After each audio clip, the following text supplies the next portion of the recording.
Volume 2, Chapter 1 of Emma. Emma and Harriet had been walking together one morning, and in Emma's opinion had been talking enough of Mr. Elton for that day. She could not think that Harriet's solace or her own sins required more, and she was therefore industriously getting rid of the subject as they returned. But it burst out again when she thought she had succeeded, and after speaking some time of what the poor must suffer in winter, and receiving no other answer than a very plaintive "Mr. Elton is so good to the poor," she found something else must be done. They were just approaching the house where lived Mrs. and Miss Bates. She determined to call upon them and seek safety in numbers. There was always sufficient reason for such an attention. Mrs. and Miss Bates loved to be called on, and she knew she was considered by the very few who presumed ever to see imperfection in her as rather negligent in that respect, and as not contributing what she ought to the stock of their scanty comforts. She had had many a hint from Mr. Knightley, and some from her own heart, as to her deficiency, but none were equal to counteract the persuasion of its being very disagreeable, a waste of time, tiresome women, and all the horror of being in danger of falling in with the second-rate and third-rate of Highbury, who were calling on them for ever, and therefore she seldom went near them. But now she made the sudden resolution of not passing their door without going in, observing, as she proposed it to Harriet, that as well as she could calculate, they were just now quite safe from any letter from Jane Fairfax. The house belonged to people in business. Mrs. and Miss Bates occupied the drawing-room floor, and there, in the very moderate-sized apartment which was everything to them, the visitors were most cordially and even gratefully welcomed. The quiet, neat old lady, who with her knitting was seated in the warmest corner, wanting even to give up her place to Miss Woodhouse, and her more active, talking daughter, almost ready to overpower them with care and kindness, thanks for their visit, solicitude for their shoes, anxious inquiries after Mr. Woodhouse's health, cheerful communications about her mother's, and sweet cake from the buffet. Mrs. Cole had just been there, just called in for 10 minutes, and had been so good as to sit an hour with them, and she had taken a piece of cake and been so kind as to say she liked it very much, and therefore she hoped Miss Woodhouse and Miss Smith would do them the favour to eat a piece too. The mention of the Coles was sure to be followed by that of Mr. Elton. There was intimacy between them, and Mr. Cole had heard from Mr. Elton since his going away. Emma knew what was coming. They must have the letter over again, and settle how long he had been gone, and how much he was engaged in company, and what a favourite he was wherever he went, and how full the master of the ceremonies ball had been. And she went through it very well, with all the interest and all the commendation that could be requisite, and always putting forward to prevent Harriet's being obliged to say a word. This she had been prepared for when she entered the house, but meant, having once talked him handsomely over, to be no farther incommoded by any troublesome topic, and to wander at large amongst all the mistresses and misses of Highbury and their card-parties. She had not been prepared to have Jane Fairfax succeed Mr. Elton. But he was actually hurried off by Miss Bates. She jumped away from him at last abruptly to the Coles, to usher in a letter from her niece. "Oh, yes, Mr. Elton, I understand, certainly, as to dancing. Mrs. Cole was telling me that dancing in the rooms at Bath was— Mrs. Cole was so kind as to sit some time with us, talking of Jane, for as soon as she came in she began inquiring after her. Jane is so very great a favourite there. Whenever she is with us, Mrs. Cole does not know how to shew her kindness enough, and I must say that Jane deserves it as much as anybody can. And so she began inquiring after her directly, saying, 'I know you cannot have heard from Jane lately, because it is not her time for writing.' And when I immediately said, 'But indeed we have, we had a letter this very morning,' I do not know that ever I saw anybody more surprised. 'Have you, upon your honour?' said she. 'Well, that is quite unexpected. Do let me hear what she says.' Emma's politeness was at hand directly, to say with smiling interest, 'Have you heard from Miss Fairfax so lately? I am extremely happy. I hope she is well?' "'Thank you. You are so kind,' replied the happily deceived aunt, while eagerly hunting for the letter. "Oh, here it is.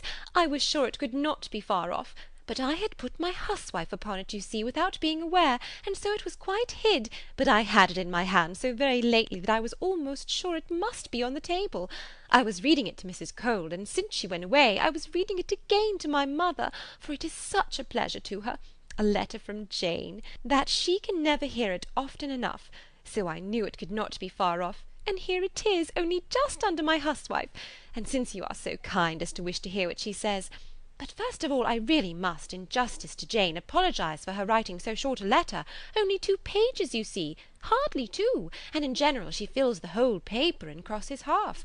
My mother often wonders that I can make it out so well. She often says, when the letter is first opened, "Well, Hetty, now I think you will be put to it to make out all that checker work. Don't you, ma'am?"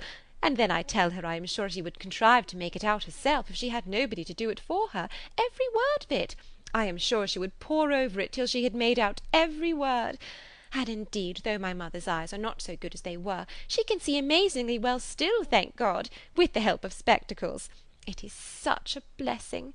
My mothers are really very good indeed. Jane often says, when she is here, "I am sure, grandmamma, you must have had very strong eyes to see as well as you do, and so much fine work as you have done too. I only wish my eyes may last me as well." All this spoken extremely fast obliged Miss Bates to stop for breath, and Emma said something very civil about the excellence of Miss Fairfax's handwriting. "You are extremely kind," replied Miss Bates, highly gratified. "You, who are such a judge, and write so beautifully yourself. I am sure there is nobody's praise that could give us so much pleasure as Miss Woodhouse's. My mother does not hear. She is a little deaf, you know. Ma'am," addressing her, "do you hear what Miss Woodhouse is so obliging to say about Jane's handwriting?" And Emma had the advantage of hearing her own silly compliment repeated twice over before the good old lady could comprehend it. She was pondering in the meanwhile upon the possibility, without seeming very rude, of making her escape from Jane Fairfax's letter, and had almost resolved on hurrying away directly under some slight excuse, when Miss Bates turned to her again and seized her attention. "My mother's deafness is very trifling, you see, just nothing at all. By only raising my voice and saying anything 2 or 3 times over, she is sure to hear, but then she is used to my voice. But it is very remarkable that she should always hear Jane better than she does me. Jane speaks so distinct. However, she will not find her grandmamma at all deafer than she was 2 years ago, which is saying a great deal at my mother's time of life. And it really is full 2 years, you know, since she was here. We never were so long without seeing her before, and as I was telling Mrs. Cole, we shall hardly know how to make enough of her now." "Are you expecting Miss Fairfax here soon?" "Oh, yes, next week." "Indeed, that must be a very great pleasure." "Thank you. You are very kind. Yes, next week. Everybody is so surprised, and everybody says the same obliging things. I am sure she will be as happy to see her friends at Highbury as they can be to see her. Yes, Friday or Saturday. She cannot say which, because Colonel Campbell will be wanting the carriage himself one of those days.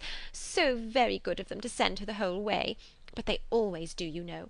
Oh, yes, Friday or Saturday next. That is what she writes about. That's the reason of her writing out of rule, as we call it. For in the common course we should not have heard from her before next Tuesday or Wednesday."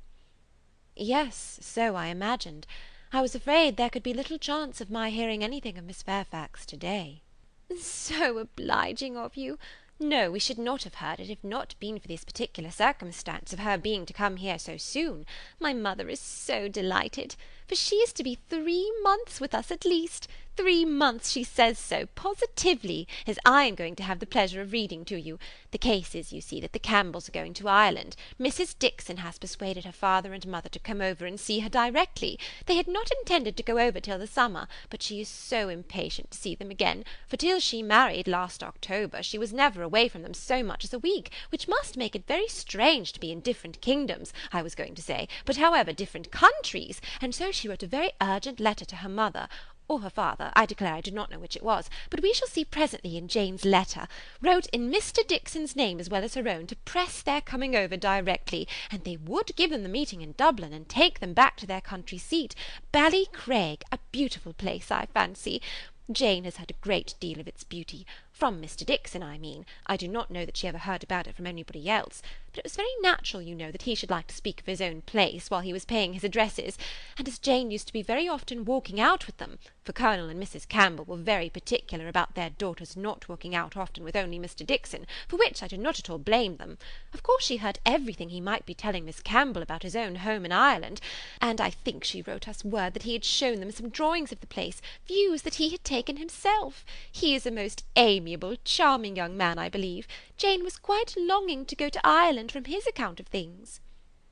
At this moment, an ingenious and animating suspicion entering Emma's brain with regard to Jane Fairfax, this charming Mr. Dixon, and the not going to Ireland, she said, with the insidious design of farther discovery, "You must feel it very fortunate that Miss Fairfax should be allowed to come to you at such a time. Considering the very particular friendship between her and Mrs. Dixon, you could hardly have expected her to be excused from accompanying Colonel and Mrs. Campbell." Very true indeed. The very thing that we have always been rather afraid of, for we should not have liked to have her at such distance from us, for months together, not able to come if anything was to happen. But you see, everything turns out for the best.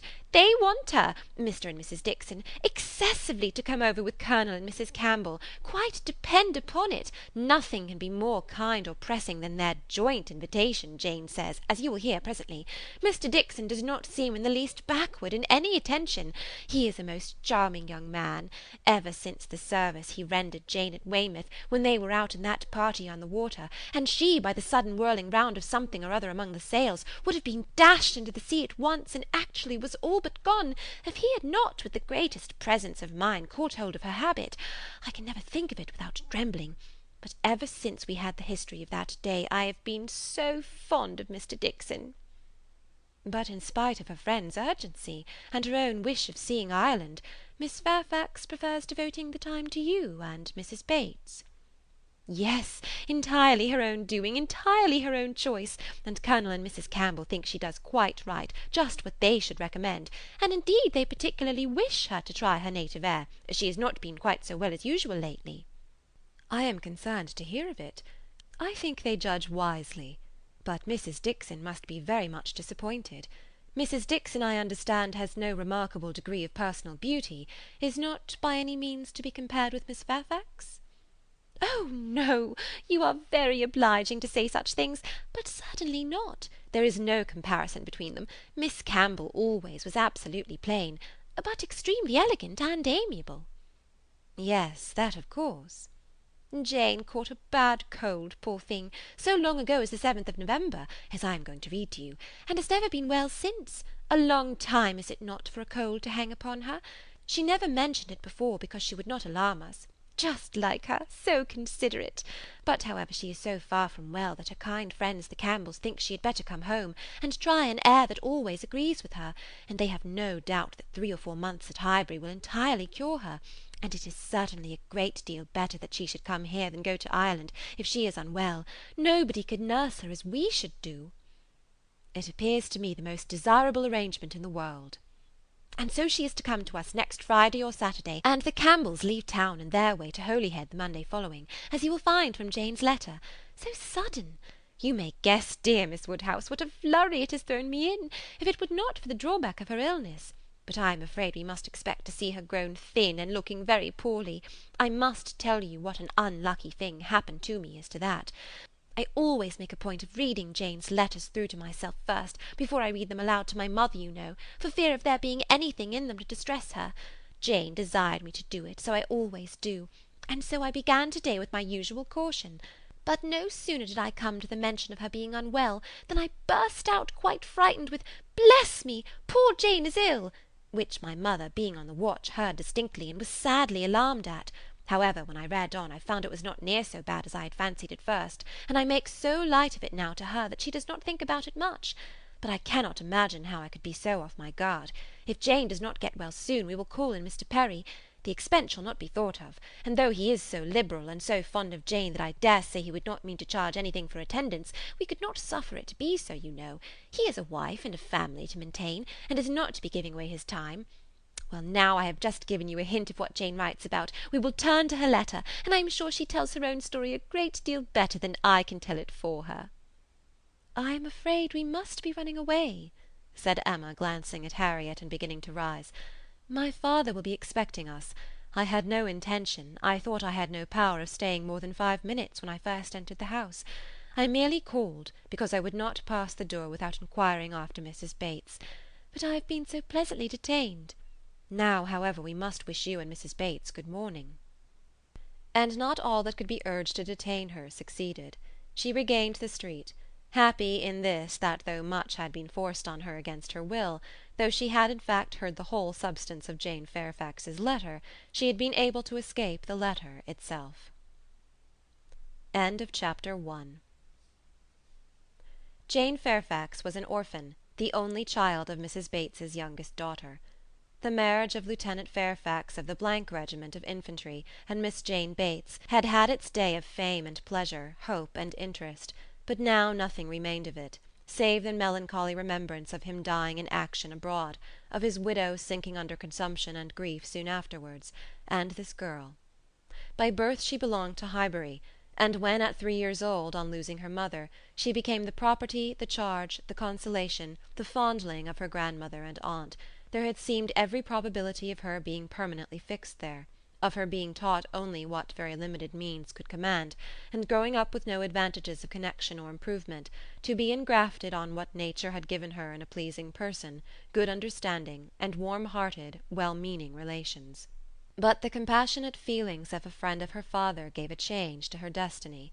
This was Colonel Campbell, who had very highly regarded Fairfax as an excellent officer and most deserving young man, and farther had been indebted to him for such attentions, during a severe camp fever, as he believed had saved his life. These were claims which he did not learn to overlook, though some years passed away from the death of poor Fairfax before his own return to England put anything in his power. When he did return, he sought out the child and took notice of her. He was a married man with only one living child, a girl about Jane's age, and Jane became their guest, paying them long visits and growing a favourite with all, and before she was 9 years old, his daughter's great fondness for her, and his own wish of being a real friend, united to produce an offer from Colonel Campbell of undertaking the whole charge of her education. It was accepted, and from that period Jane had belonged to Colonel Campbell's family, and had lived with them entirely, only visiting her grandmother from time to time. The plan was that she should be brought up for educating others, the very few £100 which she inherited from her father making independence impossible. To provide for her otherwise was out of Colonel Campbell's power, for though his income, by pay and appointments, was handsome, his fortune was moderate and must be all his daughter's. But by giving her an education, he hoped to be supplying the means of respectable subsistence hereafter. Such was Jane Fairfax's history. She had fallen into good hands, known nothing but kindness from the Campbells, and been given an excellent education. Living constantly with right-minded and well-informed people, her heart and understanding had received every advantage of discipline and culture, and Colonel Campbell's residence being in London, every lighter talent had been done full justice to, by the attendance of first-rate masters. Her disposition and abilities were equally worthy of all that friendship could do, and at 18 or 19 she was, as far as such an early age can be qualified for the care of children, fully competent to the office of instruction herself, but she was too much beloved to be parted with. Neither father nor mother could promote, and the daughter could not endure it. The evil day was put off. It was easy to decide that she was still too young, and Jane remained with them, sharing, as another daughter, in all the rational pleasures of an elegant society, and a judicious mixture of home and amusement, with only the drawback of the future, the sobering suggestions of her own good understanding, to remind her that all this might soon be over. The affection of the whole family, the warm attachment of Miss Campbell in particular, was the more honourable to each party from the circumstance of Jane's decided superiority, both in beauty and acquirements. That nature had given it in feature could not be unseen by the young woman, nor could her higher powers of mind be unfelt by the parents. They continued together with unabated regard, however, till the marriage of Miss Campbell, who by that chance, that luck which so often defies anticipation in matrimonial affairs, giving attraction to what is moderate rather than to what is superior, engaged the affections of Mr. Dixon, a young man, rich and agreeable, almost as soon as they were acquainted, and was eligibly and happily settled, while Jane Fairfax had yet her bread to earn. This event had very lately taken place, too lately for anything to be yet attempted by her less fortunate friend towards entering on her path of duty, though she had now reached the age which her own judgment had fixed on for beginning. She had long resolved that 21 should be the period.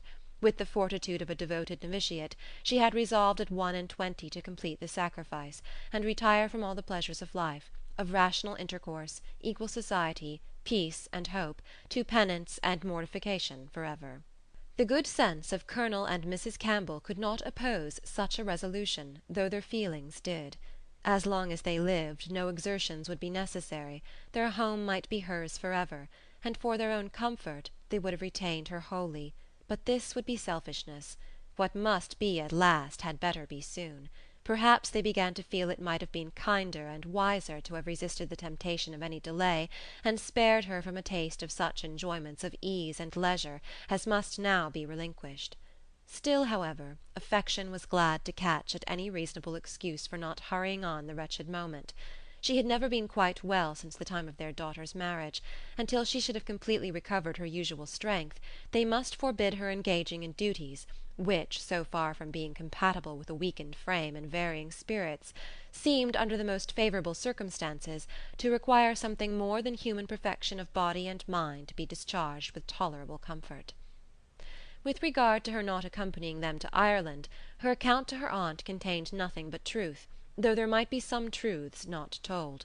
It was her own choice to give the time of their absence to Highbury, to spend perhaps her last months of perfect liberty with those kind relations to whom she was so very dear; and the Campbells, whatever might be their motive or motives, whether single or double or treble, gave the arrangement their ready sanction, and said that they depended more on a few months spent in her native air for the recovery of her health than on anything else.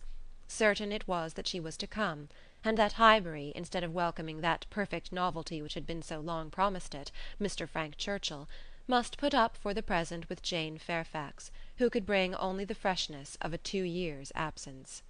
Emma was sorry. To have to pay civilities to a person she did not like through 3 long months, to be always doing more than she wished and less than she ought. Why she did not like Jane Fairfax might be a difficult question to answer. Mr. Knightley had once told her it was because she saw in her the really accomplished young woman which she wanted to be thought herself; and though the accusation had been eagerly refuted at the time, there were moments of self-examination in which her conscience could not quite acquit her. But she could never get acquainted with her. She did not know how it was, but there was such coldness and reserve, such apparent indifference whether she pleased or not. And then her aunt was such an eternal talker, and she was made such a fuss with by everybody. And it had always been imagined that they were to be so intimate. Because their ages were the same, everybody had supposed they must be so fond of each other. These were her reasons. She had no better. It was a dislike so little just, every imputed fault was so magnified by fancy, that she never saw Jane Fairfax the first time after any considerable absence, without feeling that she had injured her; and now, when the due visit was paid, on her arrival, after a 2 years' interval, she was particularly struck with the very appearance and manners, which for those 2 whole years she had been depreciating. Jane Fairfax was very elegant, remarkably elegant, and she had herself the highest value for elegance. Her height was pretty, just such as almost everybody would think tall, and nobody could think very tall. Her figure particularly graceful, her size a most becoming medium, between fat and thin, though a slight appearance of ill health seemed to point out the likeliest evil of the two. Emma could not but feel all this, and then her face, her features, there was more beauty in them altogether than she had remembered. It was not regular, but it was a very pleasing beauty. Her eyes, a deep grey, with dark eyelashes and eyebrows, had never been denied their praise; but the skin, which she had been used to cavil at, as wanting colour, had a clearness and delicacy which really needed no fuller bloom. It was a style of beauty of which elegance was the reigning character, and as such she must, in honour by all her principles, admire it; elegance which, whether of person or of mind, she saw so little in Highbury. There, not to be vulgar, was distinction and merit. In short, she sat, during the first visit, looking at Jane Fairfax with twofold complacency, the sense of pleasure and the sense of rendering justice, and was determining that she would dislike her no longer. When she took in her history, indeed her situation, as well as her beauty, when she considered what all this elegance was destined to, what she was going to sink from, how she was going to live, it seemed impossible to feel anything but compassion and respect, especially if to every well-known particular entitling her to interest were added the highly probable circumstance of an attachment to Mr. Dixon, which she had so naturally started to herself. In that case, nothing could be more pitiable or more honourable than the sacrifices she had resolved on.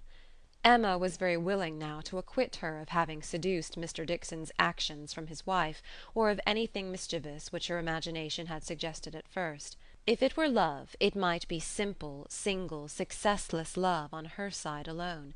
She might have been unconsciously sucking in the sad poison, while a sharer of his conversation with her friend, and from the best, the purest of motives, might now be denying herself this visit to Ireland, and resolving to divide herself effectually from him and his connections, by soon beginning her career of laborious duty. Upon the whole, Emma left her with such softened, charitable feelings as made her look around in walking home, and lament that Highbury afforded no young man worthy of giving her independence, nobody she could wish to scheme about for her. These were charming feelings, but not lasting. Before she had committed herself by any public profession of eternal friendship for Jane Fairfax, or done more towards a recantation of past prejudices and errors, than saying to Mr. Knightley, "She certainly is handsome. She is better than handsome," Jane had spent an evening at Hartfield with her grandmother and aunt, and everything was relapsing much into its usual state. Former provocations reappeared.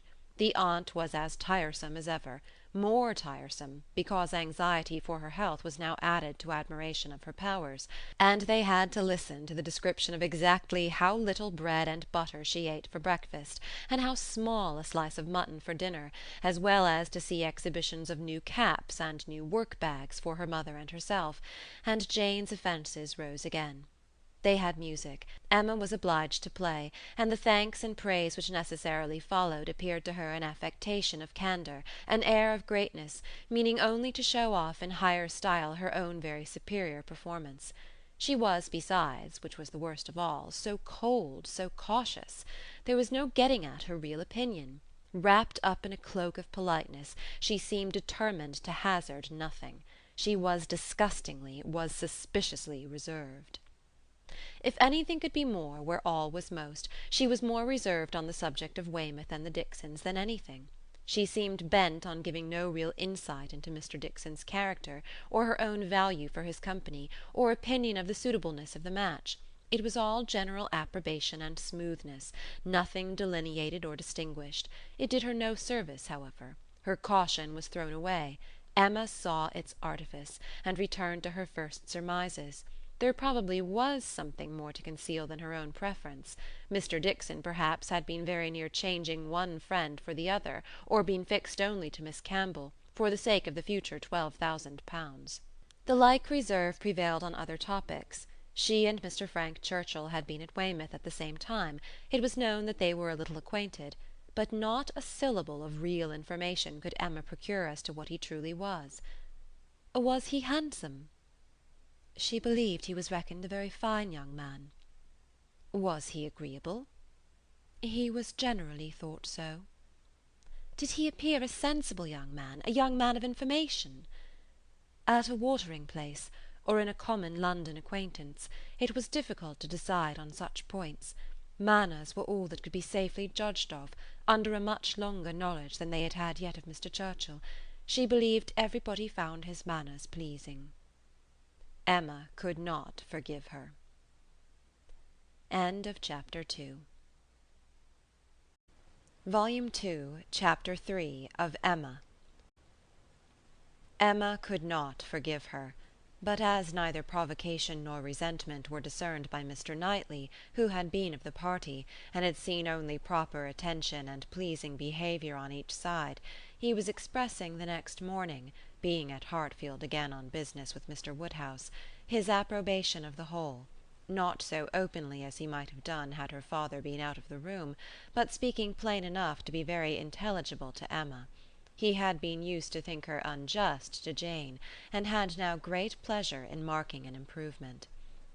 "A very pleasant evening," he began, as soon as Mr. Woodhouse had been talked into what was necessary, told that he understood, and the papers swept away.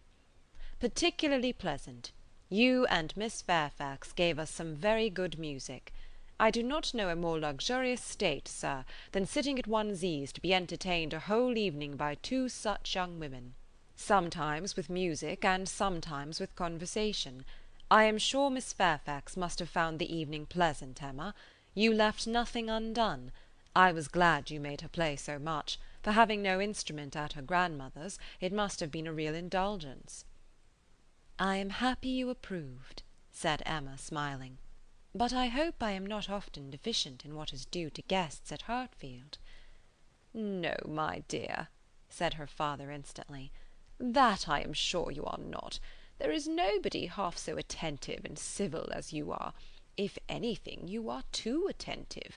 The muffin last night, if it had been handed round once, I think it would have been enough." "No," said Mr. Knightley nearly at the same time, "you are not often deficient, not often deficient either in manner or comprehension. I think you understand me, therefore." An arch look expressed, "I understand you well enough," but she said only, "Miss Fairfax is reserved." "I always told you she was, a little, but you will soon overcome all that part of her reserve which ought to be overcome, all that has its foundation in diffidence. What arises from discretion must be honoured." "You think her diffident? I do not see it." "My dear Emma," said he, moving from his chair into one close by her, "you are not going to tell me, I hope, that you had not a pleasant evening?" "Oh no. I was pleased with my own perseverance in asking questions, and amused to think how little information I obtained." "I am disappointed," was his only answer. "I hope everybody had a pleasant evening," said Mr. Woodhouse in his quiet way. "I had. Once I felt the fire rather too much, but then I moved back my chair a little, a very little, and it did not disturb me. Miss Bates was very chatty and good-humoured, as she always is, though she speaks rather too quick. However, she is very agreeable, and Mrs. Bates too, in a different way. I like old friends, and Miss Jane Fairfax is a very pretty sort of young lady, a very pretty and a very well-behaved young lady indeed. She must have found the evening agreeable, Mr. Knightley, because she had Emma." "True, sir, and Emma because she had Miss Fairfax."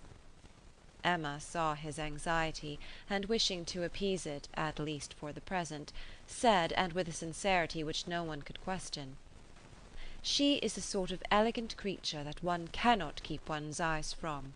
I am always watching her to admire, and I do pity her from my heart."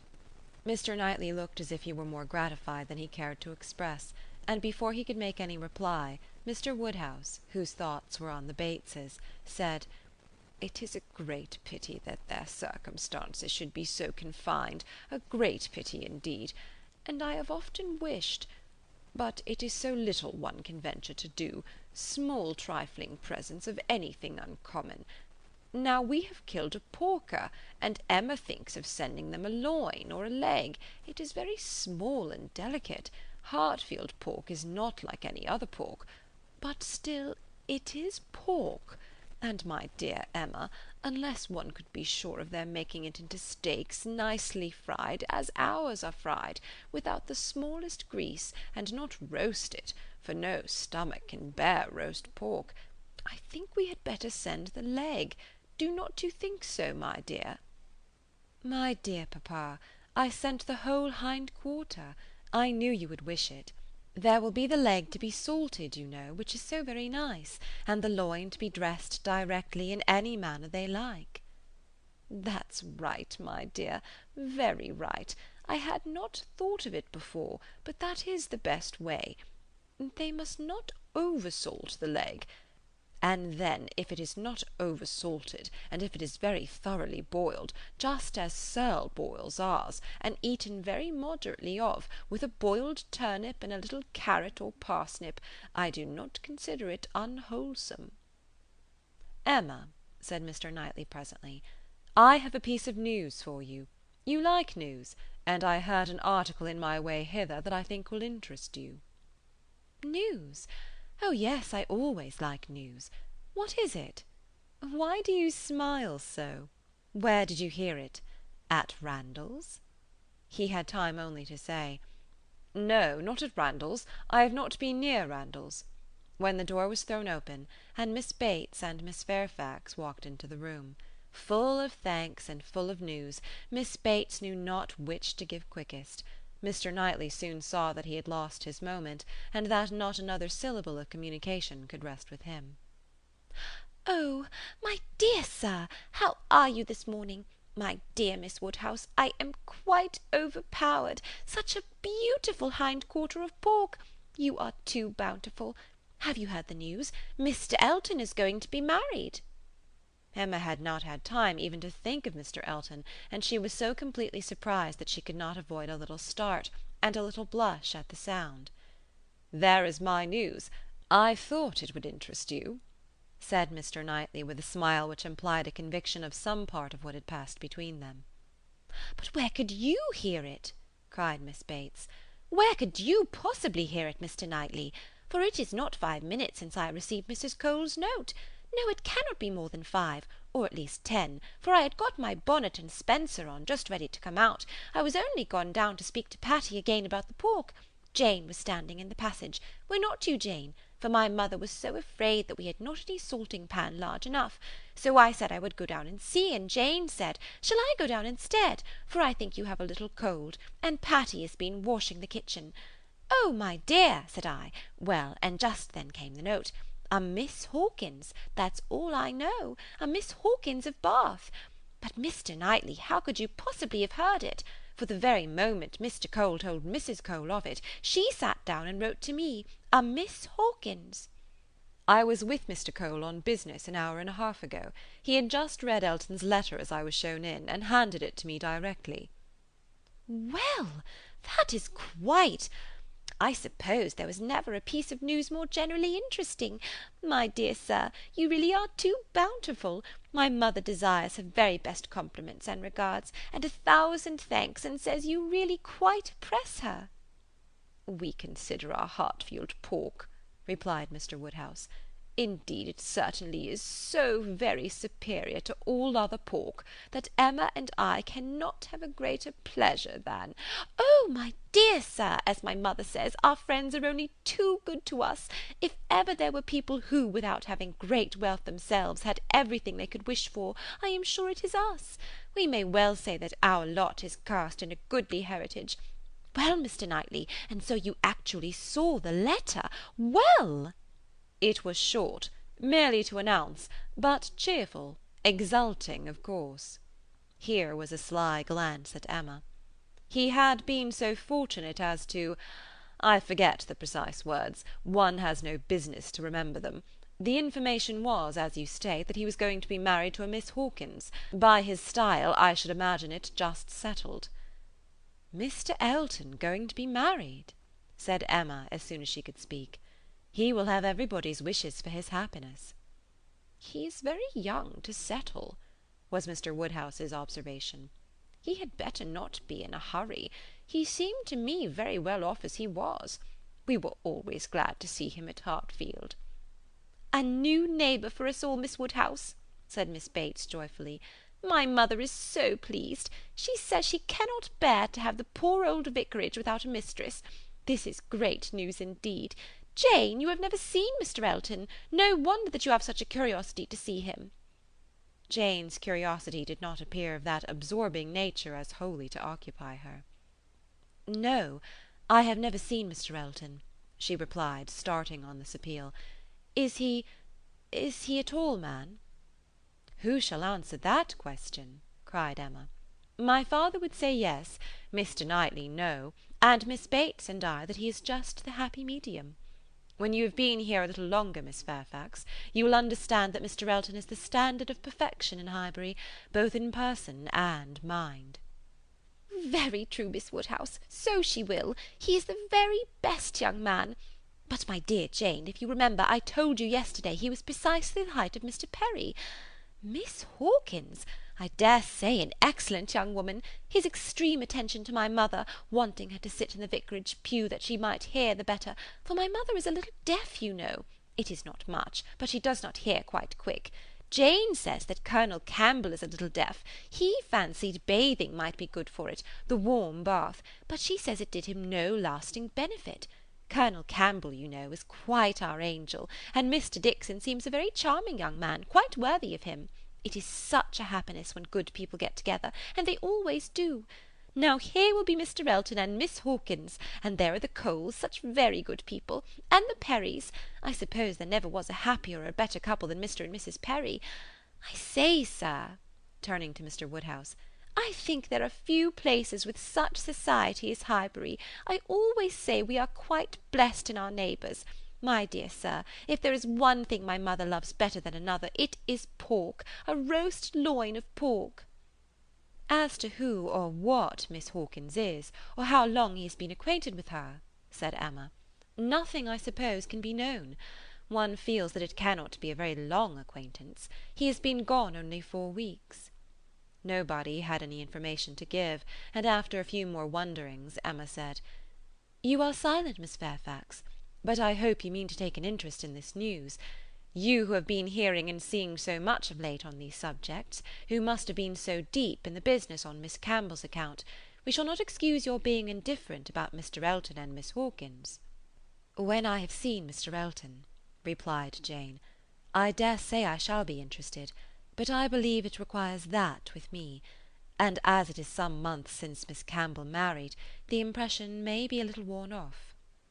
"Yes, he has been gone just 4 weeks, as you observe, Miss Woodhouse," said Miss Bates. 4 weeks yesterday. A Miss Hawkins! Well, I had always rather fancied it would be some young lady hereabouts. Not that I ever— Mrs. Cole once whispered to me, but I immediately said, no, Mr. Elton is a most worthy young man, but— in short, I do not think I am particularly quick at those sorts of discoveries. I do not pretend to it. What is before me, I see. At the same time, nobody could wonder if Mr. Elton should have aspired— Oh, Miss Woodhouse lets me chatter on so good-humouredly. She knows I would not offend for the world. How does Miss Smith do? She seems quite recovered now. Have you heard from Mrs. John Knightley lately? Oh, those dear little children! Jane, do you know I always fancy Mr. Dixon quite like Mr. John Knightley. I mean in person, tall and with that sort of look, and not very talkative.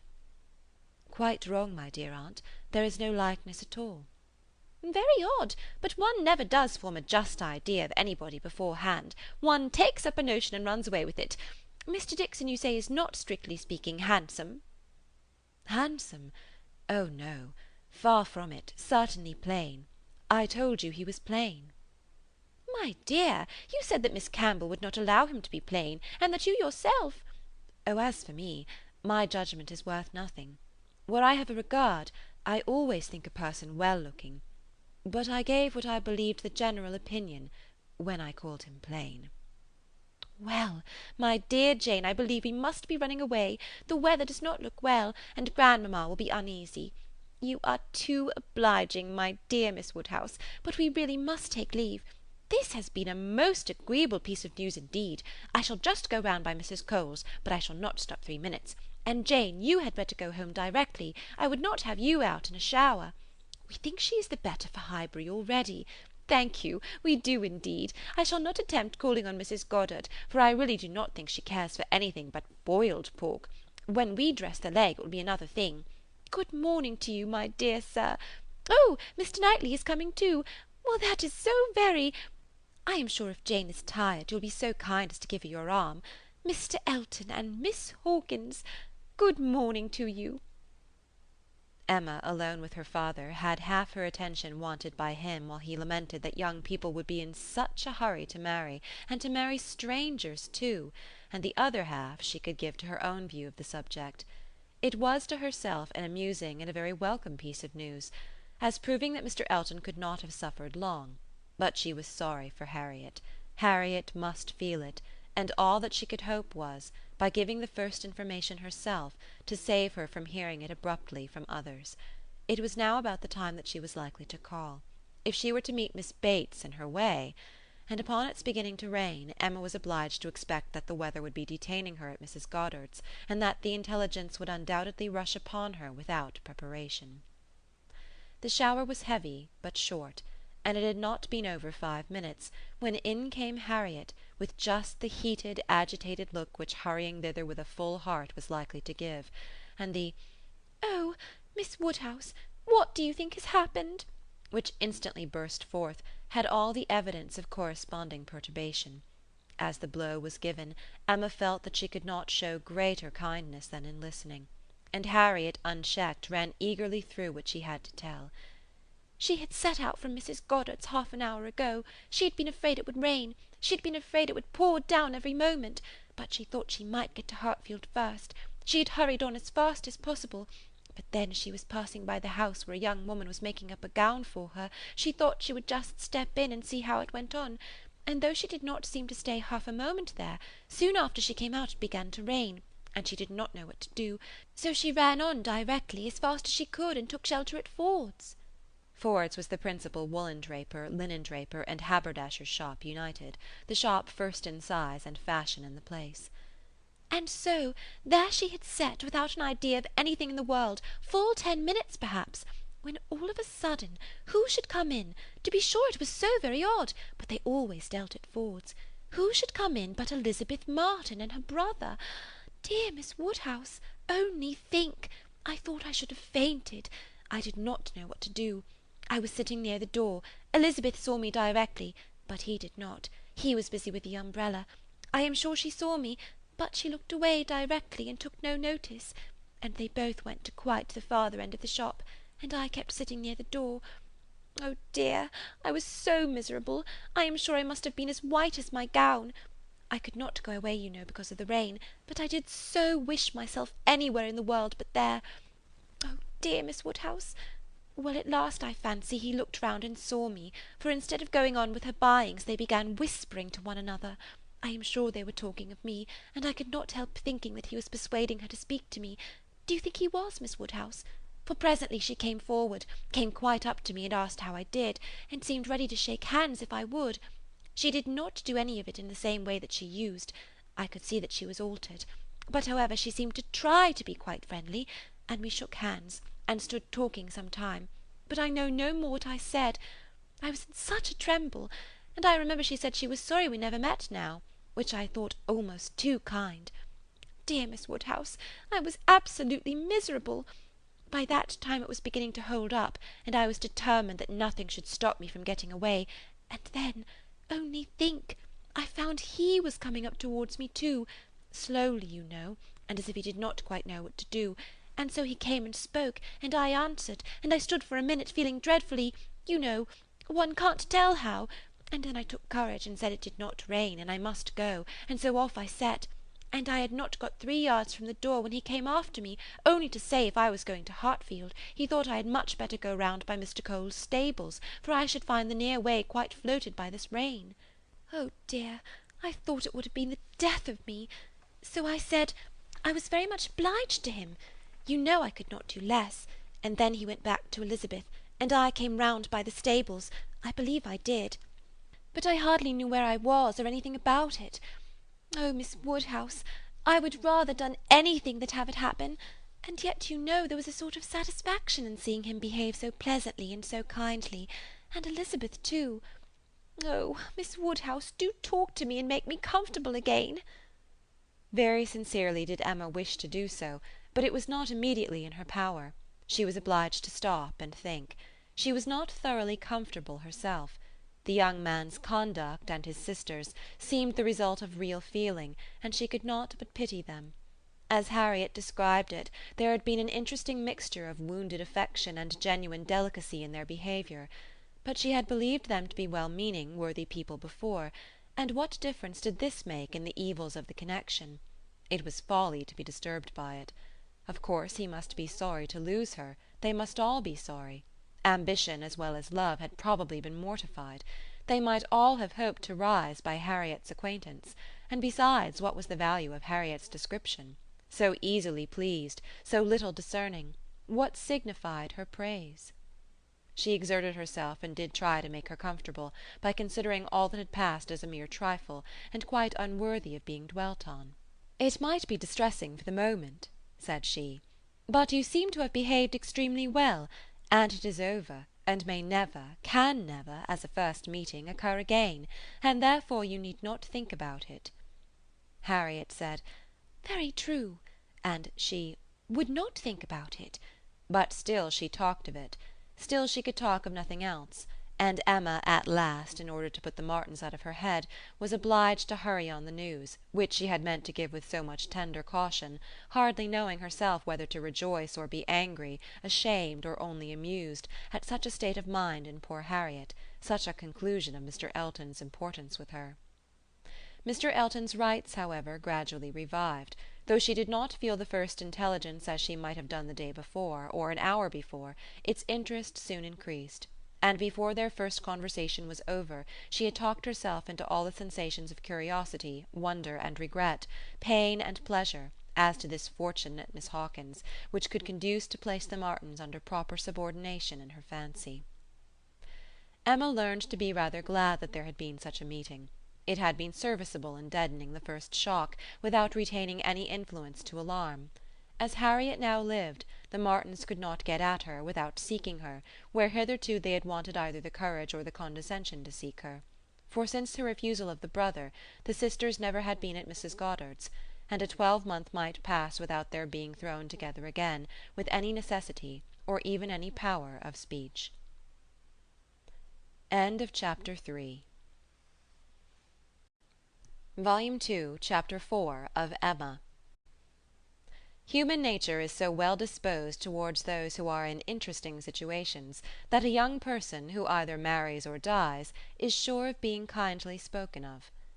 A week had not passed since Miss Hawkins's name was first mentioned in Highbury before she was, by some means or other, discovered to have every recommendation of person and mind, to be handsome, elegant, highly accomplished, and perfectly amiable. And when Mr. Elton himself arrived to triumph in his happy prospects, and circulate the fame of her merits, there was very little more for him to do than to tell her Christian name, and say whose music she principally played. Mr. Elton returned a very happy man.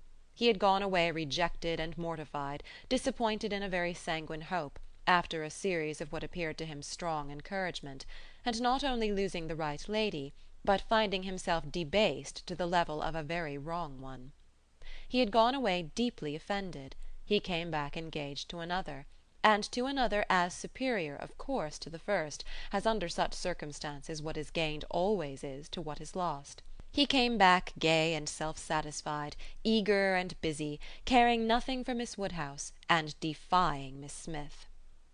The charming Augusta Hawkins, in addition to all the usual advantages of perfect beauty and merit, was in possession of an independent fortune, of so many thousands as would be always called 10, a point of some dignity, as well as some convenience. The story told well. He had not thrown himself away. He had gained a woman of £10,000 or thereabouts, and he had gained her with such delightful rapidity. The first hour of introduction had been so very soon followed by distinguishing notice, the history which he had to give Mrs. Cole of the rise and progress of the affair was so glorious, the steps so quick, from the accidental rencontre to the dinner at Mr. Green's and the party at Mrs. Brown's, smiles and blushes rising in importance, with consciousness and agitation richly scattered. The lady had been so easily impressed, so sweetly disposed, had, in short, to use a most intelligible phrase, been so very ready to have him, that vanity and prudence were equally contented. He had caught both substance and shadow, both fortune and affection, and was just the happy man he ought to be, talking only of himself and his own concerns, expecting to be congratulated, ready to be laughed at, and with cordial fearless smiles now addressing all the young ladies of the place, to whom, a few weeks ago, he would have been more cautiously gallant. The wedding was no distant event, as the parties had only themselves to please, and nothing but the necessary preparations to wait for, and when he set out for Bath again there was a general expectation, which a certain glance of Mrs. Cole's did not seem to contradict, that when he next entered Highbury he would bring his bride. During his present short stay Emma had barely seen him, but just enough to feel that the first meeting was over, and to give her the impression of his not being improved by the mixture of pique and pretension now spread over his air. She was in fact beginning very much to wonder that she had ever thought him pleasing at all, and his sight was so inseparably connected with some very disagreeable feelings that, except in a moral light, as a penance, a lesson, a source of profitable humiliation to her own mind, she would have been thankful to be assured of never seeing him again. She wished him very well, but he gave her pain, and his welfare 20 miles off would administer most satisfaction. The pain of his continued residence in Highbury, however, must certainly be lessened by his marriage. Many vain solicitudes would be prevented, many awkwardnesses smoothed by it. A Mrs. Elton would be an excuse for any change of intercourse. Former intimacy might sink without remark. It would be almost beginning their life of civility again. Of the lady individually Emma thought very little. She was good enough for Mr. Elton, no doubt, accomplished enough for Highbury, handsome enough, to look plain, probably, by Harriet's side. As to connection, there Emma was perfectly easy, persuaded that after all his own vaunted claims and disdain of Harriet he had done nothing. On that article truth seemed attainable. What she was must be uncertain, but who she was might be found out, and setting aside the £20,000, it did not appear that she was at all Harriet's superior. She brought no name, no blood, no alliance. Miss Hawkins was the youngest of the 2 daughters of a Bristol merchant. Of course he must be called, but as the whole of the profits of his mercantile life appeared so very moderate, it was not unfair to guess the dignity of his line of trade had been very moderate also. Part of every winter she had been used to spend in Bath, but Bristol was her home, the very heart of Bristol, for though the father and mother had died some years ago, an uncle remained, in the law line. Nothing more distinctly honourable was hazarded of him than that he was in the law line, and with him the daughter had lived. Emma guessed him to be the drudge of some attorney and too stupid to rise. And all the grandeur of the connection seemed dependent on the elder sister, who was very well married to a gentleman in a great way, near Bristol, who kept 2 carriages. That was the wind-up of the history. That was the glory of Miss Hawkins. Could she but have given Harriet her feelings about it all! She had talked her into love, but alas, she was not so easily to be talked out of it. The charm of an object to accompany the many vacancies of Harriet's mind was not to be talked away. He might be superseded by another, he certainly would indeed, nothing could be clearer, even a Robert Martin would have been sufficient. But nothing else, she feared, would cure her. Harriet was one of those who, having once begun, would be always in love. And now, poor girl, she was considerably worse from this reappearance of Mr. Elton. She was always having a glimpse of him somewhere or other. Emma saw him only once, but 2 or 3 times every day Harriet was sure just to meet with him, or just to miss him, just to hear his voice or see his shoulder, just to have something occur to preserve him in her fancy, in all the favouring warmth of surprise and conjecture. She was, moreover, perpetually hearing about him, for, excepting when at Hartfield, she was always among those who saw no fault in Mr. Elton, and found nothing so interesting as the discussion of his concerns, and every report, therefore, every guess, all that had already occurred, all that might occur in the arrangement of his affairs, comprehending income, servants, and furniture, was continually in agitation around her. Her regard was receiving strength by invariable praise of him, and her regrets kept alive, and feelings irritated by ceaseless repetitions of Miss Hawkins's happiness, and continual observation of how much he seemed attached, his air as he walked by the house, the very sitting of his hat, being all in proof of how much he was in love. Had it been allowable entertainment, had there been no pain to her friend or reproach to herself in the waverings of Harriet's mind, Emma would have been amused by its variations. Sometimes Mr. Elton predominated, sometimes the Martins, and each was occasionally useful as a check to the other. Mr. Elton's engagement had been the cure of the agitation of meeting Mr. Martin. The unhappiness produced by the knowledge of that engagement had been a little put aside by Elizabeth Martin's calling at Mrs. Goddard's a few days afterwards. Harriet had not been at home. but a note had been prepared and left for her, written in the very style to touch, a small mixture of reproach, with a great deal of kindness, and till Mr. Elton himself appeared she had been much occupied by it, continually pondering over what could be done in return, and wishing to do more than she dared to confess. But Mr. Elton in person had driven away all such cares. While he stayed, the Martins were forgotten, and on the very morning of his setting off for Bath again, Emma, to dissipate some of the distress it occasioned, judged it best for her to return Elizabeth Martin's visit. How that visit was to be acknowledged, what would be necessary, and what might be safest, had been a point of some doubtful consideration. Absolute neglect of the mother and sisters, when invited to come, would be ingratitude. It must not be, and yet the danger of a renewal of the acquaintance. After much thinking, she could determine on nothing better than Harriet's returning the visit, but in a way that, if they had understanding, should convince them that it was only to be a formal acquaintance. She meant to take her in the carriage, leave her at the Abbey Mill while she drove a little further, and call for her again so soon as to allow no time for insidious applications or dangerous recurrences to the past, and give the most decided proof of what degree of intimacy was chosen for the future. She could think of nothing better, and though there was something in it which her own heart could not approve, something of ingratitude merely glossed over, it must be done, or what would become of Harriet? End of Chapter 4. Volume 2, Chapter 5 of Emma. Small heart had Harriet for visiting.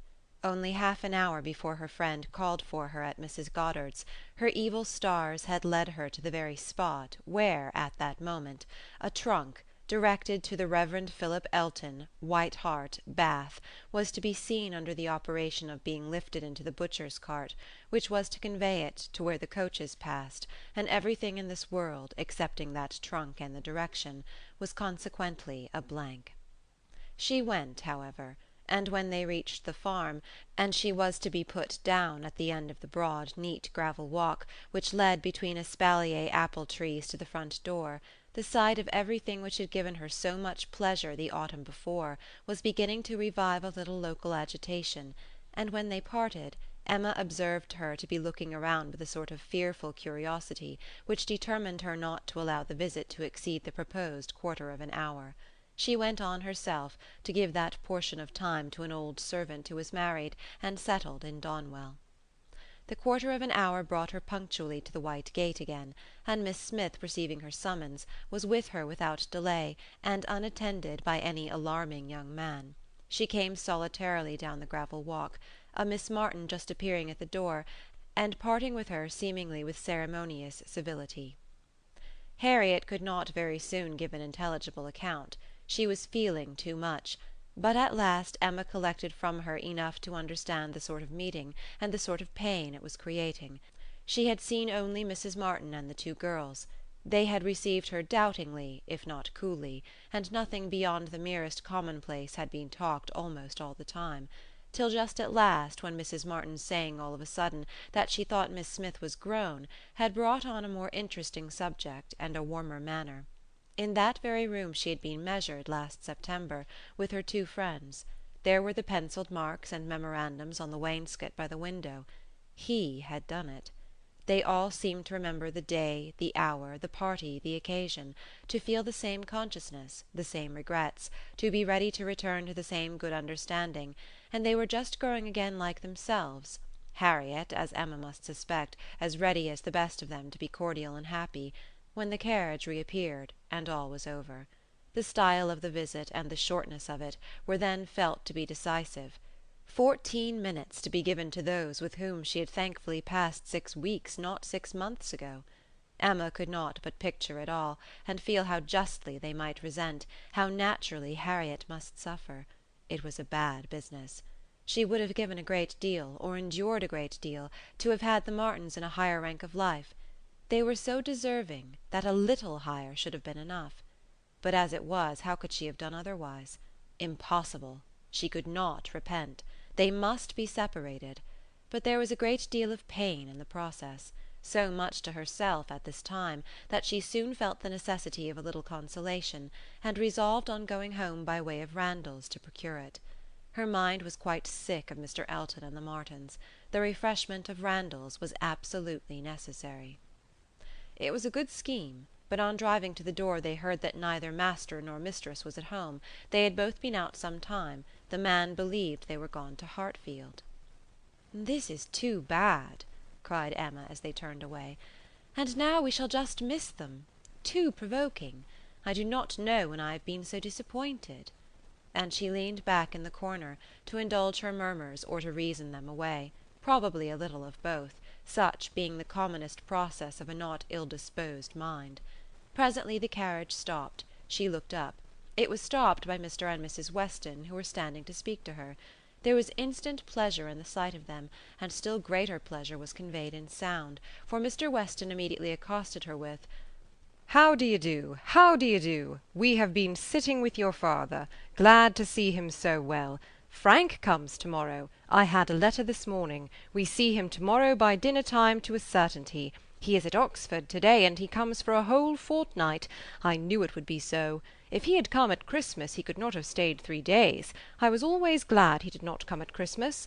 Now we are going to have just the right weather for him. Fine, dry, settled weather. We shall enjoy him completely. Everything has turned out exactly as we could wish."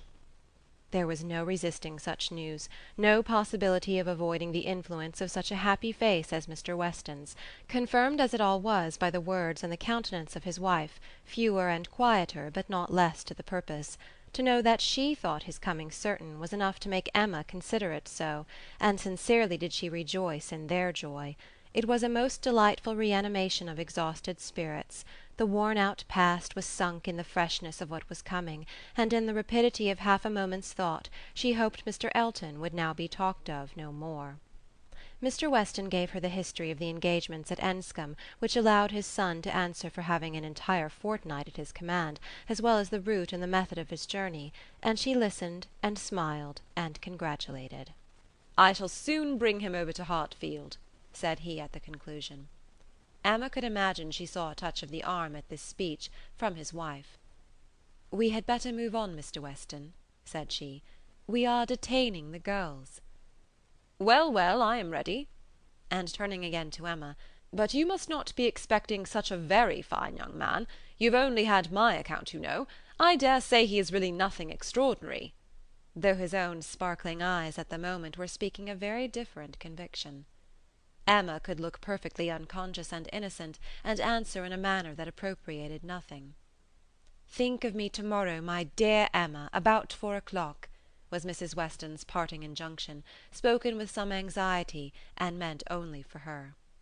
4 o'clock. Depend upon it he will be here by 3, was Mr. Weston's quick amendment, and so ended a most satisfactory meeting.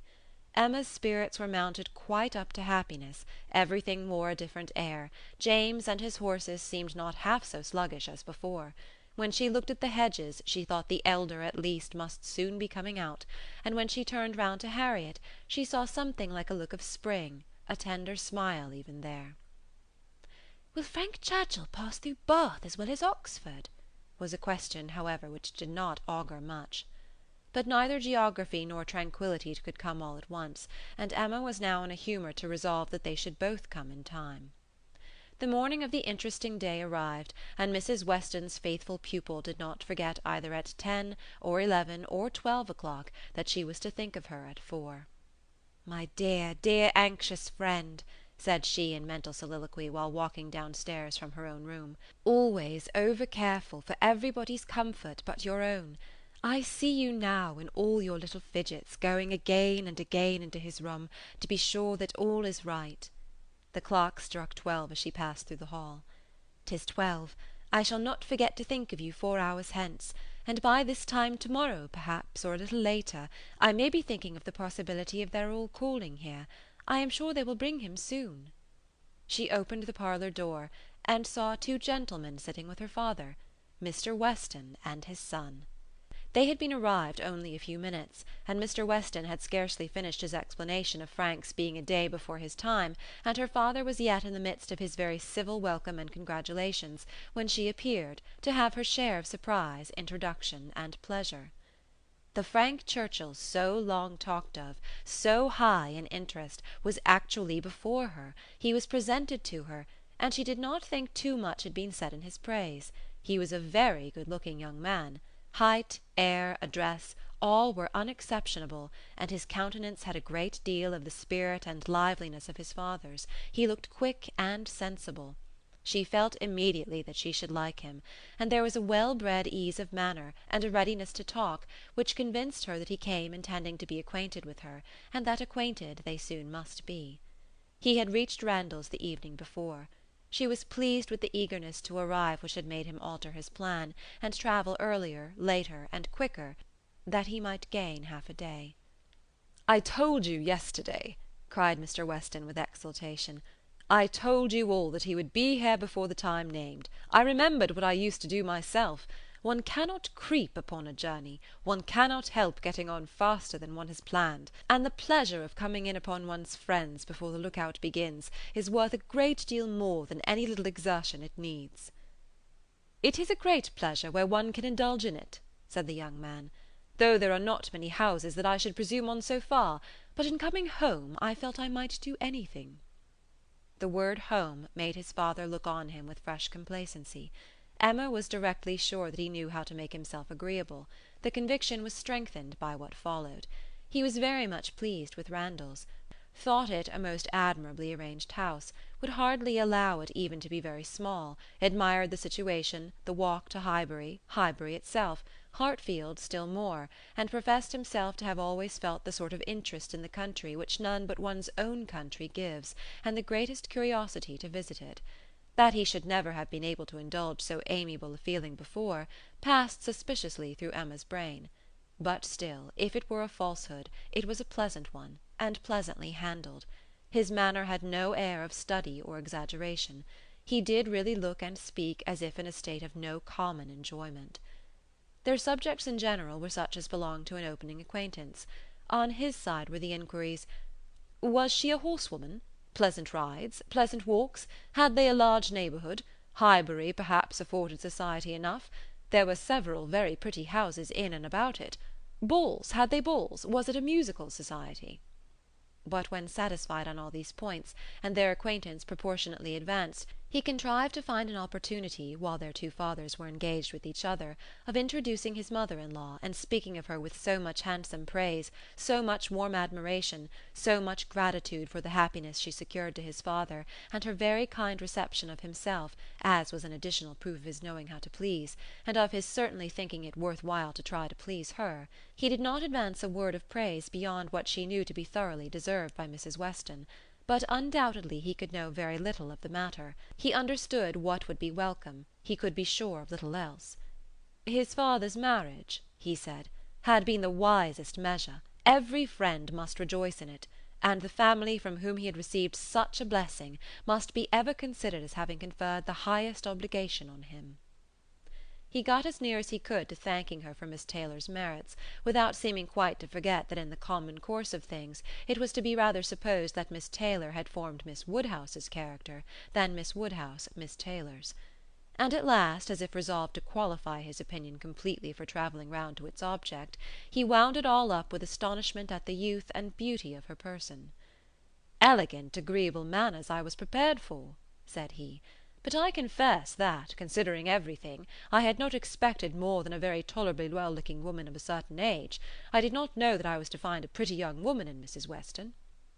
"You cannot see too much perfection in Mrs. Weston for my feelings," said Emma. "Were you to guess her to be 18, I should listen with pleasure, but she would be ready to quarrel with you for using such words. Don't let her imagine that you have spoken of her as a pretty young woman." "I hope I should know better," he replied.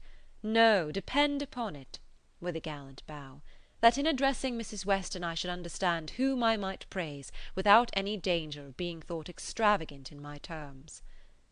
Emma wondered whether the same suspicion of what might be expected from their knowing each other, which had taken strong possession of her mind, had ever crossed his, and whether his compliments were to be considered as marks of acquiescence or proofs of defiance. She must see more of him to understand his ways. At present she only felt they were agreeable. She had no doubt of what Mr. Weston was thinking about. His quick eye she detected again and again glancing towards them with a happy expression, and even when he might have determined not to look, she was confident that he was often listening. Her own father's perfect exemption from any thought of the kind, the entire deficiency in him of all such sort of penetration or suspicion, was a most comfortable circumstance. Happily he was not farther from approving matrimony than from foreseeing it. Though always objecting to every marriage that was arranged, he never suffered beforehand from the apprehension of any. It seemed as if he could not think so ill of any two persons understanding as to suppose they meant to marry till it were proved against them. She blessed the favouring blindness.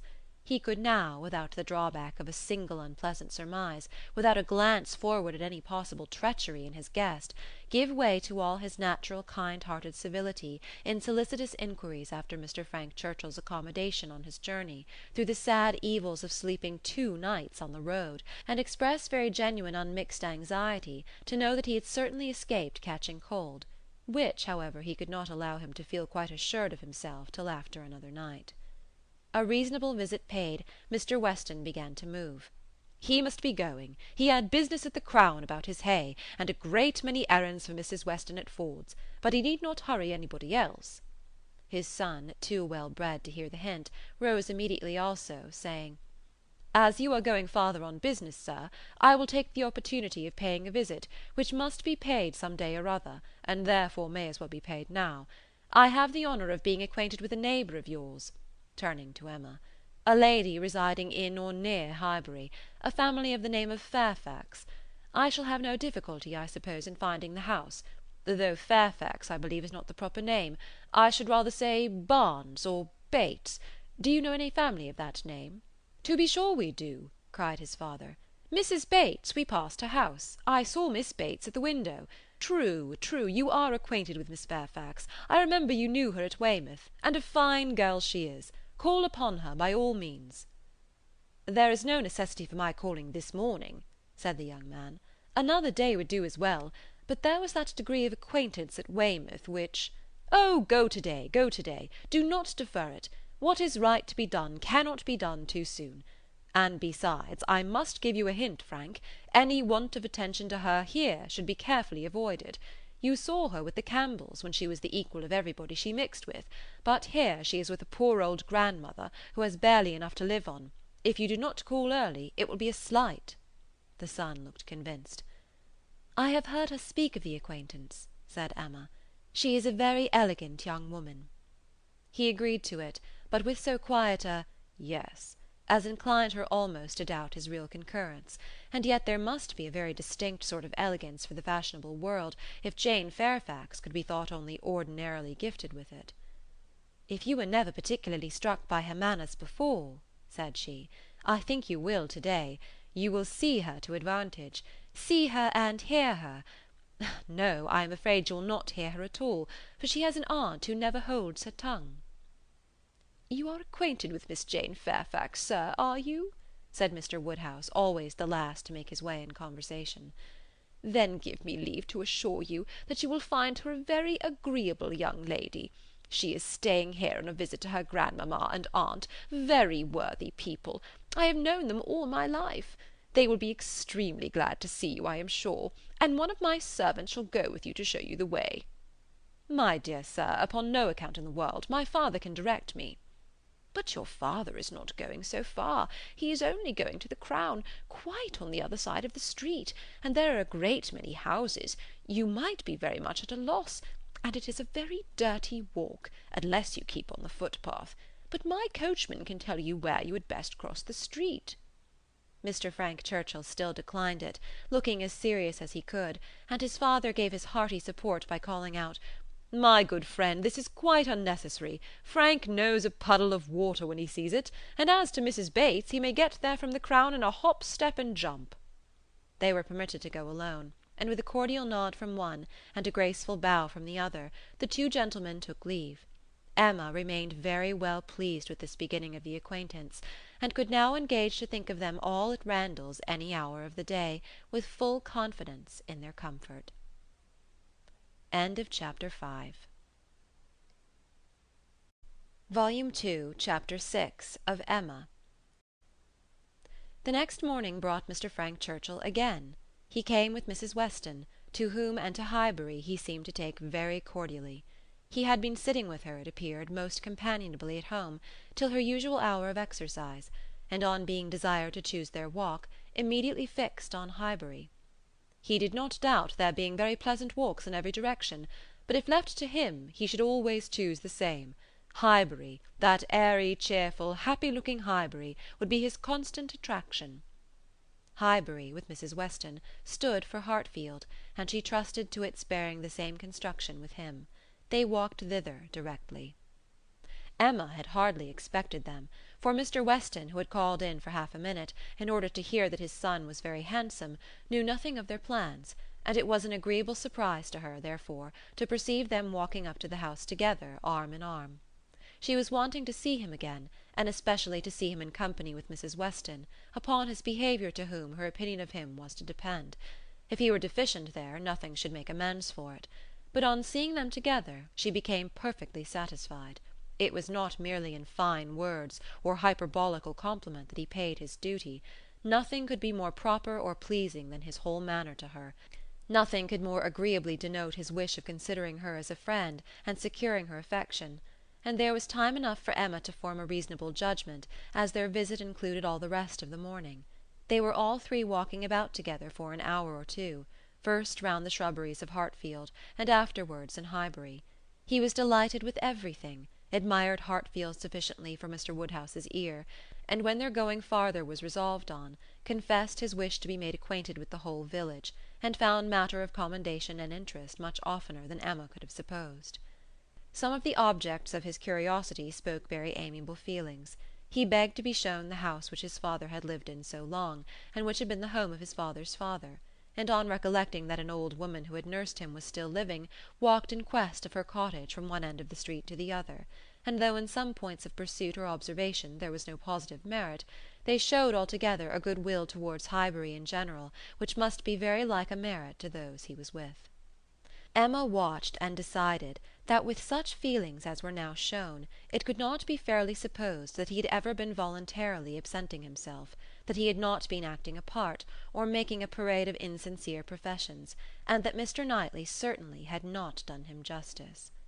Their first pause was at the Crown Inn, an inconsiderable house, though the principal one of the sort, where a couple of pair of post-horses were kept, more for the convenience of the neighbourhood than from any run on the road, and his companions had not expected to be detained by any interest excited there, but in passing it they gave the history of the large room visibly added.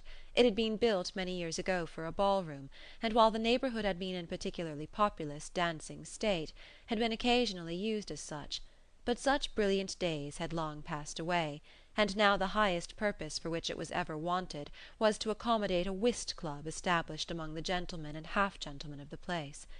He was immediately interested. Its character as a ball-room caught him, and instead of passing on, he stopped for several minutes at the two superior sashed windows which were open, to look in and contemplate its capabilities, and lament that its original purpose should have ceased. He saw no fault in the room, he would acknowledge none which they suggested. No, it was long enough, broad enough, handsome enough, it would hold the very number for comfort. They ought to have balls there at least every fortnight through the winter. Why had not Miss Woodhouse revived the former good old days of the room? She who could do anything in Highbury. The want of proper families in the place, and the conviction that none beyond the place and its immediate environs could be tempted to attend, were mentioned, but he was not satisfied. He could not be persuaded that so many good-looking houses as he saw all around them could not furnish numbers enough for such a meeting, and even when particulars were given and families described, he was still unwilling to admit that the inconvenience of such a mixture would be anything, or that there would be the smallest difficulty in everybody's returning to their proper place the next morning. He argued like a young man very much bent on dancing, and Emma was rather surprised to see the constitution of the Weston prevail so decidedly against the habits of the Churchills. He seemed to have all the life and spirit, cheerful feelings, and social inclinations of his father, and nothing of the pride or reserve of Enscombe. Of pride, indeed, there was perhaps scarcely enough. His indifference to a confusion of rank bordered too much on inelegance of mind. He could be no judge, however, of the evil he was holding cheap. It was but an effusion of lively spirits.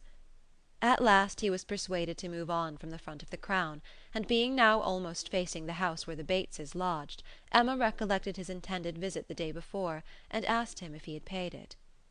"Yes, oh yes," he replied. "I was just going to mention it. A very successful visit. I saw all the three ladies, and felt very much obliged to you for your preparatory hint. If the talking aunt had taken me quite by surprise, it must have been the death of me. As it was, I was only betrayed into paying a most unreasonable visit. 10 minutes would have been all that was necessary, perhaps all that was proper, and I had told my father I should certainly be home before him. But there was no getting away, no pause, and to my utter astonishment I found when he, finding me nowhere else, joined me there at last, that I had actually been sitting with them very nearly 3/4 of an hour. The good lady had not given me the possibility of escape before." "And how did you think Miss Fairfax looking?" "Ill, very ill. That is, if a young lady can ever be allowed to look ill. But the expression is hardly admissible, Mrs. Weston, is it? Ladies can never look ill.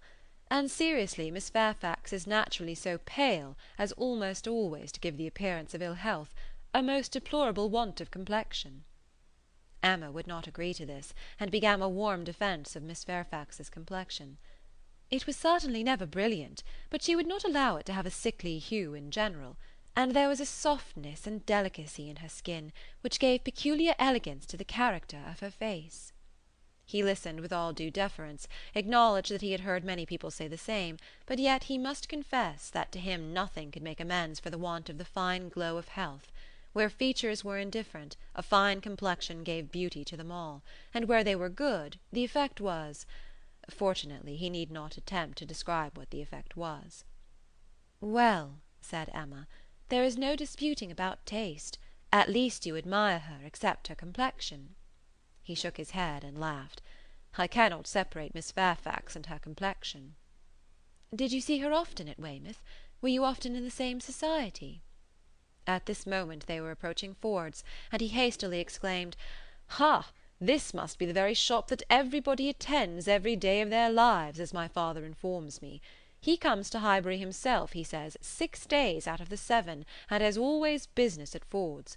If it be not inconvenient to you, pray let us go in, that I may prove myself to belong to the place, to be a true citizen of Highbury. I must buy something at Ford's.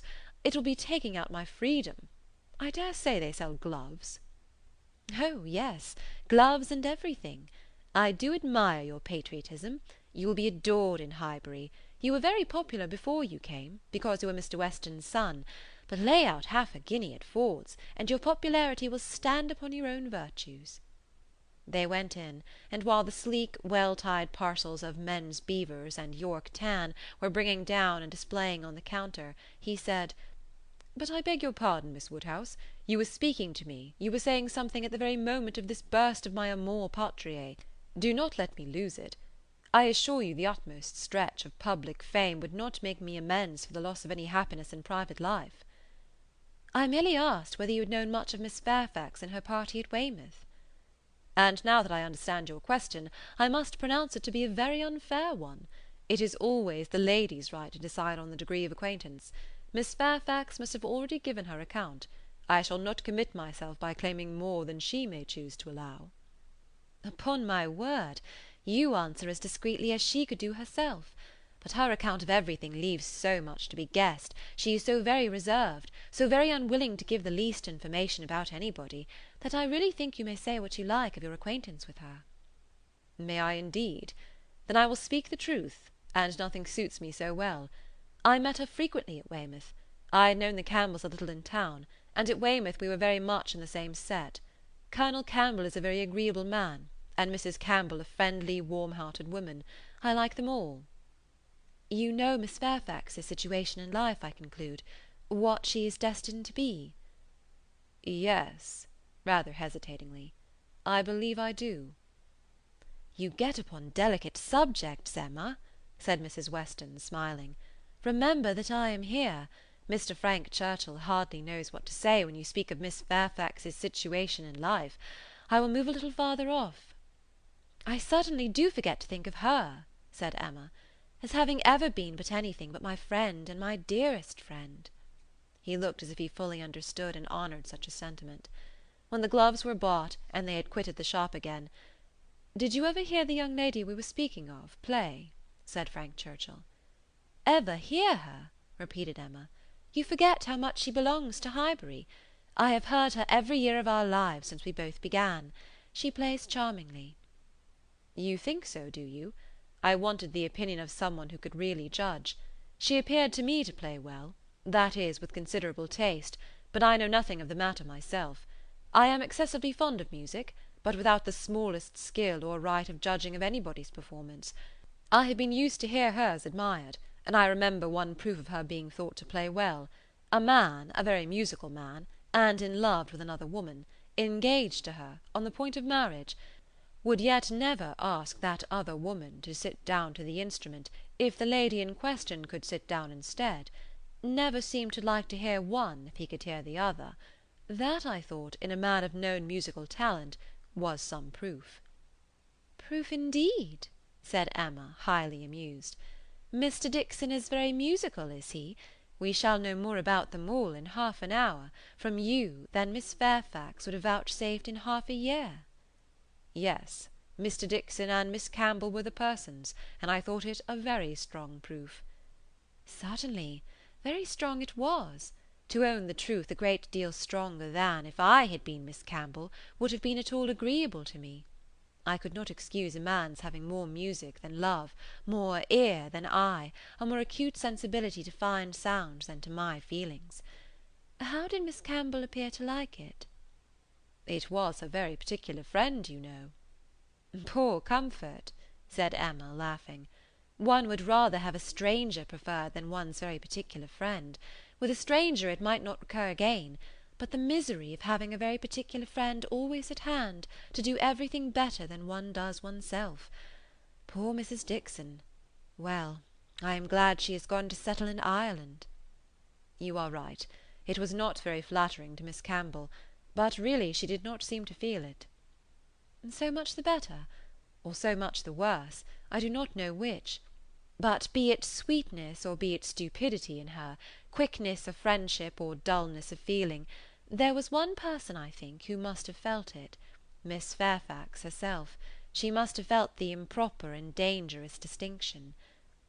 "As to that, I do not—" "Oh, do not imagine that I expect an account of Miss Fairfax's sensations from you, or from anybody else. They are known to no human being, I guess, but herself. But if she continued to play whenever she was asked by Mr. Dixon, one may guess what one chooses." "There appeared such a perfectly good understanding among them all," he began rather quickly, but checking himself added, "However, it is impossible for me to say on what terms they really were, how it might be all behind the scenes. I can only say that there was smoothness outwardly. But you, who have known Miss Fairfax from a child, must be a better judge of her character, and of how she is likely to conduct herself in critical situations, than I can be." "I have known her from a child, undoubtedly. We have been children and women together, and it is natural to suppose that we should be intimate, that we should have taken to each other whenever she visited her friends. But we never did. I hardly know how it has happened. A little, perhaps, from that wickedness on my side, which was prone to take disgust towards a girl so idolized and so cried up as she always was, by her aunt and grandmother, and all their set. And then her reserve. I never could attach myself to anyone so completely reserved." "It is a most repulsive quality indeed," said he. "Oftentimes very convenient, no doubt, but never pleasing. There is safety in reserve, but no attraction. One cannot love a reserved person." "Not till the reserve ceases towards oneself, and then the attraction may be the greater. But I must be more in want of a friend, or an agreeable companion, than I have yet been, to take the trouble of conquering anybody's reserve to procure one. Intimacy between Miss Fairfax and me is quite out of the question. I have no reason to think ill of her, not the least, except that such extreme and perpetual cautiousness of word and manner, such a dread of giving a distinct idea about anybody, is apt to suggest of there being something to conceal." He perfectly agreed with her, and after walking together so long and thinking so much alike, Emma felt herself so well acquainted with him that she could hardly believe it to be only their second meeting. He was not exactly what she had expected. less of the man of the world in some of his notions, less of the spoiled child of fortune, therefore better than she had expected. His ideas seemed more moderate, his feelings warmer. She was particularly struck by his manner of considering Mr. Elton's house, which, as well as the church, he would go and look at, and would not join them in finding much fault with. No, he could not believe it a bad house, not such a house as a man was to be pitied for having. If it were to be shared with the woman he loved, he could not think any man to be pitied for having that house. There must be ample room in it for every real comfort. The man must be a blockhead who wanted more. Mrs. Weston laughed and said he did not know what he was talking about. Used only to a large house himself, and without ever thinking how many advantages and accommodations were attached to its size, he could be no judge of the privations inevitably belonging to a small one. But Emma, in her own mind, determined that he did know what he was talking about, and that he showed a very amiable inclination to settle early in life, and to marry, from worthy motives. He might not be aware of the inroads on domestic peace to be occasioned by no housekeeper's room, or a bad butler's pantry, but no doubt he did perfectly feel that Enscombe could not make him happy, and that whenever he were attached, he would willingly give up much of wealth to be allowed an early establishment. End of chapter 6. Volume 2, Chapter 7 of Emma. Emma's very good opinion of Frank Churchill was a little shaken the following day by hearing that he was gone off to London, merely to have his hair cut. A sudden freak seemed to have seized him at breakfast, and he had sent for a chaise and set off, intending to return to dinner, but with no more important view that appeared than having his hair cut. There was certainly no harm in his travelling 16 miles twice over on such an errand, but there was an air of foppery and nonsense in it which she could not approve. It did not accord with the rationality of plan, the moderation in expense, or even the unselfish warmth of heart which she had believed herself to discern in him yesterday. Vanity, extravagance, love of change, restlessness of temper, which must be doing something, good or bad, heedlessness as to the pleasure of his father and Mrs. Weston, indifferent as to how his conduct might appear in general, he became liable to all these charges. His father only called him a coxcomb, and thought it a very good story, but that Mrs. Weston did not like it was clear enough, by her passing it over as quickly as possible, and making no other comment than that all young people would have their little whims. With the exception of this little blot, Emma found that his visit hitherto had given her friend only good ideas of him. Mrs. Weston was very ready to say how attentive and pleasant a companion he made himself, how much she saw to like in his disposition altogether. He appeared to have a very open temper, certainly a very cheerful and lively one. She could observe nothing wrong in his notions, a great deal decidedly right. He spoke of his uncle with warm regard, was fond of talking to him, said that he would be the best man in the world if he were left to himself, and though there was no being attached to the aunt, he acknowledged her kindness with gratitude, and seemed to mean always to speak of her with respect. This was all very promising, and, but for such an unfortunate fancy for his having his hair cut, there was nothing to denote him unworthy of the distinguished honour which her imagination had given him. The honour, if not of being really in love with her, of being at least very near it, and saved only by her own indifference, for still her resolution held of never marrying. The honour, in short, of being marked out for her by all their joint acquaintance. Mr. Weston, on his side, added a virtue to the account which must have some weight. He gave her to understand that Frank admired her extremely, thought her very beautiful and very charming, and with so much to be said for him altogether, she found she must not judge him harshly. As Mrs. Weston observed, all young people would have their little whims. There was one person among his new acquaintance in Surrey not so leniently disposed. In general he was judged, throughout the parishes of Donwell and Highbury, with great candour. Liberal allowances were made for the little excesses of such a handsome young man, one who smiled so often and bowed so well, but there was one spirit among them not to be softened, from its power of censure, by bows or smiles: Mr. Knightley. The circumstance was told him at Hartfield. For the moment he was silent, but Emma heard him almost immediately afterwards say to himself, over a newspaper he held in his hand, just the trifling silly fellow I took him for. She had half a mind to resent, but an instant's observation convinced her that it was really said only to relieve his own feelings, and not meant to provoke, and therefore she let it pass. Although in one instance the bearers of not good tidings, Mr. and Mrs. Weston's visit this morning was in another respect particularly opportune. Something occurred while they were at Hartfield, to make Emma want their advice, and which was still more lucky, she wanted exactly the advice they gave. This was the occurrence. The Coles had been settled some years in Highbury, and were a very good sort of people, friendly, liberal, and unpretending; but on the other hand they were of low origin, in trade, and only moderately genteel. On their first coming into the country they had lived in proportion to their income, quietly, keeping little company, and that little unexpensively. But the last year or two had brought them a considerable increase of means, the house in town had yielded greater profits, and fortune in general had smiled on them. With their wealth their views increased, their want of a larger house, their inclination for more company. They added to their house, to their number of servants, to their expenses of every sort, and by this time were, in fortune and style of living, second only to the family at Hartfield. Their love of society, and their new dining-room, prepared everybody for their keeping dinner company, and a few parties, chiefly among the single men, had already taken place. The regular and best families Emma could hardly suppose they would presume to invite, neither Donwell, nor Hartfield, nor Randalls. Nothing should tempt her to go, if they did, and she regretted that her father's known habits would be giving her refusal less meaning than she could wish.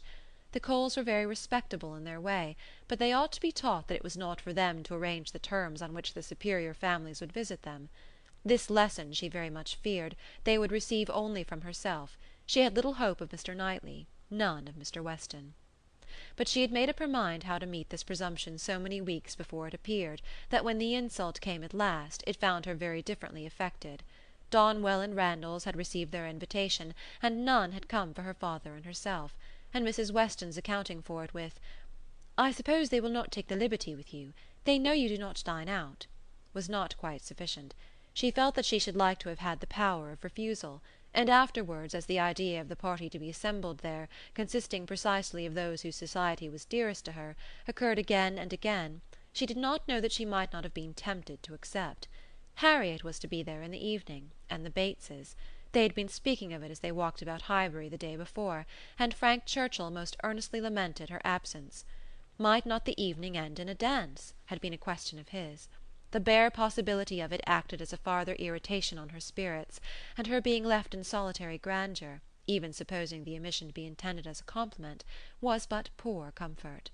It was the arrival of this very invitation while the Westons were at Hartfield which made their presence so acceptable, for though her first remark, on reading it, was that "of course it must be declined," she so very soon proceeded to ask them what they advised her to do, that their advice for her going was most prompt and successful.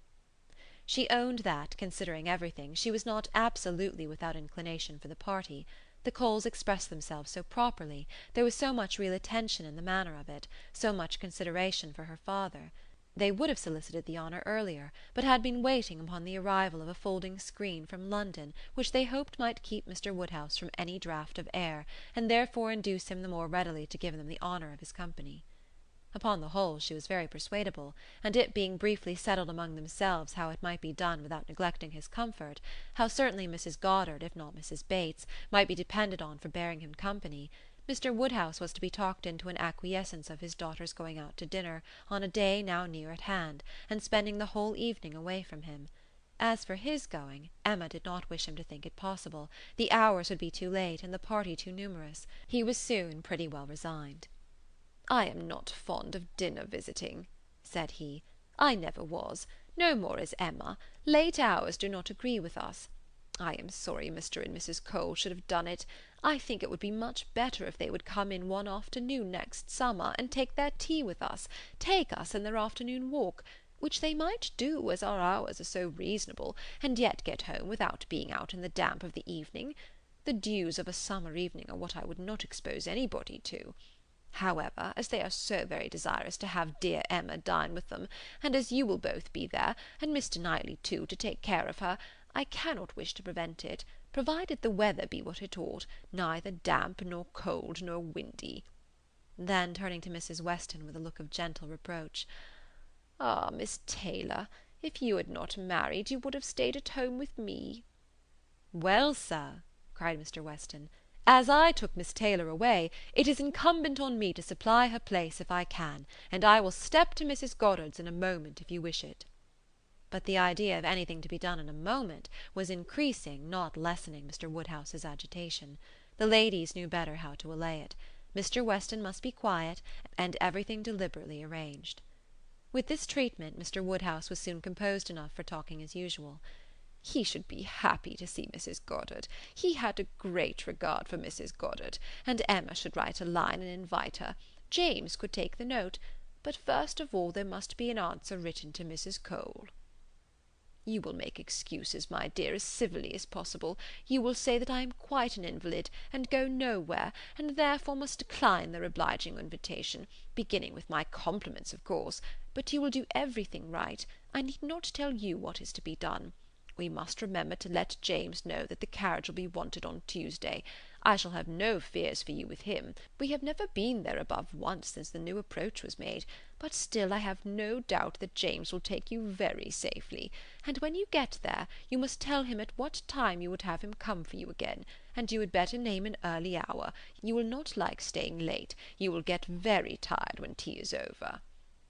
"But you would not wish me to come away before I am tired, papa?"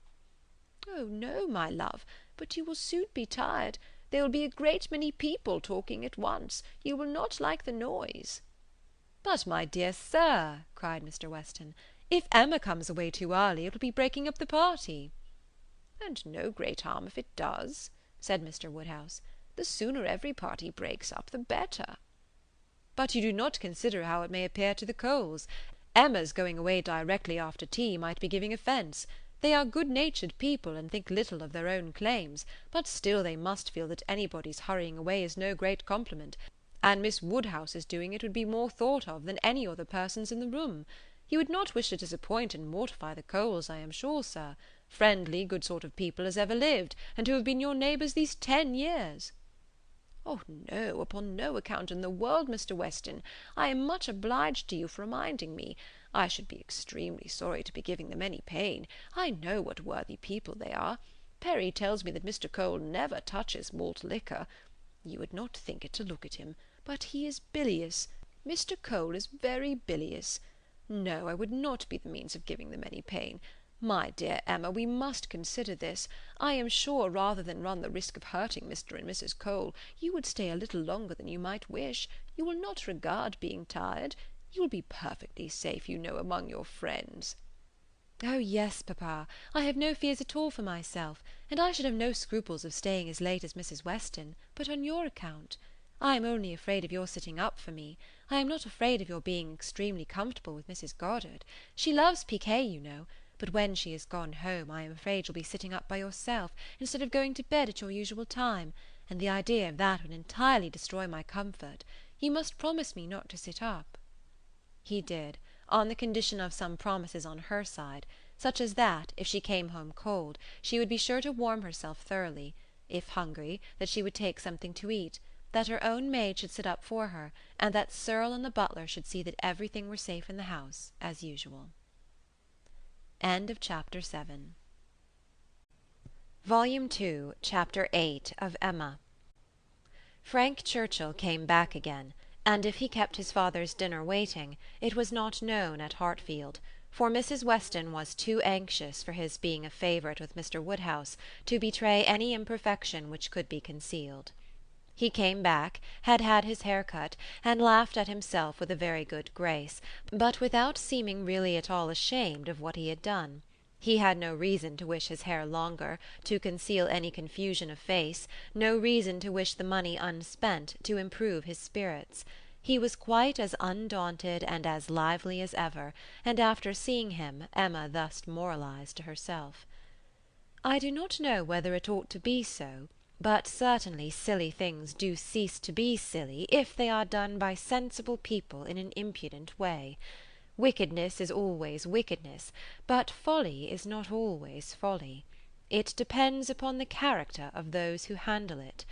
Mr. Knightley, he is not a trifling silly young man. If he were, he would have done this differently. He would either have gloried in the achievement or been ashamed of it. There would have been either the ostentation of a coxcomb, or the evasions of a mind too weak to defend its own vanities. No, I am perfectly sure he is not trifling or silly. With Tuesday came the agreeable prospect of seeing him again, and for a longer time than hitherto, of judging of his general manners, and by inference of the meaning of his manners towards herself, of guessing how soon it might be necessary for her to throw coldness into her air, and of fancying what the observations of all those might be who were now seeing them together for the first time. She meant to be very happy, in spite of the scene being laid at Mr. Cole's, and without being able to forget that among the failings of Mr. Elton, even in the days of his favour, none had disturbed her more than his propensity to dine with Mr. Cole. Her father's comfort was amply secured, Mrs. Bates as well as Mrs. Goddard being able to come, and her last pleasing duty before she left the house was to pay her respects to them as they sat together after dinner, and while her father was fondly noticing the beauty of her dress, to make the two ladies all the amends in her power by helping them to large slices of cake and full glasses of wine, for whatever unwilling self-denial his care of their constitution might have obliged them to practise during the meal. She had provided a plentiful dinner for them, she wished she could know that they had been allowed to eat it. She followed another carriage to Mr. Cole's door, and was pleased to see that it was Mr. Knightley's, for Mr. Knightley, keeping no horses, having little spare money and a great deal of health, activity, and independence, was too apt, in Emma's opinion, to get about as he could, and not use his carriage so often as became the owner of Donwell Abbey. She had an opportunity now of speaking her approbation while warm from her heart, for he stopped to hand her out. "This is coming as you should do," said she, "like a gentleman. I am quite glad to see you." He thanked her, observing, "How lucky that we should arrive at the same moment! For if we had met first in the drawing-room, I doubt whether you would have discerned me to be more of a gentleman than usual. You might not have distinguished how I came by my look or manner." "Yes, I should. I am sure I should. There is always a look of consciousness or bustle when people come in a way which they know to be beneath them. You think you carry it off very well, I dare say, but with you it is a sort of bravado, an air of affected unconcern. I always observe it whenever I meet you under those circumstances. Now you have nothing to try for. You are not at all afraid of being supposed ashamed. You are not striving to look taller than anybody else. Now I shall really be very happy to walk into the same room with you." "Nonsensical girl," was his reply, but not at all in anger. Emma had as much reason to be satisfied with the rest of the party as with Mr. Knightley. She was received with a cordial respect which could not but please, and given all the consequence she could wish for. When the Westons arrived, the kindest looks of love, the strongest of admiration, were for her, from both husband and wife. The son approached her with a cheerful eagerness which marked her as his peculiar object, and at dinner she found him seated by her, and, as she firmly believed, not without some dexterity on his side. The party was rather large, as it included one other family, a proper unobjectionable country family, whom the Coles had the advantage of naming among their acquaintance, and the male part of Mr. Cox's family, the lawyer of Highbury. The less worthy females were to come in the evening, with Miss Bates, Miss Fairfax, and Miss Smith, but already at dinner they were too numerous for any subject of conversation to be general, and while politics and Mr. Elton were talked over, Emma could fairly surrender all her attention to the pleasantness of her neighbour. The first remote sound to which she felt herself obliged to attend was the name of Jane Fairfax. Mrs. Cole seemed to be relating something of her that was expected to be very interesting. She listened, and found it well worth listening to. That very dear part of Emma, her fancy, received an amusing supply. Mrs. Cole was telling that she had been calling on Miss Bates, and as soon as she entered the room had been struck by the sight of a pianoforte, a very elegant-looking instrument, not a grand, but a large-sized square pianoforte, and the substance of the story, the end of all the dialogue, which, in short of surprise and inquiry, and congratulations on her side, and explanation on Miss Bates's, was that this pianoforte had arrived from Broadwood's the day before, to the great astonishment of both aunt and niece, entirely unexpected; that at first, by Miss Bates's account, Jane herself was quite at a loss, quite bewildered to think who could possibly have ordered it; But now they were both perfectly satisfied that it could be from only one quarter. Of course, it must be from Colonel Campbell. "One can suppose nothing else," added Mrs. Cole, "and I was only surprised that there could ever have been a doubt. But Jane, it seems, had a letter from them very lately, and not a word was said about it. She knows their ways best, but I should not consider their silence as any reason for their not meaning to make the present. They might choose to surprise her." Mrs. Cole had many to agree with her. Everybody who spoke on the subject was equally convinced that it must come from Colonel Campbell, and equally rejoiced that such a present had been made, and there were enough ready to speak to allow Emma to think her own way, and still listen to Mrs. Cole. "I declare I do not know when I have heard anything that has given me more satisfaction. It has always hurt me that Jane Fairfax, who plays so delightfully, should not have an instrument. It seemed quite a shame, especially considering how many houses there are where fine instruments are absolutely thrown away.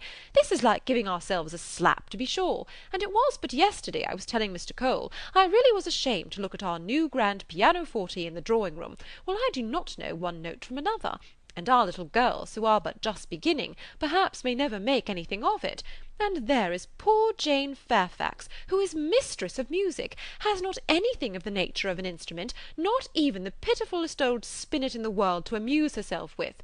I was saying this to Mr. Cole but yesterday, and he quite agreed with me, only he is so particularly fond of music that he could not help indulging himself in the purchase, hoping that some of our good neighbours might be so obliging occasionally to put it to better use than we can, and that really is the reason why the instrument was bought, or else I am sure we ought to be ashamed of it.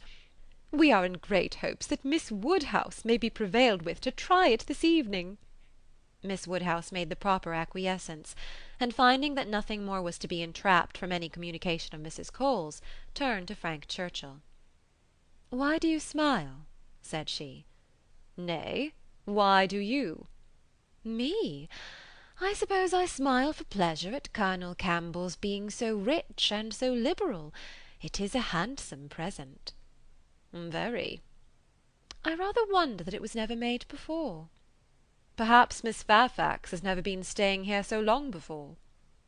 "Or that he did not give her the use of their own instrument, which must now be shut up in London, untouched by anybody."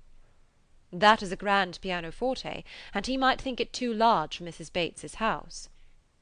"You may say what you choose, but your countenance testifies that your thoughts on this subject are very much like mine." "I do not know.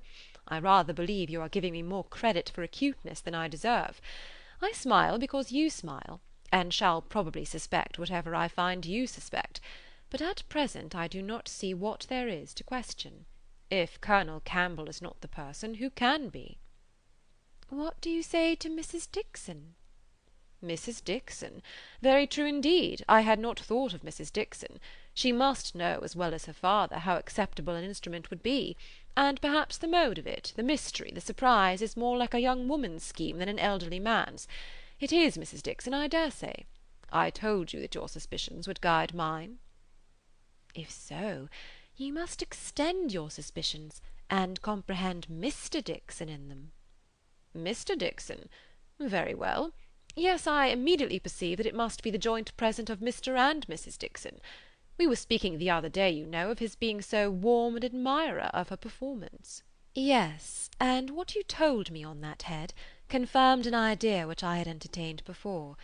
I do not mean to reflect upon the good intentions of either Mr. Dixon or Miss Fairfax, but I cannot help suspecting either that, after making his proposals to her friend, he had the misfortune to fall in love with her, or that he became conscious of a little attachment on her side.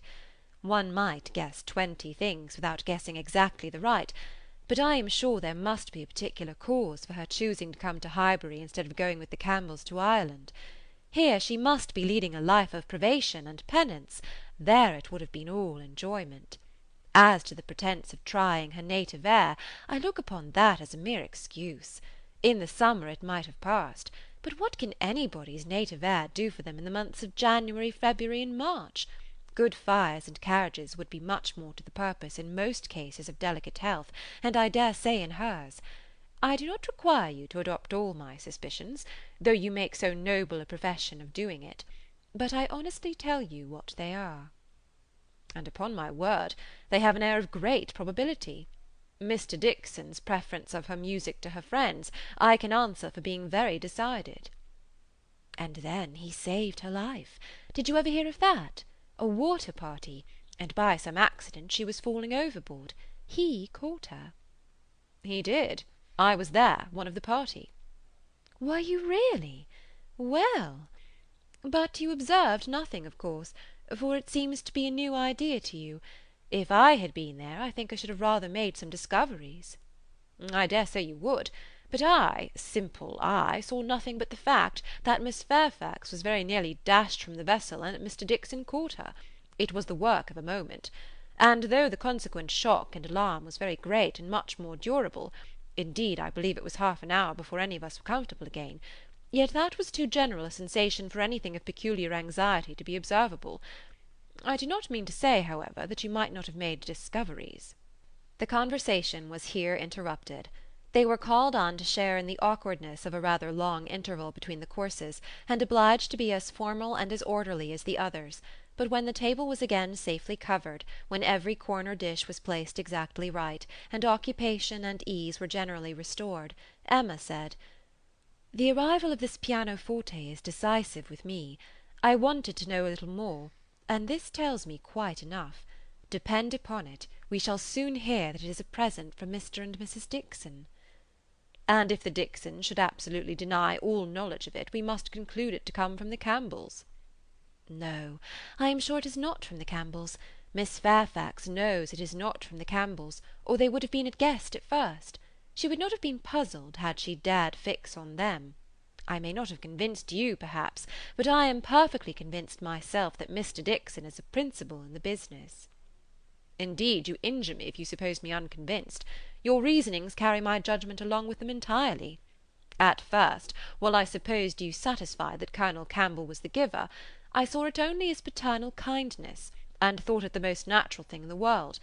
But when you mentioned Mrs. Dixon, I felt how much more probable that it should be the tribute of warm female friendship, and now I can see it in no other light than as an offering of love." There was no occasion to press the matter farther. The conviction seemed real; he looked as if he felt it. She said no more; other subjects took their turn, and the rest of the dinner passed away, the dessert succeeded, the children came in, and were talked to and admired amid the usual rate of conversation; a few clever things said, a few downright silly, but by much the larger proportion neither the one nor the other; nothing worse than everyday remarks, dull repetitions, old news, and heavy jokes. The ladies had not been long in the drawing-room before the other ladies, in their different divisions, arrived. Emma watched the entrée of her own particular little friend, and if she could not exult in her dignity and grace, she could not only love the blooming sweetness and the artless manner, but could most heartily rejoice in that light, cheerful, unsentimental disposition which allowed her so many alleviations of pleasure in the midst of the pangs of disappointed affection. There she sat, and who would have guessed how many tears she had lately been shedding?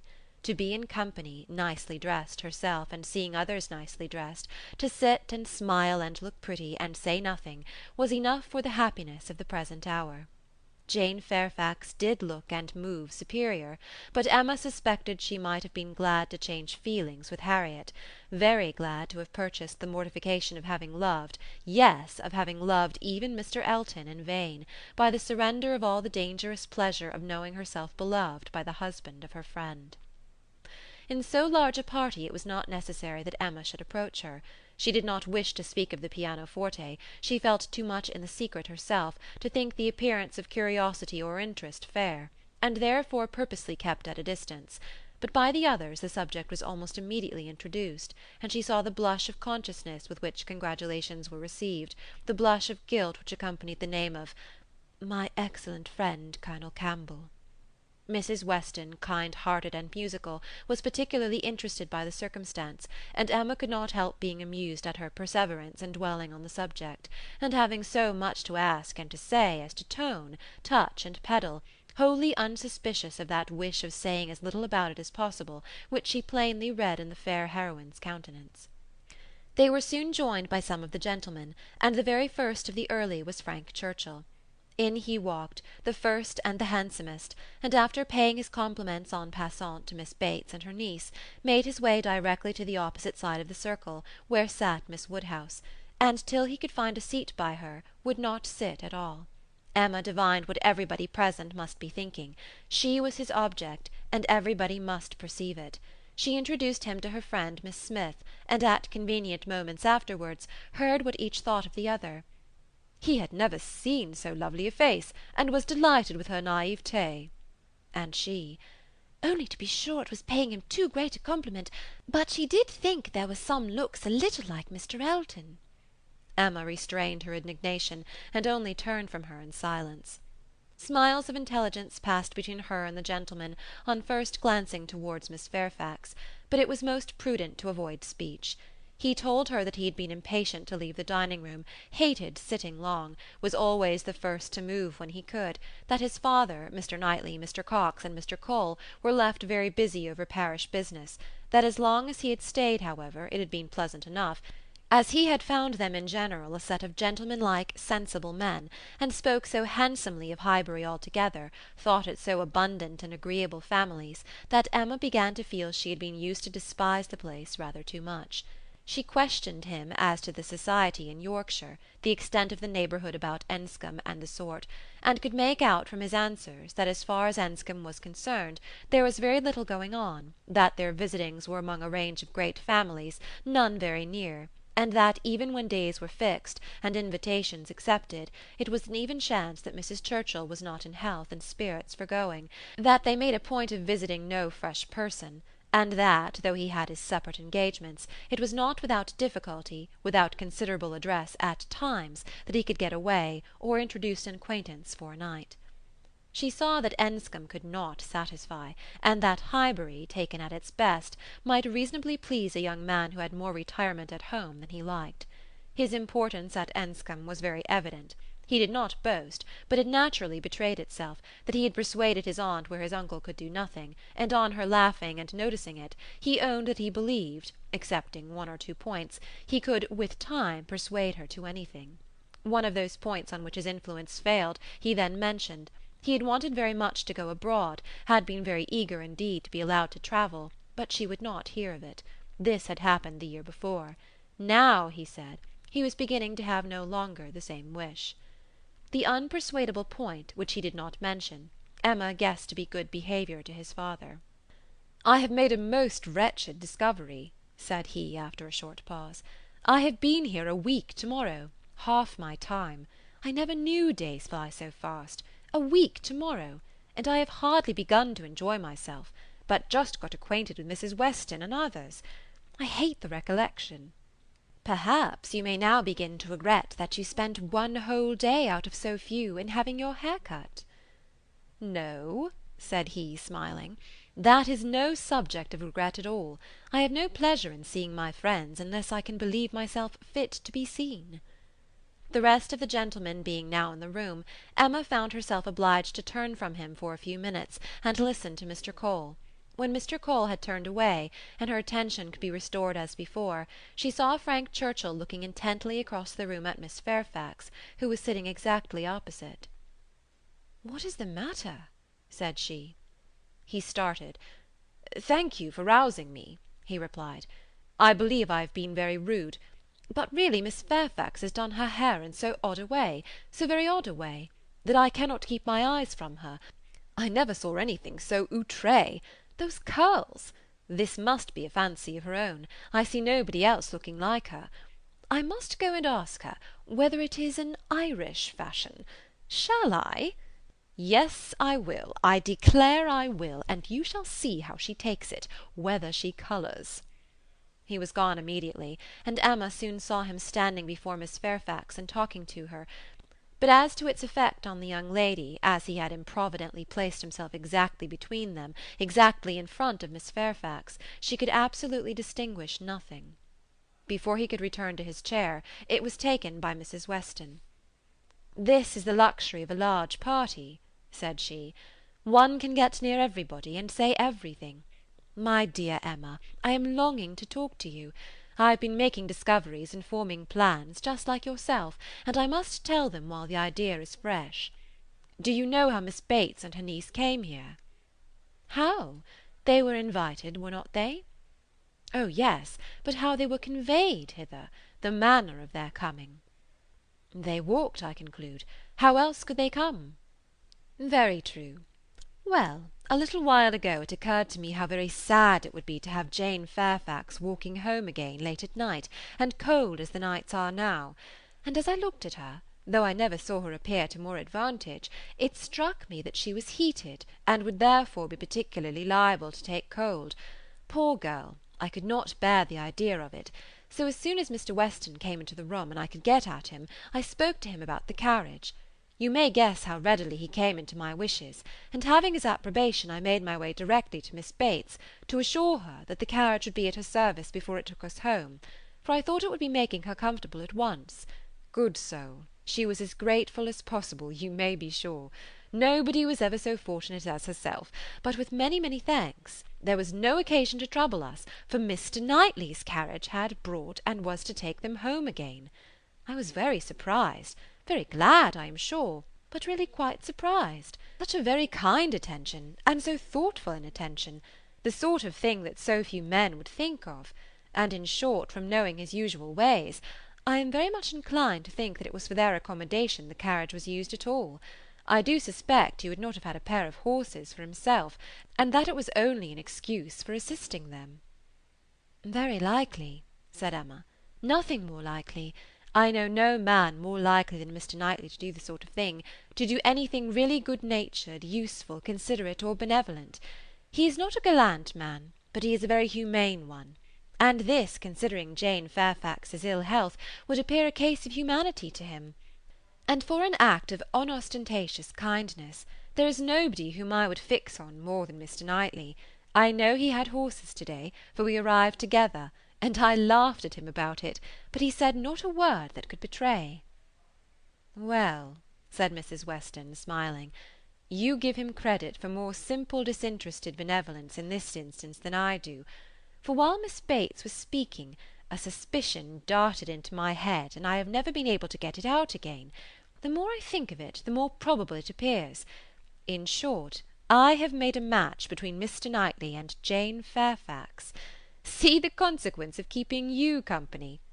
What do you say to it?" "Mr. Knightley and Jane Fairfax!" exclaimed Emma. "Dear Mrs. Weston, how could you think of such a thing? Mr. Knightley! Mr. Knightley must not marry. You would not have little Henry cut out from Donwell. Oh, no, no, Henry must have Donwell. I cannot at all consent to Mr. Knightley's marrying, and I am sure it is not at all likely. I am amazed that you should think of such a thing." "My dear Emma, I have told you what led me to think of it. I do not want the match. I do not want to injure little Henry, but the idea has been given me by circumstances, and if Mr. Knightley really wished to marry, you would not have him refrain on Henry's account, a boy of 6 years old, who knows nothing of the matter." "Yes, I would. I could not bear to have Henry supplanted. Mr. Knightley marry! No, I have never had such an idea, and I cannot adopt it now. And Jane Fairfax, too, of all women." "Nay, she has always been a first favourite with him, as you very well know." "But the imprudence of such a match." "I am not speaking of its prudence, merely its probability." "I see no probability in it, unless you have any better foundation than what you mention. His good nature, his humanity, as I tell you, would be quite enough to account for the horses. He has a great regard for the Bateses, you know, independent of Jane Fairfax, and is always glad to show them attention. My dear Mrs. Weston, do not take to match-making. You do it very ill. Jane Fairfax, mistress of the Abbey! Oh, no, no, every feeling revolts. For his own sake I would not have him do so mad a thing." "Imprudent, if you please, but not mad. Excepting inequality of fortune, and perhaps a little disparity of age, I can see nothing unsuitable." "But Mr. Knightley does not want to marry. I am sure he has not the least idea of it. Do not put it into his head. Why should he marry?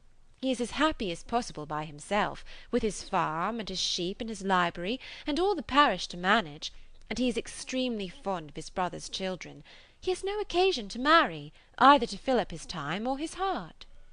"My dear Emma, as long as he thinks so, it is so. But if he really loves Jane Fairfax—" "Nonsense! He does not care about Jane Fairfax. In the way of love, I am sure he does not. He would do any good to her or her family, but—" "Well," said Mrs. Weston, laughing, "perhaps the greatest good he could do them would be to give Jane such a respectable home." "If it would be good to her, I am sure it would be evil to himself. A very shameful and degrading connection. How would he bear to have Miss Bates belonging to him? To have her haunting the Abbey, and thanking him all day long for his great kindness in marrying Jane? So very kind and obliging. But he has always been such a very kind neighbour. And then fly off through half a sentence to her mother's old petticoat. Not that it was such a very old petticoat either, for still it would last a great while, and indeed she must say thankfully that their petticoats were all very strong."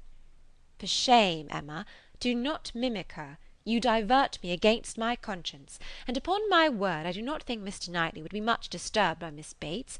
Little things do not irritate him. She might talk on, and if he wanted to say anything himself, he would only talk louder and drown her voice. But the question is not whether it be a bad connection for him, but whether he wishes it, and I think he does. I have heard him speak, and so must you, so very highly of Jane Fairfax. The interest he's taken in her, his anxiety about her health, his concern that she should have no happier prospect. I have heard him express himself so warmly on those points. Such an admirer of her performance on the pianoforte, and of her voice. I have heard him say that he could listen to her forever. Oh, and I had almost forgotten one idea that occurred to me. This pianoforte that has been sent here by somebody, though we have all been so well satisfied to consider it a present from the Campbells, may it not be from Mr. Knightley? I cannot help suspecting him. I think he is just the person to do it, even without being in love." "Then it can be no argument to prove that he is in love. But I do not think it is at all a likely thing for him to do. Mr. Knightley does nothing mysteriously." "I have heard him lamenting her having no instrument repeatedly, oftener than I should suppose such a circumstance would, in the common course of things, occur to him." "Very well, and if he had intended to give her one, he would have told her so." "There might be scruples of delicacy, my dear Emma. I have a very strong notion that it comes from him. I am sure he was particularly silent when Mrs. Cole told us of it at dinner." "You take up an idea, Mrs. Weston, and run away with it, as you have many a time reproached me with doing. I see no sign of attachment. I believe nothing of the pianoforte, and proof shall only convince me that Mr. Knightley has any thought of marrying Jane Fairfax." They combated the point some time longer in the same way, Emma rather gaining ground over the mind of her friend, for Mrs. Weston was the most used of the two to yield, till a little bustle in the room showed them that tea was over, and the instrument in preparation, and at the same moment Mr. Cole approaching to entreat Miss Woodhouse would do them the honour of trying it. Frank Churchill, of whom, in the eagerness of her conversation with Mrs. Weston, she had been seeing nothing, except that he had found a seat by Miss Fairfax, followed Mr. Cole to add his very pressing entreaties, and as, in every respect, it suited Emma best to lead, she gave a very proper compliance. She knew the limitations of her own powers too well to attempt more than she could perform with credit. She wanted neither taste nor spirit in the little things which are generally acceptable, and could accompany her own voice well. One accompaniment to her song took her agreeably by surprise, a second, slightly but correctly taken by Frank Churchill. Her pardon was duly begged at the close of the song, and everything usual followed. He was accused of having a delightful voice, and a perfect knowledge of music, which was properly denied, and that he knew nothing of the matter, and had no voice at all, roundly asserted.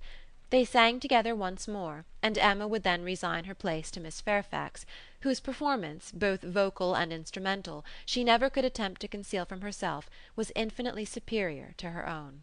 With mixed feelings she seated herself at a little distance from the numbers round the instrument to listen. Frank Churchill sang again. They had sung together once or twice, it appeared, at Weymouth.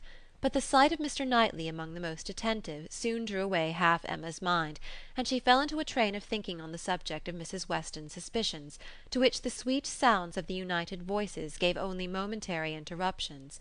Her objections to Mr. Knightley's marrying did not in the least subside. She could see nothing but evil in it.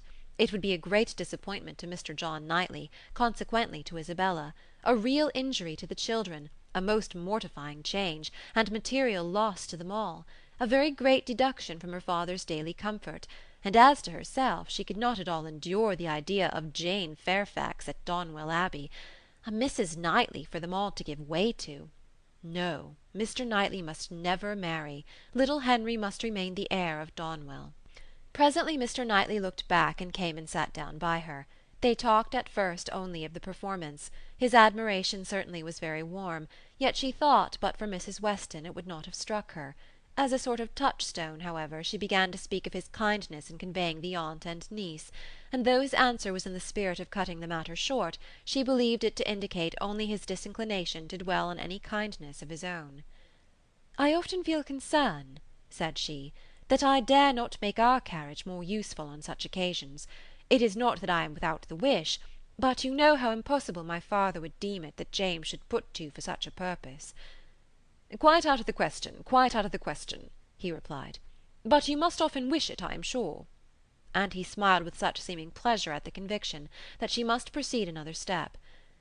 "This present from the Campbells," said she, "this pianoforte is very kindly given."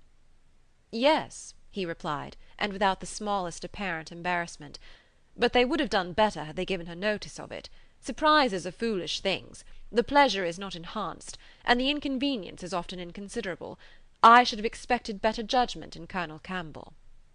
From that moment Emma could have taken her oath that Mr. Knightley had had no concern in giving the instrument. But whether he were entirely free from peculiar attachment, whether there were no actual preference, remained a little longer doubtful. Toward the end of Jane's second song her voice grew thick. "That will do," said he when it was finished, thinking aloud. "You have sung quite enough for one evening. Now be quiet." Another song, however, was soon begged for. One more, they would not fatigue Miss Fairfax on any account, and would only ask for one more.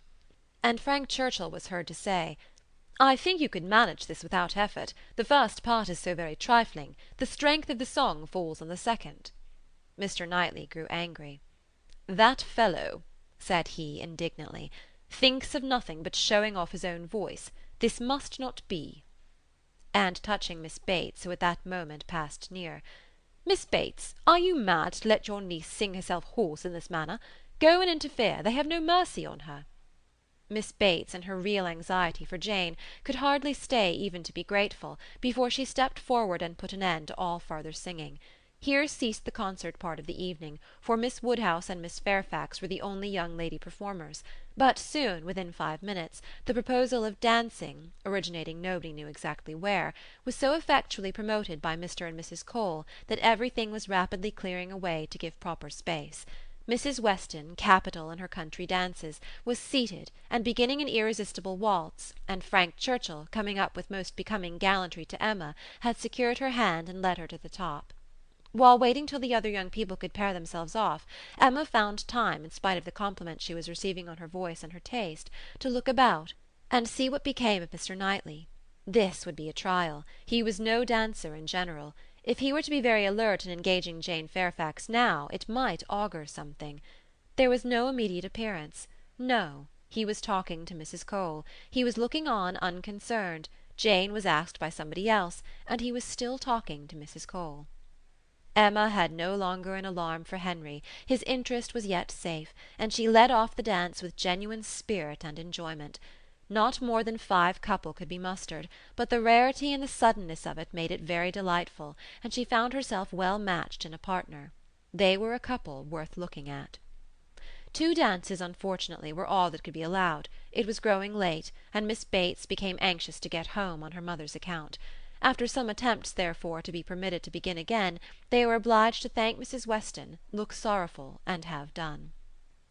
"Perhaps it is as well," said Frank Churchill as he attended Emma to her carriage. "I must have asked Miss Fairfax, and her languid dancing would not have agreed with me after yours." Chapter 8. Volume 2, Chapter 9 of Emma. Emma did not repent her condescension in going to the Coles.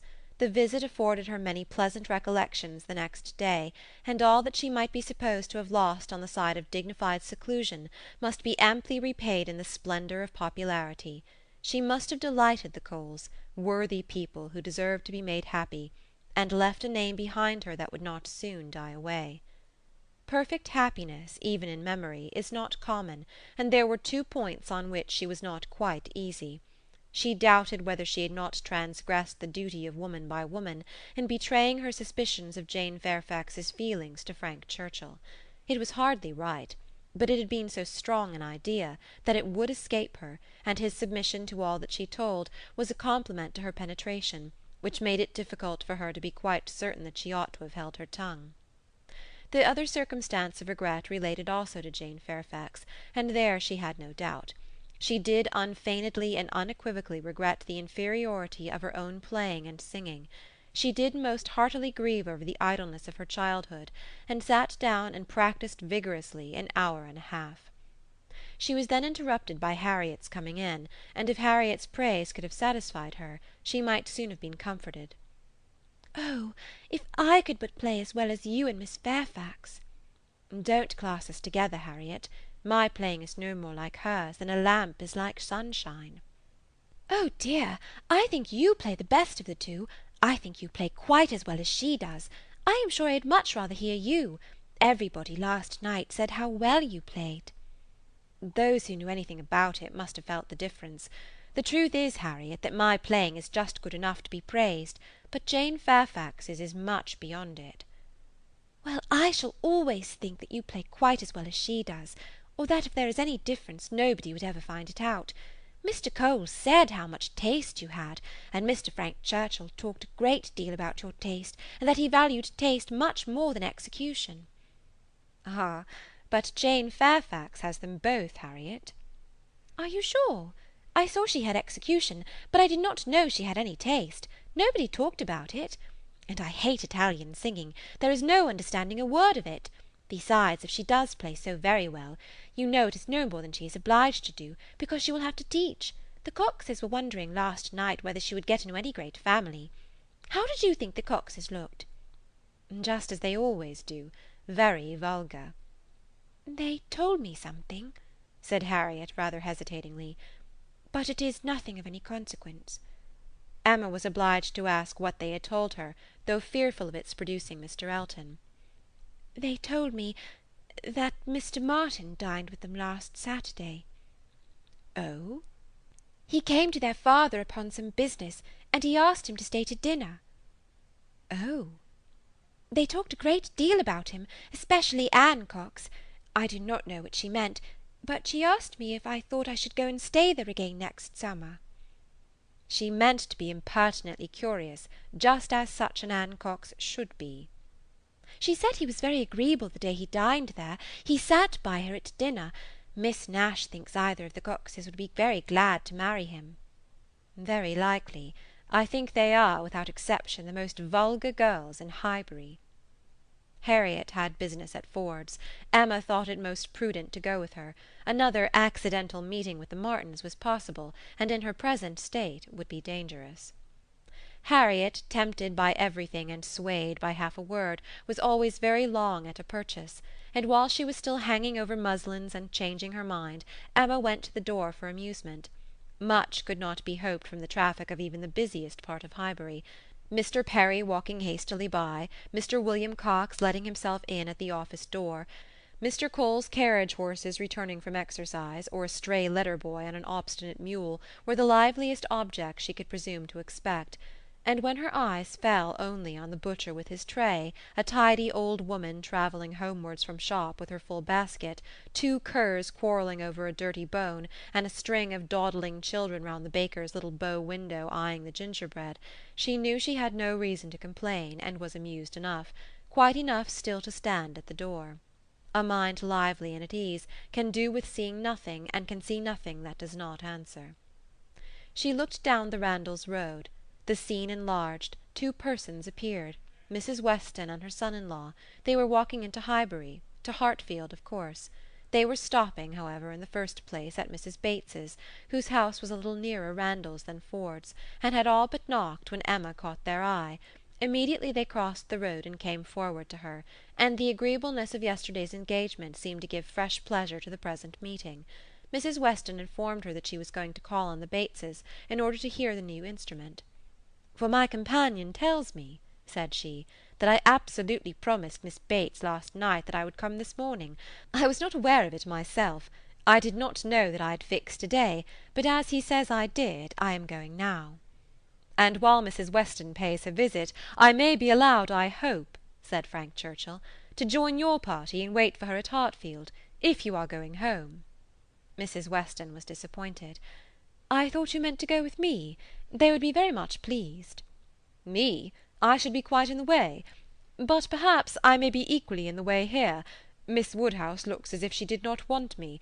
My aunt always sends me off when she is shopping. She says I fidget her to death, and Miss Woodhouse looks as if she could almost say the same. What am I to do?" "I am here on no business of my own," said Emma. "I am only waiting for my friend. She will probably have soon done, and then we shall go home. But you had better go with Mrs. Weston and hear the instrument." "Well, if you advise it.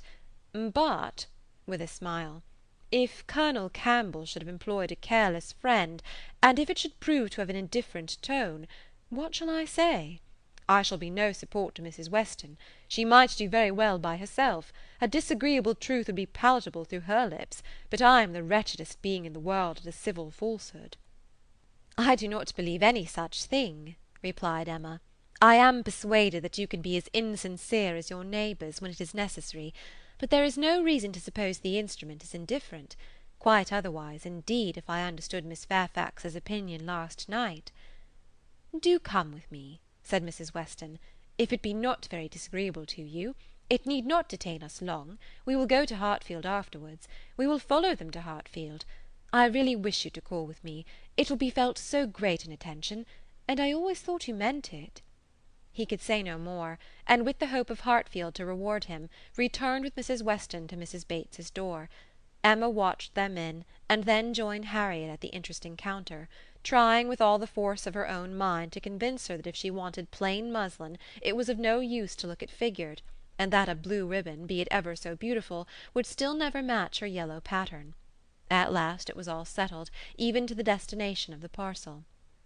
"Should I send it to Mrs. Goddard's, ma'am?" asked Mrs. Ford. Yes, to Mrs. Goddard's. Only my pattern gown is at Hartfield. No, you shall send it to Hartfield if you please. But then Mrs. Goddard will want to see it, and I could take the pattern gown home any day. But I shall want the ribbon directly, so it had better go to Hartfield, at least the ribbon. You could make it into 2 parcels, Mrs. Ford, could not you?" "It is not worth while, Harriet, to give Mrs. Ford the trouble of 2 parcels." "No more it is." "No trouble in the world, ma'am," said the obliging Mrs. Ford. "Oh, but indeed I would much rather have it only in one. Then, if you please, you shall send it all to Mrs. Goddard's. I do not know. No, I think, Miss Woodhouse, I may just as well have it sent to Hartfield, and take it home with me at night. What do you advise?" "That you do not give another half-second to the subject. To Hartfield, if you please, Mrs. Ford." "Ay, that will be much the best," said Harriet, quite satisfied. "I should not at all like it to have it sent to Mrs. Goddard's." Voices approached the shop, or rather one voice and 2 ladies. Mrs. Weston and Miss Bates met them at the door. "My dear Miss Woodhouse," said the latter, "I am just run across to entreat the favour of you to come and sit down with us a little while, and give us your opinion of our new instrument. You and Miss Smith. How do you do, Miss Smith? Very well, I thank you, and I begged Mrs. Weston to come with me, that I might be sure of succeeding." "I hope Mrs. Bates and Miss Fairfax are—" "Very well. I am much obliged to you. My mother is delightfully well, and Jane caught no cold last night. How is Mr. Woodhouse? I am so glad to hear such a good account. Mrs. Weston told me you were here. Oh, then, I said, I must run across. I am sure Miss Woodhouse will allow me just to run across and entreat her to come in. My mother will be so very happy to see her. And now we are such a nice party, she cannot refuse. Ay, pray do, said Mr. Frank Churchill. Miss Woodhouse's opinion of the instrument will be worth having. But, said I shall be more sure of succeeding if one of you will go with me. "Oh," said he, "wait half a minute till I have finished my job." For would you believe it, Miss Woodhouse, there he is in the most obliging manner in the world, fastening the rivet of my mother's spectacles. The rivet came out, you know, this morning. So very obliging. For my mother had no use of her spectacles, could not put them on. And by the by, everybody ought to have 2 pair of spectacles. They should indeed. Jane said so. I meant to take them over to John Saunders the first thing I did, but something or other hindered me all the morning. First one thing, then another. There is no saying what, you know. At one time Patty came to say she thought the kitchen chimney wanted sweeping. "Oh," said I, "Patty, do not come with your bad news to me. Here is the rivet of your mistress's spectacles out."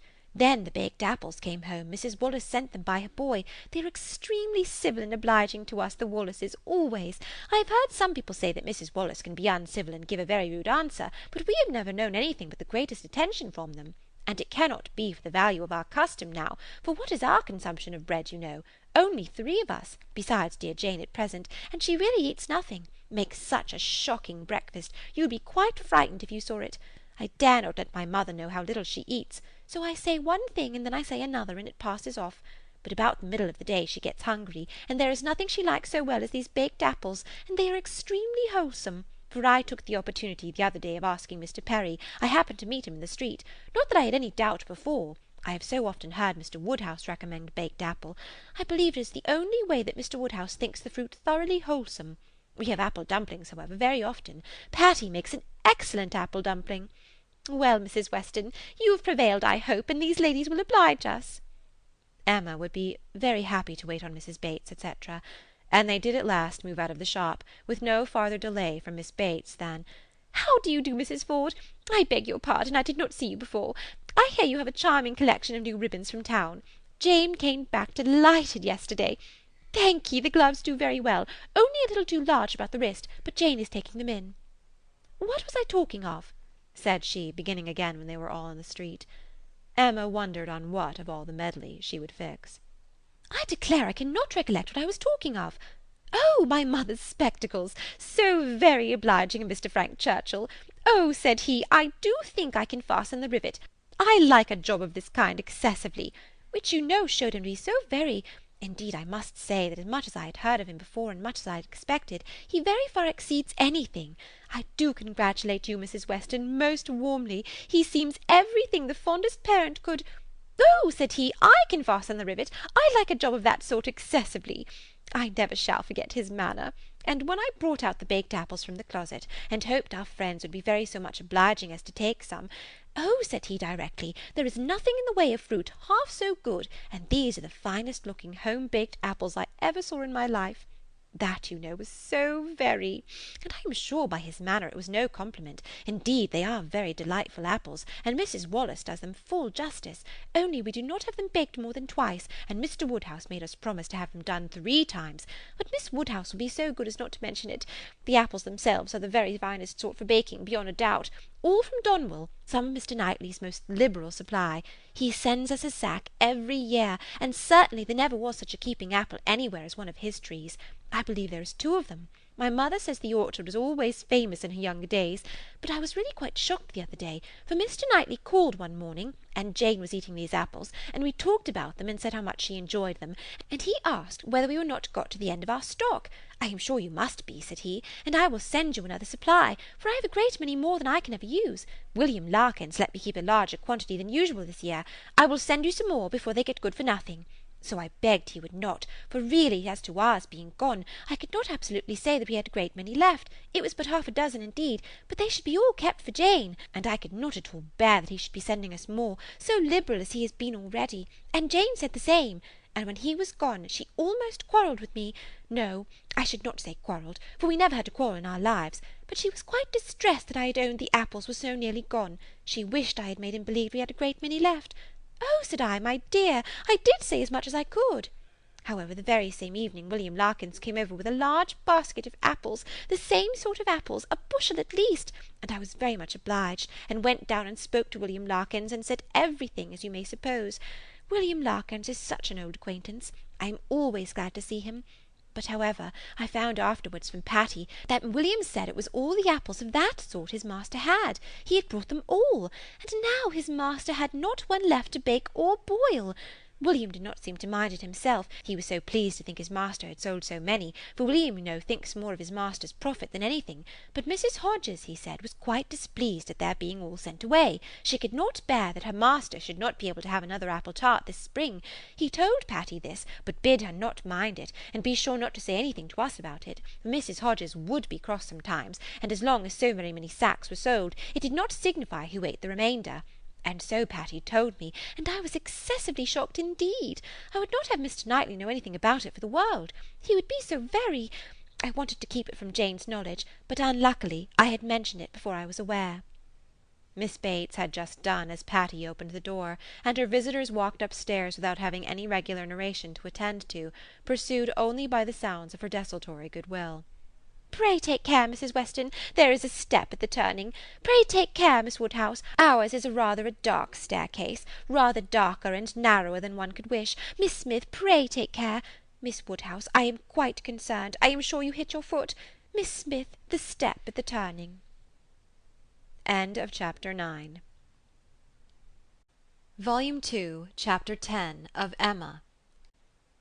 The appearance of the little sitting-room as they entered was tranquillity itself. Mrs. Bates, deprived of her usual employment, slumbering on one side of the fire; Frank Churchill at a table near her, most deedily occupied about her spectacles; and Jane Fairfax standing with her back to them, intent on her pianoforte. Busy as he was, however, the young man was yet able to show a most happy countenance on seeing Emma again. "This is a pleasure," said he, in rather a low voice, "coming at least 10 minutes earlier than I had calculated. You find me trying to be useful. Tell me if you think I shall succeed." "What?" said Mrs. Weston. "Have not you finished it yet? You would not earn a very good livelihood as a working silversmith at this rate." "I have not been working uninterruptedly," he replied. "I have been assisting Miss Fairfax in trying to make her instrument stand steadily. It was not quite firm. An unevenness in the floor, I believe. You see we have been wedging one leg with paper. This was very kind of you to be persuaded to come. I was almost afraid you would be hurrying home." He contrived that she should be seated by him, and was sufficiently employed in looking out the best baked apple for her, and trying to make her help or advise him in his work, till Jane Fairfax was quite ready to sit down to the pianoforte again. That she was not immediately ready, Emma did suspect to arise from the state of her nerves. She had not yet possessed the instrument long enough to touch it without emotion. She must reason herself into the power of performance, and Emma could not but pity such feelings, whatever their origin, and could not but resolve never to expose them to her neighbour again. At last Jane began, and though the first bars were feebly given, the powers of the instrument were gradually done full justice to. Mrs. Weston had been delighted before, and was delighted again. Emma joined her in all her praise, and the pianoforte, with every proper discrimination, was pronounced to be altogether of the highest promise. "Whoever Colonel Campbell might employ," said Frank Churchill with a smile at Emma, "the person has not chosen ill. I heard a good deal of Colonel Campbell's taste in Weymouth, and the softness of the upper notes I am sure is exactly what he and all that party would particularly prize. I dare say, Miss Fairfax, that he either gave his friend very minute directions, or wrote to Broadwood himself. Do not you think so?" Jane did not look round. She was not obliged to hear. Mrs. Weston had been speaking to her at the same moment. "It is not fair," said Emma in a whisper. "Mine was a random guess. Do not distress her." He shook his head with a smile, and looked as if he had very little doubt and very little mercy. Soon afterwards he began again. "How much your friends in Ireland must be enjoying your pleasure on this occasion, Miss Fairfax. I dare say they often think of you, and wonder which will be the day, the precise day of the instrument's coming to hand. Do you imagine Colonel Campbell knows the business to be going forward just at this time? Do you imagine it to be the consequence of an immediate commission from him, or that he may have sent only a general direction, an order indefinite as to time, to depend upon contingencies and conveniences?" He paused. She could not but hear. She could not avoid answering. "Till I have a letter from Colonel Campbell," said she in a voice of forced calmness, "I can imagine nothing with any confidence. It must be all conjecture." "Conjecture? Ay, sometimes one conjectures right, and sometimes one conjectures wrong. I wish I could conjecture how soon I shall make this rivet quite firm. What nonsense one talks, Miss Woodhouse, when hard at work, if one talks at all. Your real workmen, I suppose, hold their tongues, but we gentlemen labourers, if we get hold of a word. Miss Fairfax said something about conjecturing. There, it is done. I have the pleasure, madam," to Mrs. Bates, "of restoring your spectacles, healed for the present." He was very warmly thanked by both mother and daughter. To escape a little from the latter, he went to the pianoforte, and begged Miss Fairfax, who was still sitting at it, to play something more. "If you are very kind," said he, "it will be one of the waltzes we danced last night. Let me live them over again. You did not enjoy them as I did. You appeared tired the whole time. I believe you were glad we danced no longer, but I would have given worlds, all the worlds one ever has to give, for another half-hour." She played. What felicity it is to hear a tune again which has made one happy! If I mistake not, that was danced at Weymouth. She looked up at him for a moment, coloured deeply, and played something else. He took some music from a chair near the pianoforte, and turning to Emma, said, "Here is something quite new to me. Do you know it? Kramer. And here are a new set of Irish melodies. That, from such a quarter, one might expect. This was all sent with the instrument. Very thoughtful of Colonel Campbell, was it not? He knew Miss Fairfax could have no music here. I honour that part of the attention particularly. It shows it to have been so thoroughly from the heart. Nothing hastily done, nothing incomplete. True affection only could have prompted it."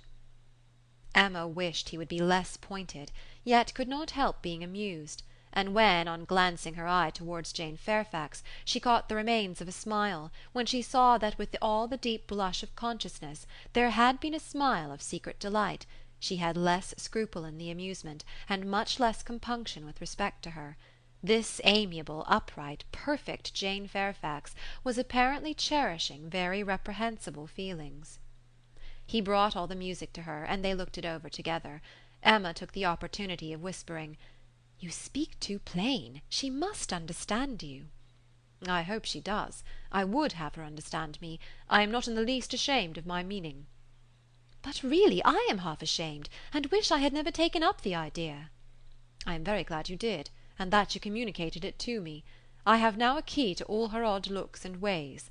Leave shame to her. If she does wrong, she ought to feel it." "She is not entirely without it, I think." "I do not see much sign of it. She is playing Robin Adair at this moment, his favourite." Shortly afterwards Miss Bates, passing near the window, descried Mr. Knightley on horseback not far off.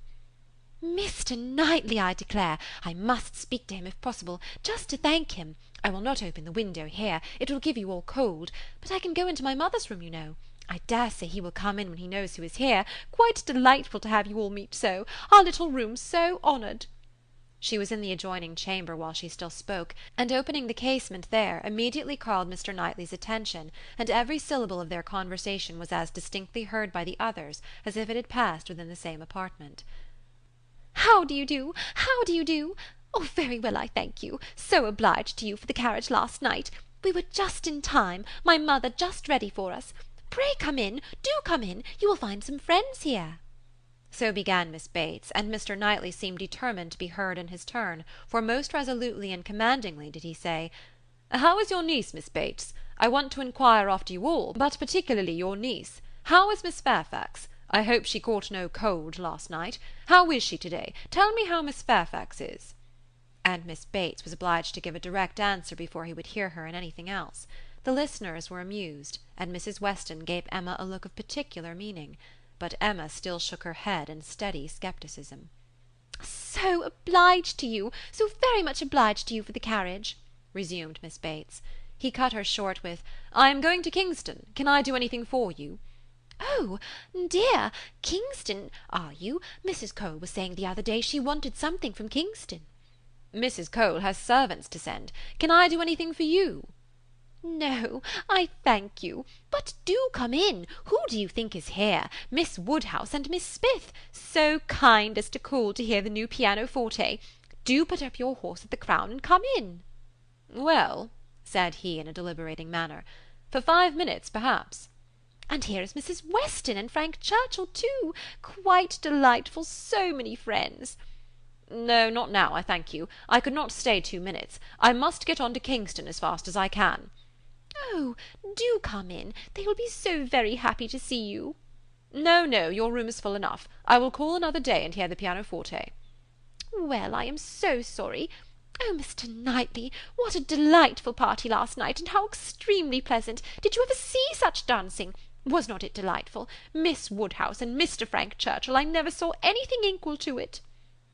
Oh, very delightful indeed. I can say nothing less, for I suppose Miss Woodhouse and Mr. Frank Churchill are hearing everything that passes. And, raising his voice still more, I do not see why Miss Fairfax should not be mentioned too. I think Miss Fairfax dances very well, and Mrs. Weston is the very best country dance player without exception in England. Now, if your friends have any gratitude, they will say something pretty loud about you and me in return, but I cannot stay to hear it. Oh, Mr. Knightley, one moment more, something of consequence. So shocked! Jane and I are both so shocked about the apples. What is the matter now? To think of your sending us all your store apples. You said you had a great many, and now you have not one left. We really are so shocked. Mrs. Hodges may well be angry. William Larkins mentioned it here. You should not have done it, indeed you should not. Ah, he is off. He never can bear to be thanked. But I thought he would have stayed now, and it would have been a pity not to have mentioned. Well, returning to the room, I have not been able to succeed. Mr. Knightley cannot stop. He is going to Kingston. He asked me if he could do anything. Yes, said Jane. We heard his kind offers. We heard everything.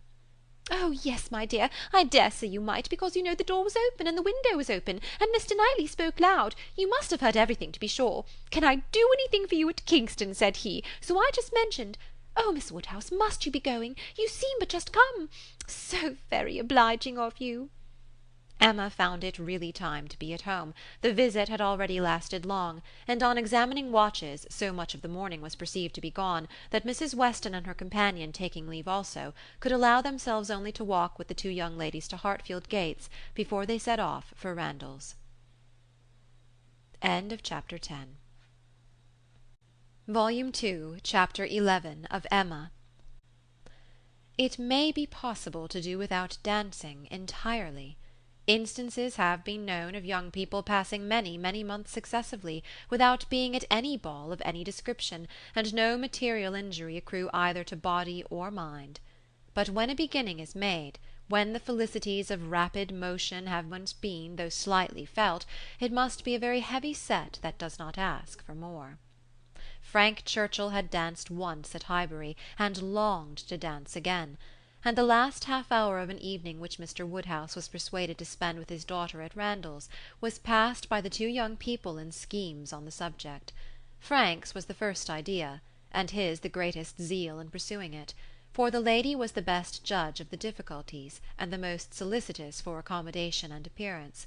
But still she had inclination enough for showing people again how delightfully Mr. Frank Churchill and Miss Woodhouse danced, for doing that in which she need not blush to compare herself with Jane Fairfax, and even for simple dancing itself without any of the wicked aids of vanity, to assist him first in pacing out the room where they were in to see what it could be made to hold, and then in taking the dimensions of the other parlour in the hope of discovering, in spite of all that Mr. Weston could say of their exactly equal size, that it was a little the largest.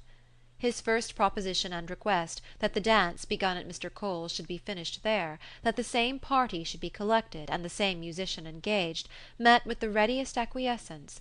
Mr. Weston entered into the idea with thorough enjoyment, and Mrs. Weston most willingly undertook to play as long as they could wish to dance, and the interesting employment had followed, of reckoning up exactly who there would be, and apportioning out the indispensable division of space to every couple.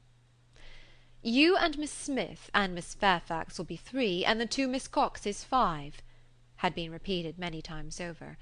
And there will be the 2 Gilberts, young Cox, my father, and myself, besides Mr. Knightley. Yes, that will be quite enough for pleasure. You and Miss Smith and Miss Fairfax will be 3, and the 2 Miss Coxes 5, and for 5 couple there will be plenty of room." But soon it came to be on one side. "But will there be good room for 5 couple? I really do not think there will." On another. And after all, 5 couple are not enough to make it worth while to stand up. 5 couple are nothing, when one thinks seriously about it. It will not do to invite 5 couple. It can be allowable only as the thought of the moment.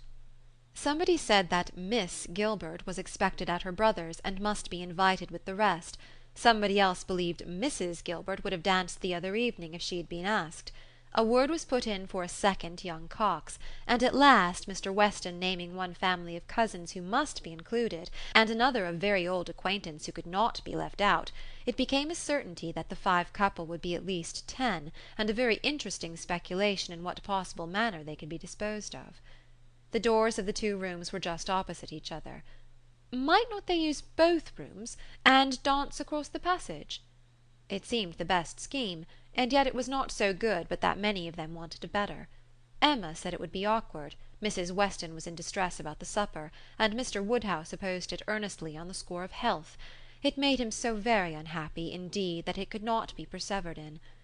"Oh, no," said he, "it would be the extreme of imprudence. I could not bear it for Emma. Emma is not strong. She would catch a dreadful cold. So would poor little Harriet. So would you all. Mrs. Weston, you would be quite laid up. Do not let them talk of such a wild thing. Pray do not let them talk of it. That young man," speaking lower, "is very thoughtless. Do not tell his father, but that young man is not quite the thing. He has been opening the doors very often this evening, and keeping them open very inconsiderately. He does not think of the draught. I do not mean to set you against him, but indeed he is not quite the thing." Mrs. Weston was sorry for such a charge. She knew the importance of it, and said everything in her power to do it away. Every door was now closed, the passage plan given up, and the first scheme of dancing only in the room they were in resorted to again, and with such goodwill on Frank Churchill's part, that the space which a quarter of an hour before had been deemed barely sufficient for 5 couple was now endeavoured to be made out quite enough for 10. "We were too magnificent," said he. "We allowed unnecessary room. 10 couple may stand here very well." Emma demurred. "It would be a crowd, a sad crowd, and what could be worse than dancing without space to turn in?" "Very true," he gravely replied. "It was very bad." But still he went on measuring, and still he ended with, "I think there will be very tolerable room for 10 couple." "No, no," said she, "you are quite unreasonable. It would be dreadful to be standing so close. Nothing can be farther from pleasure than to be dancing in a crowd, and a crowd in a little room." "There is no denying it," he replied. "I agree with you exactly. A crowd in a little room. Miss Woodhouse, you have the art of giving pictures in a few words. Exquisite, quite exquisite. Still, however, having proceeded so far, one is unwilling to give the matter up. It would be a disappointment to my father, and altogether, I do not know that. I am rather of opinion that 10 couple might stand here very well." Emma perceived that the nature of his gallantry was a little self-willed, and that he would rather oppose than lose the pleasure of dancing with her, but she took the compliment and forgave the rest. Had she ever intended to marry him, it might have been worth while to pause and consider, and try to understand the value of his preference and the character of his temper, but for all the purposes of their acquaintance he was quite amiable enough. Before the middle of the next day he was at Hartfield, and he entered the room with such an agreeable smile as certified the continuance of the scheme. It soon appeared that he came to announce an improvement. "Well, Miss Woodhouse," he almost immediately began, "your inclination for dancing has not been quite frightened away, I hope, by the terrors of my father's little rooms. I bring a new proposal on that subject, a thought of my father's which waits only your approbation to be acted upon. May I hope for the honour of your hand for the first 2 dances of this little projected ball, to be given, not at Randall's, but at the Crown Inn?" "The Crown?" "Yes, and if you and Mr. Woodhouse see no objection, and I trust you cannot, my father hopes his friends will be so kind as to visit him there. Better accommodations he can promise them, and not a less grateful welcome than at Randall's. It is his own idea. Mrs. Weston sees no objection in it, provided you are satisfied. This is what we all feel. Oh, you were perfectly right. 10 couple in either of the Randalls' rooms would have been insufferable, dreadful. I felt how right you were the whole time, but was too anxious for securing anything to like to yield. Is it not a good exchange? You consent? I hope you consent." "It appears to me a plan that nobody can object to, if Mr. and Mrs. Weston do not. I think it admirable, and as far as I can answer for myself, shall be most happy. It seems the only improvement that could be. Papa, do you not think it an excellent improvement?" She was obliged to repeat and explain it, before it was fully comprehended, and then, being quite new, farther representations were necessary to make it acceptable. "No, he thought it very far from an improvement, a very bad plan, much worse than the other. A room at an inn was always damp and dangerous, never properly aired or fit to be inhabited.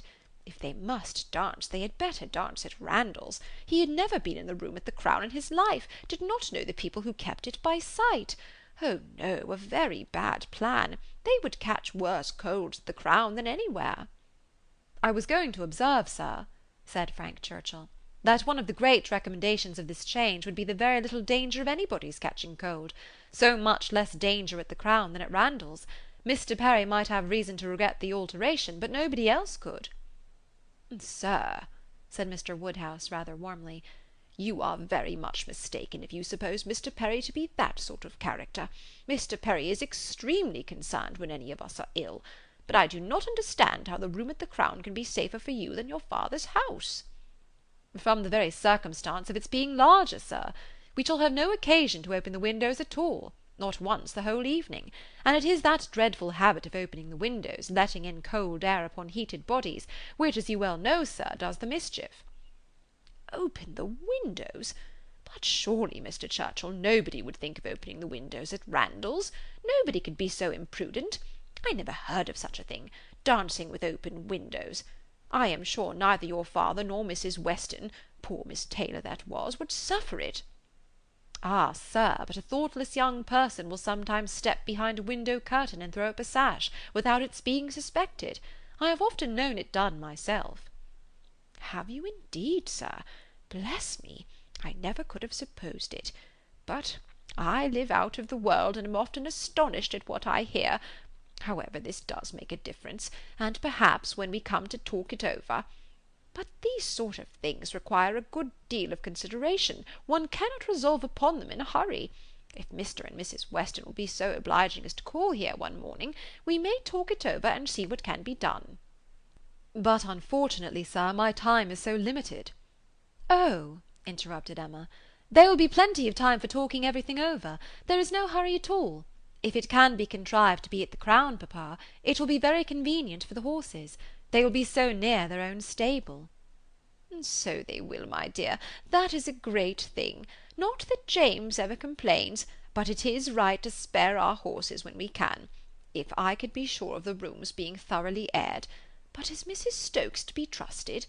I doubt it. I do not know her, even by sight."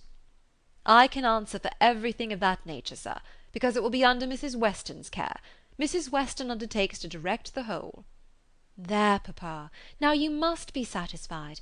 Our own dear Mrs. Weston, who is carefulness itself. Do not you remember what Mr. Perry said so many years ago, when I had the measles? If Miss Taylor undertakes to wrap Miss Emma up, you need not have any fears, sir. How often have I heard you speak of it as such a compliment to her?" "Ay, very true. Mr. Perry did say so.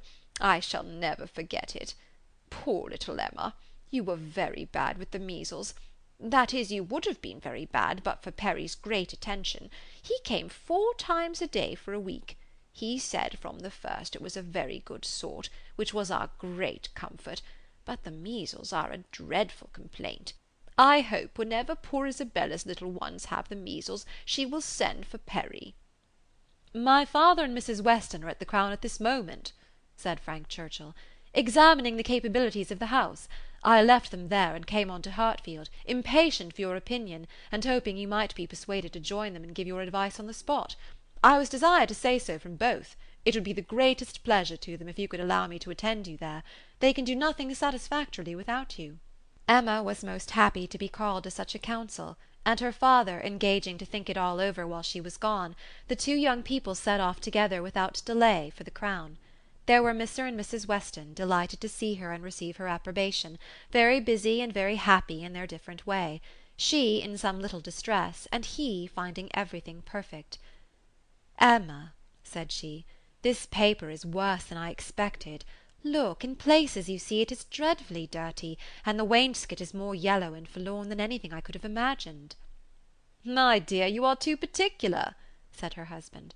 "What does all that signify? You will see nothing of it by candlelight. It will be as clean as Randall's by candlelight. We never see anything of it on our club nights." The ladies here probably exchanged looks which meant, "Men never know when things are dirty or not," and the gentlemen perhaps thought each to himself, "Women will have their little nonsenses and needless cares." One perplexity, however, arose which the gentlemen did not disdain. It regarded a supper-room. At the time of the ballroom's being built, suppers had not been in question, and a small card-room adjoining was the only addition. What was to be done? This card-room would be wanted as a card-room now, or, if cards were conveniently voted unnecessary by their four selves, still was it not too small for any comfortable supper? Another room of much better size might be secured for the purpose, but it was at the other end of the house, and a long awkward passage must be gone through to get at it. This made a difficulty. Mrs. Weston was afraid of draughts for the young people in that passage, and neither Emma nor the gentlemen could tolerate the prospect of being miserably crowded at supper. Mrs. Weston proposed having no regular supper, merely sandwiches, etc., set out in the little room, but that was scouted as a wretched suggestion.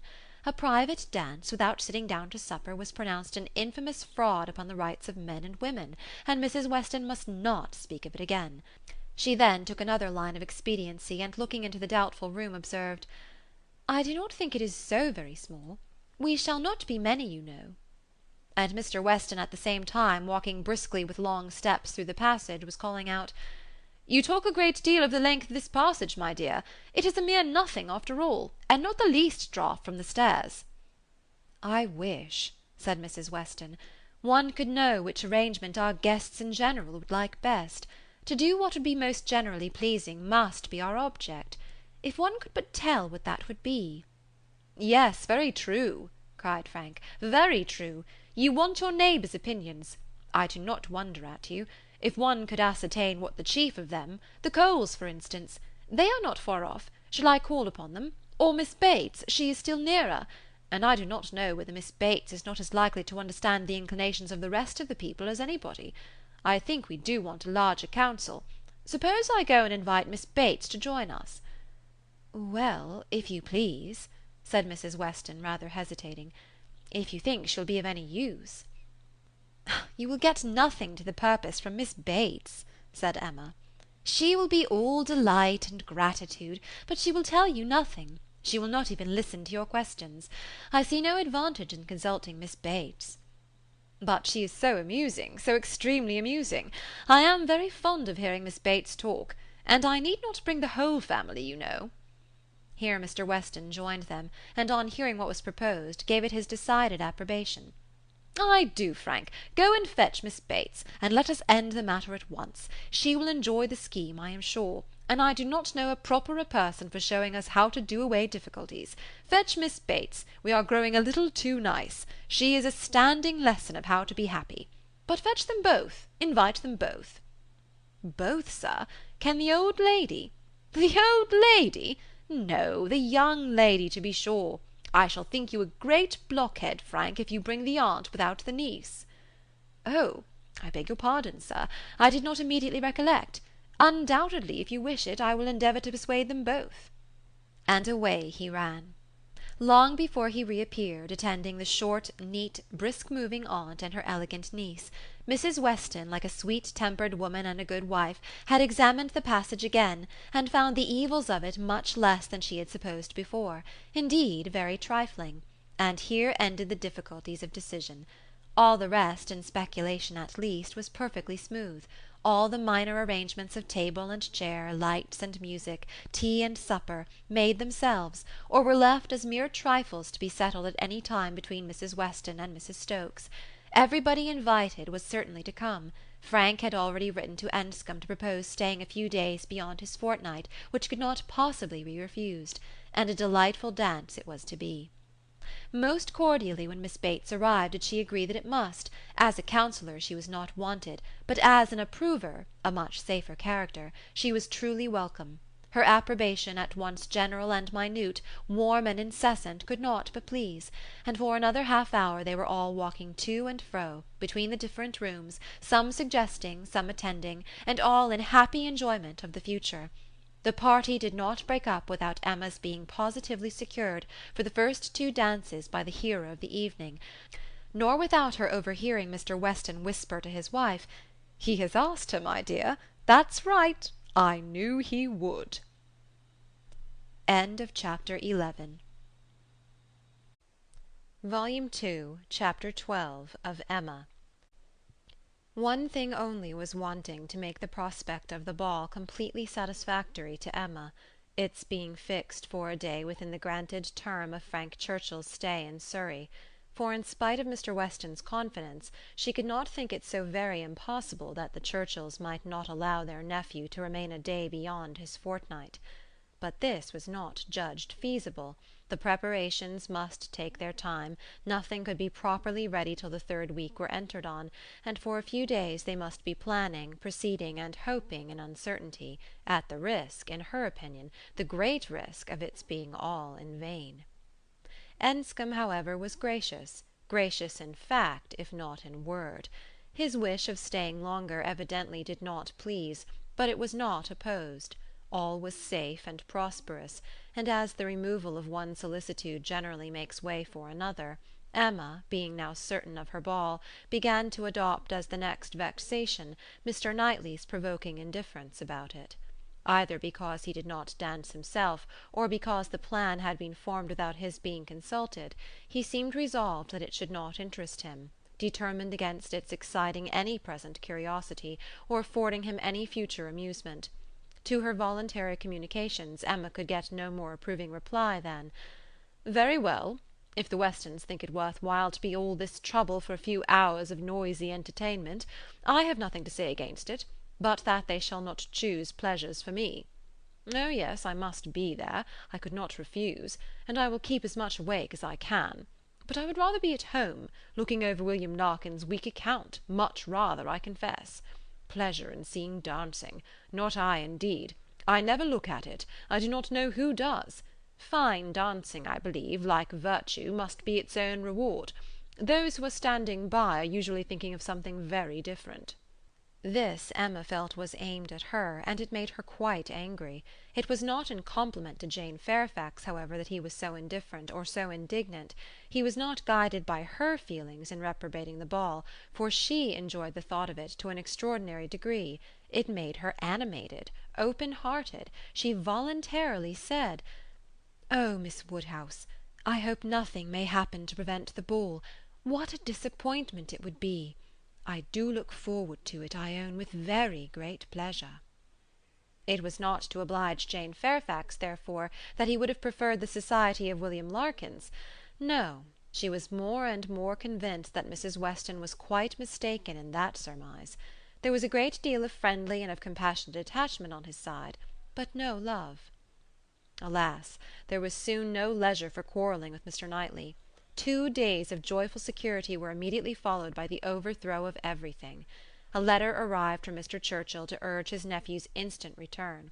Mrs. Churchill was unwell, far too unwell to do without him. She had been in a very suffering state, so said her husband, when writing to her nephew 2 days before, though from her usual unwillingness to give pain, and constant habit of never thinking of herself, she had not mentioned it. But now she was too ill to trifle, and must entreat him to set off for Enscombe without delay. The substance of this letter was forwarded to Emma, in a note from Mrs. Weston, instantly. As to his going, it was inevitable. He must be gone within a few hours, though without feeling any real alarm for his aunt, to lessen his repugnance. He knew her illnesses; they never occurred but for her own convenience. Mrs. Weston added, that he could only allow himself time to hurry to Highbury after breakfast, and take leave of the few friends there whom he could suppose to feel any interest in him, and that he might be expected at Hartfield very soon. This wretched note was the finale of Emma's breakfast. When once it had been read, there was no doing anything but lament and exclaim. the loss of the ball, the loss of the young man, and all that the young man might be feeling.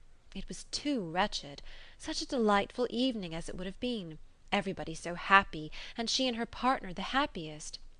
"I said it would be so," was the only consolation. Her father's feelings were quite distinct. He thought principally of Mrs. Churchill's illness, and wanted to know how she was treated, and as for the ball, it was shocking to have dear Emma disappointed, but they would all be safer at home. Emma was ready for her visitor some time before he appeared, but if this reflected at all upon his impatience, his sorrowful look and total want of spirits when he did come might redeem him. He felt the going away almost too much to speak of it. His dejection was most evident. He sat really lost in thought for the first few minutes, and when rousing himself it was only to say, "Of all horrid things, leave-taking is the worst." "But you will come again," said Emma. "This will not be your only visit to Randalls." "Ah," shaking his head, "the uncertainty of when I may be able to return. I shall try for it with a zeal. It will be the object of all my thoughts and cares, and if my uncle and aunt go to town this spring. But I am afraid they did not stir last spring. I am afraid it is a custom gone for ever." "Our poor ball must be quite given up." "Ah, that ball! Why did we wait for anything? Why not seize the pleasure at once? How often is happiness destroyed by preparation, foolish preparation? You told us it would be so. Oh, Miss Woodhouse, why are you always so right?" "Indeed, I am very sorry to be right in this instance. I would much rather have been merry than wise." "If I can come again, we are still to have our ball. My father depends on it. Do not forget your engagement." Emma looked graciously. "Such a fortnight as it has been," he continued. "Every day more precious and more delightful than the day before. Every day making me less fit to bear any other place. Happy those who can remain at Highbury." "As you do us such ample justice now," said Emma, laughing, "I will venture to ask whether you did not come a little doubtfully at first. Do not we rather surpass your expectations? I am sure we do. I am sure you did not much expect to like us. You would not have been so long in coming if you had had a pleasant idea of Highbury." He laughed rather consciously, and though denying the sentiment, Emma was convinced that it had been so. "And you must be off this very morning?" "Yes. My father is to join me here. We shall walk back together, and I must be off immediately. I am almost afraid that every moment will bring him." "Not 5 minutes to spare even for your friends Miss Fairfax and Miss Bates? How unlucky! Miss Bates's powerful, argumentative mind might have strengthened yours." "Yes, I have called there. Passing the door I thought it better. It was a right thing to do. I went in for 3 minutes and was detained by Miss Bates's being absent. She was out, and I felt it impossible not to wait till she came in. She is a woman that one may, that one must, laugh at, but that one would not wish to slight. It was better to pay my visit then." He hesitated, got up, walked to a window. "In short," said he, "perhaps, Miss Woodhouse, I think you can hardly be quite without suspicion—" He looked at her as if wanting to read her thoughts. She hardly knew what to say. It seemed like the forerunner of something absolutely serious, which she did not wish. Forcing herself to speak, therefore, in the hope of putting it by, she calmly said, "You are quite in the right. It was most natural to pay your visit then." He was silent. She believed he was looking at her, probably reflecting on what she had said, and trying to understand the manner. She heard him sigh. It was natural for him to feel that he had cause to sigh. He could not believe her to be encouraging him. A few awkward moments passed, and he sat down again, and in a more determined manner said, "It was something to feel that all the rest of my time might be given to Hartfield. My regard for Hartfield is most warm." He stopped again, rose again, and seemed quite embarrassed. He was more in love with her than Emma had supposed, and who can say how it might have ended if his father had not made his appearance? Mr. Woodhouse soon followed, and the necessity of exertion made him composed. A very few minutes more, however, completed the present trial. Mr. Weston, always alert when business was to be done, and as incapable of procrastinating any evil that was inevitable, as of foreseeing any that was doubtful, said, it was time to go, and the young man, though he might and did sigh, could not but agree to take leave. "I shall hear about you all," said he. "That is my chief consolation. I shall hear of everything that is going on among you. I have engaged Mrs. Weston to correspond with me. She has been so kind as to promise it. Oh, the blessing of a female correspondent, when one is really interested in the absent! She will tell me everything. In her letters I shall be at dear Highbury again." A very friendly shake of the hand, a very earnest "Good-bye," closed the speech, and the door had soon shut out Frank Churchill. Short had been the notice, short their meeting; he was gone, and Emma felt so sorry to part, and foresaw so great a loss to their little society from his absence, as to begin to be afraid of being too sorry, and feeling it too much. It was a sad change. They had been meeting almost every day since his arrival. Certainly his being at Randalls had given great spirit to the last 2 weeks, indescribable spirit. The idea, the expectation of seeing him which every morning had brought, the assurance of his attentions, his liveliness, his manners, it had been a very happy fortnight, and forlorn must be the sinking from it into the common course of Hartfield days. To complete every other recommendation, he had almost told her that he loved her. What strength, or what constancy of affection he might be subject to, was another point; but at present she could not doubt his having a decidedly warm admiration, a conscious preference of herself; and this persuasion, joined to all the rest, made her think that she must be a little in love with him, in spite of every previous determination against it. "I certainly must," said she. "This sensation of listlessness, weariness, stupidity, this disinclination to sit down and employ myself, this feeling of everything's being dull and insipid about the house. I must be in love. I should be the oddest creature in the world if I were not, for a few weeks at least. Well, evil to some is always good to others. I shall have many fellow mourners for the ball, if not for Frank Churchill, but Mr. Knightley will be happy. He may spend the evening with his dear William Larkins now, if he likes." Mr. Knightley, however, showed no triumphant happiness. He could not say that he was sorry on his own account; his very cheerful look would have contradicted him if he had; but he said, and very steadily, that he was sorry for the disappointment of the others, and with considerable kindness added, "You, Emma, who have so few opportunities of dancing, you are really out of luck. You are very much out of luck." It was some days before she saw Jane Fairfax, to judge of her honest regret in this woeful change; but when they did meet, her composure was odious. She had been particularly unwell, however, suffering from headache to a degree which made her aunt declare that had the ball taken place she did not think Jane could have attended it, and it was charity to impute some of her unbecoming indifference to the languor of ill health. Chapter 12. Volume 2, Chapter 13 of Emma. Emma continued to entertain no doubt of her being in love. Her ideas only varied as to the how much. At first she thought it was a good deal, and afterwards but little. She had great pleasure in hearing Frank Churchill talked of, and for his sake greater pleasure than ever in seeing Mr. and Mrs. Weston. She was very often thinking of him, and quite impatient for a letter, that she might know how he was, how were his spirits, how was his aunt, and what was the chance of his coming to Randalls again this spring. But on the other hand she could not admit herself to be unhappy, nor, after the first morning, to be less disposed for employment than usual.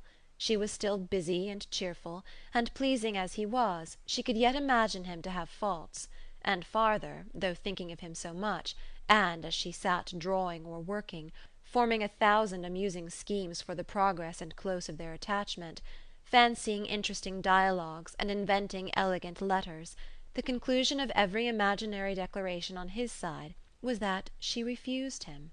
Their affection was always to subside into friendship. Everything tender and charming was to mark their parting, but still they were to part.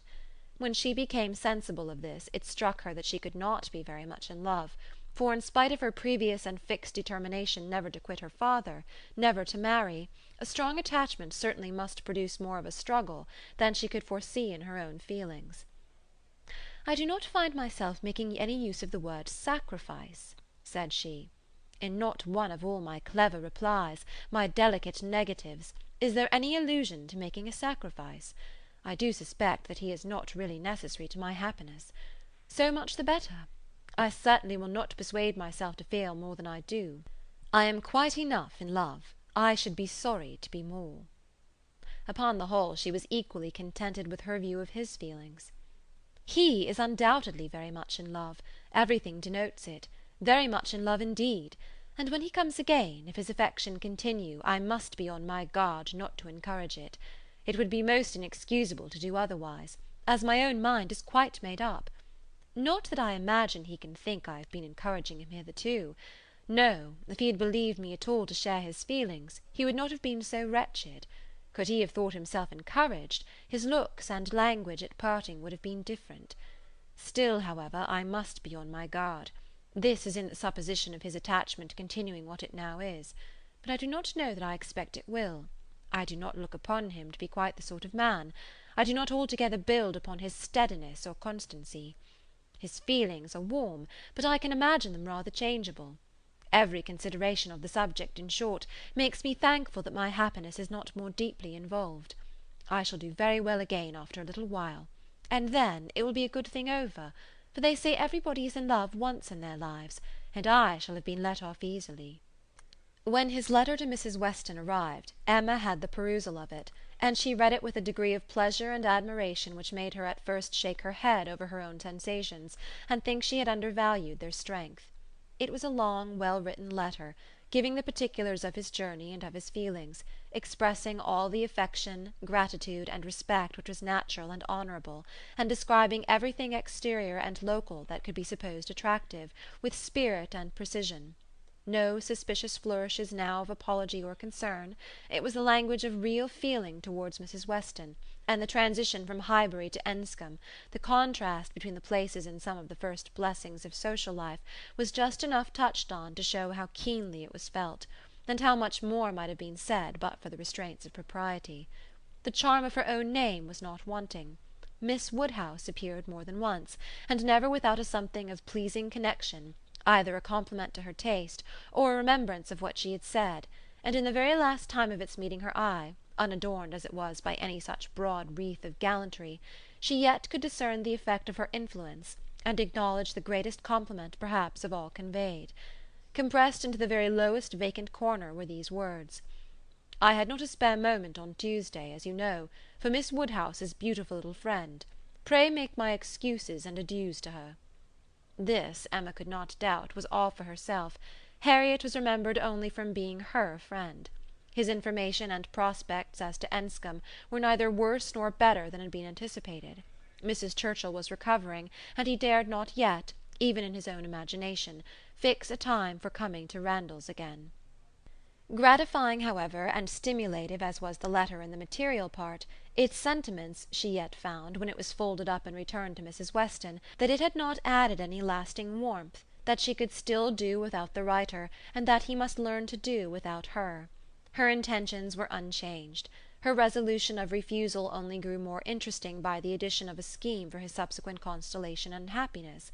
His recollection of Harriet, and the words which clothed it, the beautiful little friend, suggested to her the idea of Harriet succeeding her in his affections.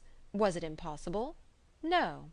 Harriet undoubtedly was greatly his inferior in understanding, but he had been very much struck with the loveliness of her face and the warm simplicity of her manner, and all the probabilities of circumstance and connection were in her favour. For Harriet it would be advantageous and delightful indeed. "I must not dwell upon it," said she. "I must not think of it. I know the danger of indulging such speculations. But stranger things have happened, and when we cease to care for each other as we do now, it will be the means of confirming us in that sort of true disinterested friendship which I can already look forward to with pleasure." It was well to have a comfort in store on Harriet's behalf, though it might be wise to let the fancy touch it seldom, for evil in that quarter was at hand. As Frank Churchill's arrival had succeeded Mr. Elton's engagement in the conversation of Highbury, as the latest interest had entirely borne down the first, so now, upon Frank Churchill's disappearance, Mr. Elton's concerns were assuming the most irresistible form. His wedding day was named. He would soon be among them again, Mr. Elton and his bride. There was hardly time to talk over the first letter from Enscombe before Mr. Elton and his bride was in everybody's mouth, and Frank Churchill was forgotten. Emma grew sick at the sound. She had had 3 weeks of happy exemption from Mr. Elton, and Harriet's mind, she had been willing to hope, had been lately gaining strength. With Mr. Weston's ball in view at least, there had been a great deal of insensibility to other things, but it was now too evident that she had not attained such a state of composure as could stand against the actual approach, new carriage, bell ringing, and all. Poor Harriet was in a flutter of spirits which required all the reasonings and soothings and attentions of every kind that Emma could give. Emma felt that she could not do too much for her, that Harriet had a right to all her ingenuity and all her patience. But it was heavy work to be for ever convincing without producing any effect, for ever agreed to without being able to make their opinions the same. Harriet listened submissively and said, "It was very true. It was just as Miss Woodhouse described. It was not worth while to think about them, and she would not think about them any longer." But no change of subject could avail, and the next half-hour saw her as anxious and restless about the Eltons as before. At last Emma attacked her on another ground. "Your allowing yourself to be so occupied and so unhappy about Mr. Elton's marrying, Harriet, is the strongest reproach you can make me.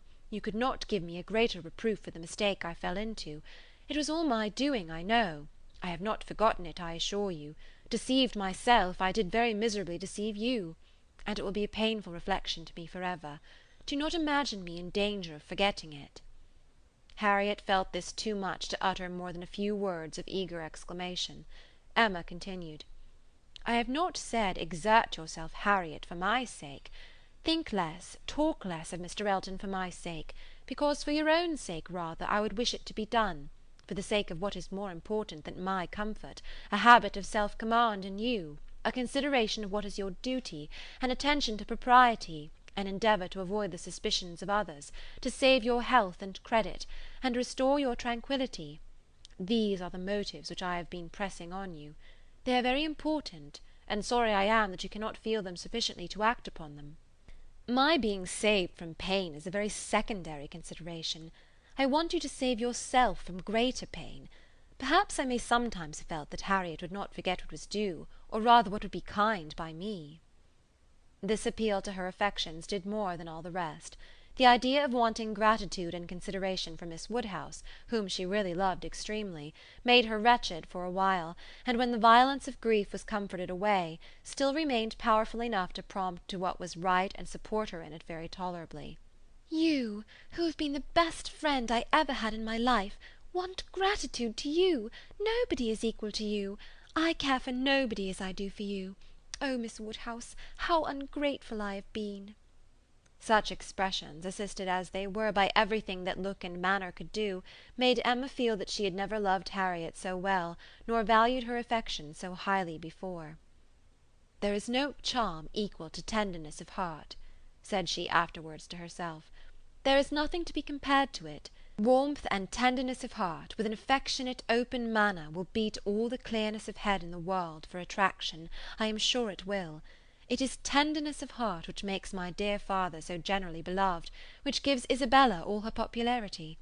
I have it not, but I know how to prize and respect it. Harriet is my superior in all the charm and all the felicity it gives. Dear Harriet, I would not change you for the clearest-headed, longest-sighted, best-judging female breathing. Oh, the coldness of a Jane Fairfax! Harriet is worth 100 such. And for a wife, a sensible man's wife, it is invaluable. I mention no names, but happy the man who changes Emma for Harriet. End of chapter 13. Volume 2, Chapter 14 of Emma. Mrs. Elton was first seen at church, but though devotion might be interrupted, curiosity could not be satisfied by a bride in a pew, and it must be left for the visits in form which were then to be paid, to settle whether she were very pretty indeed, or only rather pretty, or not pretty at all. Emma had feelings less of curiosity than of pride or propriety, to make her resolve on not being the last to pay her respects, and she made a point of Harriet's going with her, that the worst of the business might be gone through as soon as possible. She could not enter the house again, could not be in the same room to which she had with such vain artifice retreated 3 months ago to lace up her boot, without recollecting. 1,000 vexatious thoughts would recur, compliments, charades, and horrible blunders, and it was not to be supposed that poor Harriet should not be recollecting too, but she behaved very well, and was only rather pale and silent. The visit was of course short, and there was so much embarrassment and occupation of mind to shorten it, that Emma would not allow herself entirely to form an opinion of the lady, and on no account to give one, beyond the nothing meaning terms of being elegantly dressed and very pleasing. She did not really like her. She would not be in a hurry to find fault, but she suspected that there was no elegance, ease, but not elegance. She was almost sure that for a young woman, a stranger, a bride, there was too much ease. Her person was rather good, her face not unpretty, but neither feature nor air nor voice nor manner were elegant. Emma thought at least it would turn out so. As for Mr. Elton, his manners did not appear— but no, she would not permit a hasty or a witty word from herself about his manners. It was an awkward ceremony at any time to be receiving wedding visits, and a man had need be all grace to acquit himself well through it. The woman was better off; she might have the assistance of fine clothes, and the privilege of bashfulness, but the man had only his own good sense to depend on, and when she considered how peculiarly unlucky poor Mr. Elton was in being in the same room at once with the woman he had just married, the woman he had wanted to marry, and the woman whom he had been expected to marry, she must allow him to have the right to look as little wise, and to be as much affectedly and as little really easy as could be.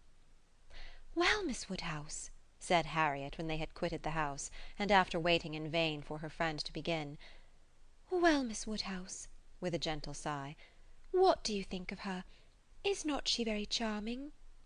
There was a little hesitation in Emma's answer. "Oh, yes, very. A very pleasing young woman."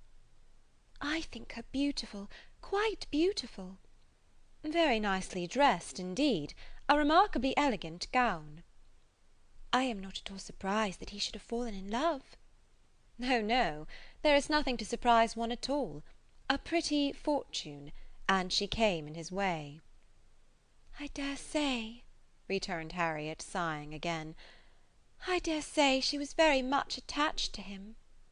"Perhaps she might, but it is not every man's fate to marry the woman who loves him best. Miss Hawkins perhaps wanted a home, and thought this the very best offer she was likely to have." "Yes," said Harriet earnestly, "and well she might; nobody could ever have a better. Well, I wish them happy with all my heart. And now, Miss Woodhouse, I do not think I shall mind seeing them again. He is just as superior as ever; but being married, you know, it is quite a different thing. No, indeed, Miss Woodhouse, you need not be afraid. I can sit and admire him now without any great misery. To know that he has not thrown himself away is such a comfort. She does seem a charming young woman, just what he deserves. Happy creature! He called her Augusta. How delightful!" When the visit was returned, Emma made up her mind. She could then see more and judge better. From Harriet's happening not to be at Hartfield, and her father's being present to engage Mr. Elton, she had a quarter of an hour of the lady's conversation to herself, and could composedly attend to her. And the quarter of an hour quite convinced her that Mrs. Elton was a vain woman, extremely well satisfied with herself, and thinking much of her own importance; that she meant to shine and be very superior, but with manners which had been formed in a bad school, pert and familiar; that all her notions were drawn from one set of people, and one style of living; that if not foolish, she was ignorant, and that her society would certainly do Mr. Elton no good. Harriet would have been a better match. If not wise or refined herself, she would have connected him with those who were. But Miss Hawkins, it might be fairly supposed from her easy conceit, had been the best of her own set. The rich brother-in-law near Bristol was the pride of the alliance, and his place and his carriages were the pride of him. The very first subject after being seated was Maple Grove. "My brother Mr. Suckling's seat," a comparison of Hartfield to Maple Grove. The grounds of Hartfield were small, but neat and pretty, and the house was modern and well built. Mrs. Elton seemed most favourably impressed by the size of the room, the entrance, and all that she could see or imagine. "Very like Maple Grove indeed. She was quite struck by the likeness. That room was the very shape and size of the morning room at Maple Grove, her sister's favourite room." Mr. Elton was appealed to. "Was it not astonishingly like? She could really almost fancy herself at Maple Grove." "And the staircase! You know, as I came in, I observed how very like the staircase was, placed exactly in the same part of the house. I really could not help exclaiming. I assure you, Miss Woodhouse, it is very delightful to me to be reminded of a place I am so extremely partial to as Maple Grove. I have spent so many happy months there," with a little sigh of sentiment. "A charming place, undoubtedly.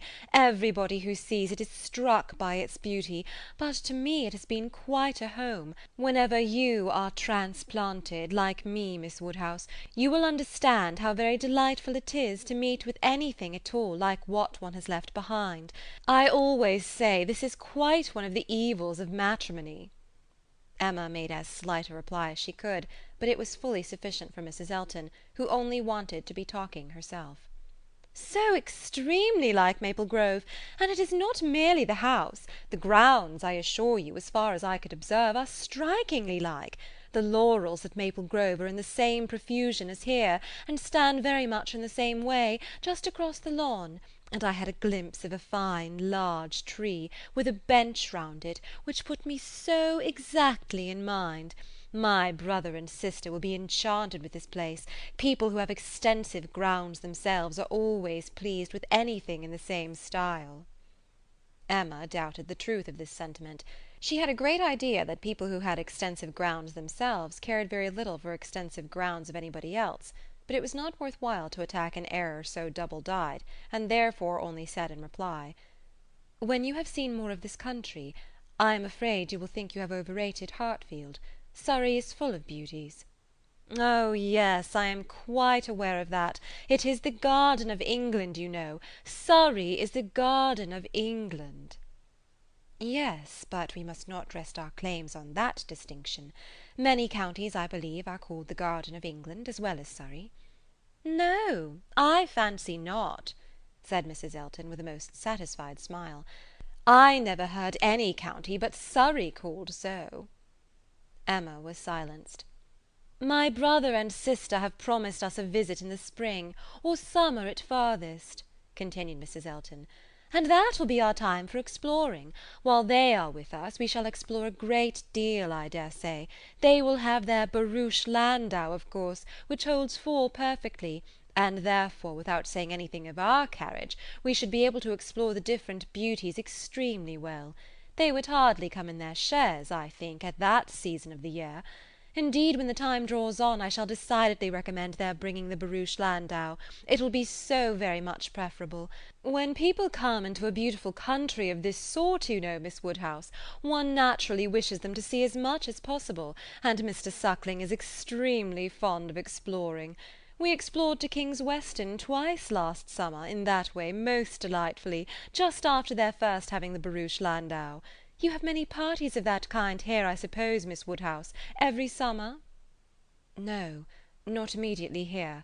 We are rather out of distance of the very striking beauties which attract the sort of parties you speak of, and we are a very quiet set of people, I believe, more disposed to stay at home than engage in schemes of pleasure." "Ah, there is nothing like staying at home for real comfort. Nobody can be more devoted to home than I am. I was quite a proverb for it at Maple Grove. Many a time has Selina said, when she has been going to Bristol, 'I really cannot get this girl to move from the house. I absolutely must go in by myself, though I hate being stuck up in the barouche landau without a companion.'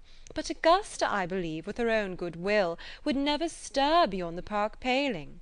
Many a time has she said so, and yet I am no advocate for entire seclusion. I think, on the contrary, when people shut themselves up entirely from society, it is a very bad thing, and that it is much more advisable to mix in the world in a proper degree, without living in it either too much or too little. I perfectly understand your situation, however, Miss Woodhouse," looking towards Mr. Woodhouse. "Your father's state of health must be a great drawback. Why does not he try Bath? Indeed he should. Let me recommend Bath to you. I assure you I have no doubt of its doing Mr. Woodhouse good."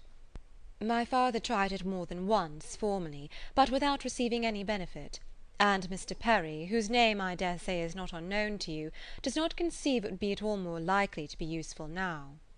"Ah, that's a great pity; for I assure you, Miss Woodhouse, when the waters do agree, it is quite wonderful the relief they give. In my Bath life I have seen such instances of it, and it is so cheerful a place that it could not fail of being of use to Mr. Woodhouse's spirits, which I understand are sometimes much depressed. And as to its recommendations to you, I fancy I need not take much pains to dwell on them. The advantages of Bath to the young are pretty generally understood. It would be a charming introduction for you, who have lived so secluded a life, and I could immediately secure you some of the best society in the place. A line from me would bring you a little host of acquaintance, and my particular friend, Mrs. Partridge, the lady I have always resided with when in Bath, would be most happy to show you any attentions, and would be the very person for you to go into public with." It was as much as Emma could bear without being impolite. The idea of her being indebted to Mrs. Elton for what was called an introduction, of her going into public under the auspices of a friend of Mrs. Elton's, probably some vulgar, dashing widow, who, with the help of a boarder, just made a shift to live. The dignity of Miss Woodhouse of Hartfield was sunk indeed. She restrained herself, however, from any of the reproof she could have given, and only thanked Mrs. Elton coolly. But their going to Bath was quite out of the question, and she was not perfectly convinced that the place might suit her better than her father. And then, to prevent farther outrage and indignation, changed the subject directly. "I do not ask whether you are musical, Mrs. Elton. Upon these occasions a lady's character generally precedes her, and Highbury has long known that you are a superior performer." "Oh no, indeed. I must protest against any such idea. A superior performer! Very far from it, I assure you. Consider from how partial a quarter your information came. I am dotingly fond of music, passionately fond, and my friends say I am not entirely devoid of taste, but as to anything else, upon my honour my performance is mediocre to the last degree. You, Miss Woodhouse, I well know, play delightfully. I assure you it has been the greatest satisfaction, comfort, and delight to me, to hear what a musical society I am got into.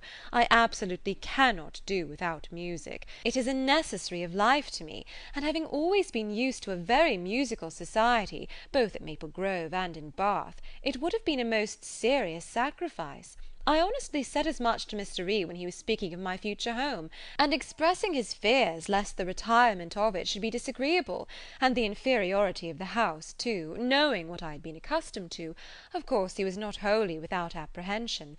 When he was speaking of it in that way, I honestly said that the world I could give up, parties, balls, plays, for I had no fear of retirement. Blessed with so many resources within myself, the world was not necessary to me. I could do very well without it. To those who had no resources it was a different thing, but my resources made me quite independent, and as to smaller sized rooms than I had been used to, I really could not give it a thought. I hoped I was perfectly equal to any sacrifice of that description. Certainly I had been accustomed to every luxury at Maple Grove, but I did assure him that 2 carriages were not necessary to my happiness, nor were spacious apartments. But, said I, to be quite honest, I do not think I can live without something of a musical society. I condition for nothing else, but without music life would be a blank to me." "We cannot suppose," said Emma, smiling, "that Mr. Elton would hesitate to assure you of there being a very musical society in Highbury, and I hope you'll not find he has outstepped the truth more than may be pardoned, in consideration of the motive." "No, indeed, I have no doubts at all on that head. I am delighted to find myself in such a circle, I hope we shall have many sweet little concerts together. I think, Miss Woodhouse, you and I must establish a musical club, and have regular weekly meetings at your house or ours. Will not it be a good plan? If we exert ourselves, I think we shall not be long in want of allies. Something of that nature would be particularly desirable for me, as an inducement to keep me in practice. For married women, you know, there is a sad story against them in general. They are but too apt to give up music." "But you, who are so extremely fond of it, there can be no danger, surely?" "I should hope not. But really, when I look around among my acquaintance, I tremble. Selina has entirely given up music, never touches the instrument, though she played sweetly.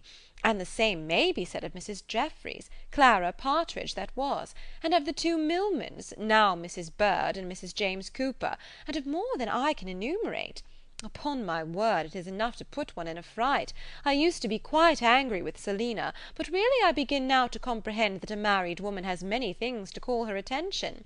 I believe I was half an hour this morning shut up with my housekeeper."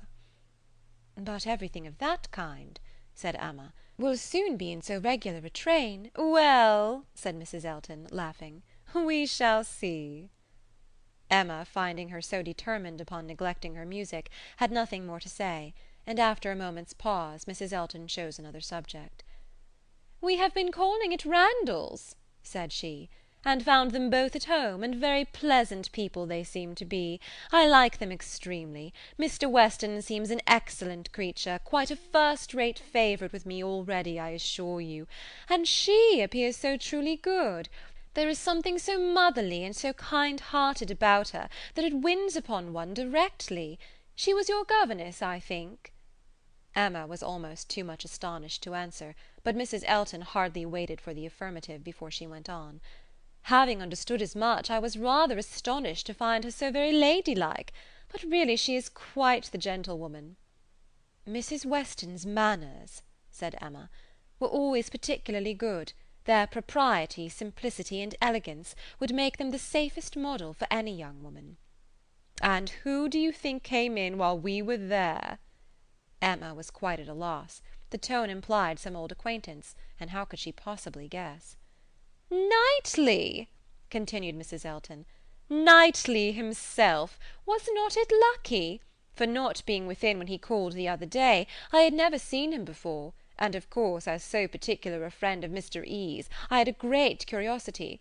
My friend Knightley had been so often mentioned that I was really impatient to see him, and I must do my caro sposo the justice to say that he need not be ashamed of his friend. Knightley is quite the gentleman. I like him very much. Decidedly, I think, a very gentlemanlike man." Happily, it was now time to be gone. They were off, and Emma could breathe. "Insufferable woman!" was her immediate exclamation. "Worse than I had supposed. Absolutely insufferable. Knightley! I could not have believed it. Knightley! Never seen him in her life before, and call him Knightley, and discover that he is a gentleman. A little upstart, vulgar being, with her Mr. E., and her caro sposo, and her resources, and all her airs of pert pretension and underbred finery. Actually to discover that Mr. Knightley is a gentleman. I doubt whether he will return the compliment and discover her to be a lady. I could not have believed it. And to propose that she and I should unite to form a musical club. One would fancy we were bosom friends. And Mrs. Weston, astonished that the person who had brought me up should be a gentlewoman. Worse and worse. I never met with her equal. Much beyond my hopes. Harriet is disgraced by any comparison. Oh, what would Frank Churchill say to her if he were here? How angry and how diverted he would be! Ah, there I am, thinking of him directly, always the first person to be thought of. How I catch myself out! Frank Churchill comes as regularly into my mind.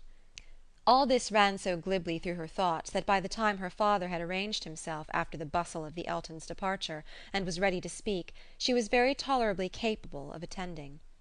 "Well, my dear," he deliberately began, "considering we never saw her before, she seems a very pretty sort of young lady. and I dare say she was much pleased with you. She speaks a little too quick. A little quickness of voice there is which rather hurts the ear. But I believe I am nice. I do not like strange voices, and nobody speaks like you and poor Miss Taylor. However, she seems a very obliging, pretty behaved young lady, and no doubt will make him a very good wife, though I think he had better not have married. I made the best excuses I could for not having been able to wait on him and Mrs. Elton on this happy occasion. I said that I hoped I should in the course of the summer, but I ought to have gone before. Not to wait upon a bride is very remiss. Oh, it shows what a sad invalid I am. But I do not like the corner into Vicarage Lane. I dare say your apologies were accepted, sir. Mr. Elton knows you. Yes, but a young lady, a bride. I ought to have paid my respects to her if possible. It was being very deficient. But, my dear papa, you are no friend to matrimony, and therefore why should you be so anxious to pay your respects to a bride? It ought to be no recommendation to you. It is encouraging people to marry if you make so much of them. No, my dear, I never encouraged anybody to marry, but I would always wish to pay every proper attention to a lady, and a bride especially is never to be neglected. More is avowedly due to her. A bride, you know, my dear, is always the first in company, let the others be who they may. Well, papa, if this is not encouragement to marry, I do not know what is, and I should never have expected you to be lending your sanction to such vanity baits for poor young ladies. My dear, you do not understand me. This is a matter of mere common politeness and good breeding, and has nothing to do with any encouragement to people to marry. Emma had done. Her father was growing nervous, and could not understand her. Her mind returned to Mrs. Elton's offences, and long, very long, did they occupy her. End of chapter 14. Volume 2, Chapter 15 of Emma. Emma was not required by any subsequent discovery to retract her ill opinion of Mrs. Elton. Her observation had been pretty correct. Such as Mrs. Elton appeared to her on this second interview, such she appeared whenever they met again, self-important, presuming, familiar, ignorant, and ill-bred. She had a little beauty and a little accomplishment, but so little judgment that she thought herself coming with superior knowledge of the world to enliven and improve a country neighbourhood, and conceived Miss Hawkins to have held such a place in society as Mrs. Elton's consequence only could surpass. There was no reason to suppose Mr. Elton thought at all differently from his wife. He seemed not merely happy with her, but proud.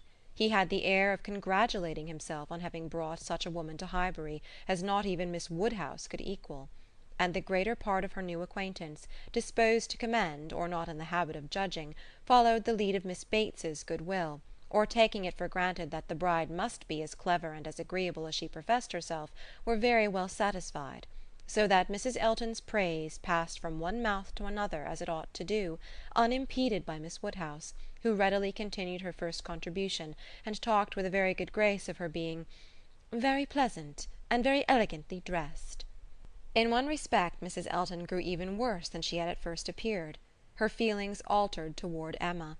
Offended, probably, by the little encouragement which her proposals of intimacy met with, she drew back in her turn, and gradually became much more cold and distant; and though the effect was agreeable, the ill will which produced it was necessarily increasing Emma's dislike. Her manners, too, and Mr. Elton's, were unpleasant towards Harriet. They were sneering and negligent. Emma hoped it must rapidly work Harriet's cure, but the sensations which could prompt such behaviour sunk them both very much. It was not to be doubted that poor Harriet's attachment had been an offering to conjugal unreserve, and her own share in the story, under a colouring the least favourable to her and the most soothing to him, had in all likelihood been given also. She was of course the object of their joint dislike. When they had nothing else to say, it must be always easy to begin abusing Miss Woodhouse, and the enmity which they dared not show in open disrespect to her found a broader vent in contemptuous treatment of Harriet.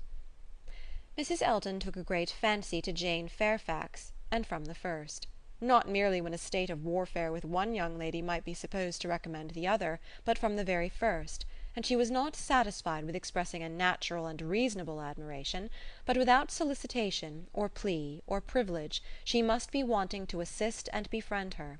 Before Emma had forfeited her confidence, and about the third time of their meeting, she heard all Mrs. Elton's knight-errantry on the subject. "Jane Fairfax is absolutely charming, Miss Woodhouse. I quite rave about Jane Fairfax. A sweet, interesting creature, so mild and ladylike, and with such talents. I assure you I think she has very extraordinary talents. I do not scruple to say that she plays extremely well. I know enough of music to speak decidedly on that point. Oh, she is absolutely charming. You will laugh at my warmth, but upon my word I talk of nothing but Jane Fairfax, and her situation is so calculated to affect one. Miss Woodhouse, we must exert ourselves and endeavour to do something for her. We must bring her forward. Such talent as hers must not be suffered to remain unknown. I dare say you have heard those charming lines of the poet, "Full many a flower is born to blush unseen, and waste its fragrance on the desert air." We must not allow them to be verified in sweet Jane Fairfax. "I cannot think there is any danger of it," was Emma's calm answer.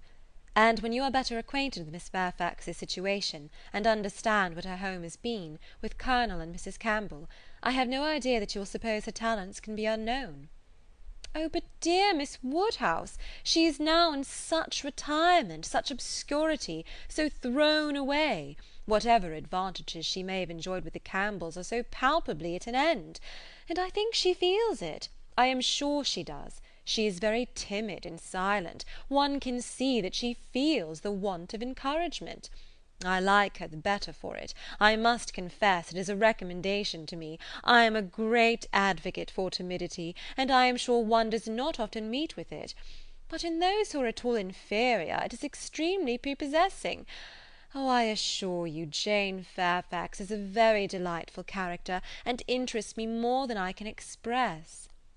"You appear to feel a great deal, but I am not aware how you, or any of Miss Fairfax's acquaintance here, any of those who have known her longer than yourself, can show her any other attention than—" "My dear Miss Woodhouse, a vast deal may be done by those who dare to act. You and I need not be afraid. If we set the example, many will follow it as far as they can, though all have not our situations. We have carriages to fetch and convey her home, and we live in a style which could not make the addition of Jane Fairfax at any time the least inconvenient.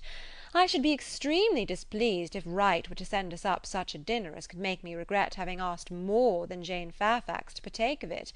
I have no idea of that sort of thing. It is not likely that I should, considering what I have been used to. My greatest danger, perhaps, in housekeeping may be quite the other way, in doing too much, and being too careless of expense. Maple Grove will probably be my model more than it ought to be, for we do not at all affect to equal my brother, Mr. Suckling, in income. However, my resolution is taken as to noticing Jane Fairfax. I shall certainly have her very often at my house, shall introduce her wherever I can, shall have musical parties to draw out her talents, and shall be constantly on the watch for an eligible situation. My acquaintance is so very extensive, that I have little doubt of hearing of something to suit her shortly. I shall introduce her, of course, very particularly to my brother and sister when they come to us. I am sure they shall like her extremely, and when she gets a little acquainted with them, her fears will completely wear off, for there really is nothing in the manners of either but what is highly conciliating. I shall have her very often indeed while they are with me, and I dare say we shall sometimes find a seat for her in the barouche landau, in some of our exploring parties." "Poor Jane Fairfax," thought Emma. "You have not deserved this. You may have done wrong with regard to Mr. Dixon, but this is a punishment beyond what you could have merited. The kindness and protection of Mrs. Elton, Jane Fairfax, and Jane Fairfax. Heavens! Let me not suppose that she dares go about Emma Woodhousing me. But upon my honour there seems no limits to the licentiousness of that woman's tongue." Emma had not to listen to such paradings again, to any so exclusively addressed to herself, so disgustingly decorated with a "dear Miss Woodhouse." The change on Mrs. Elton's side soon afterwards appeared, and she was left in peace, neither forced to be the very particular friend of Mrs. Elton, nor, under Mrs. Elton's guidance, the very active patroness of Jane Fairfax, and only sharing with others in a general way, in knowing what was felt, what was meditated, what was done. She looked on with some amusement. Miss Bates's gratitude for Mrs. Elton's attentions to Jane was in the first style of guileless simplicity and warmth. She was quite one of her worthies, the most amiable, affable, delightful woman, just as accomplished and condescending as Mrs. Elton meant to be considered.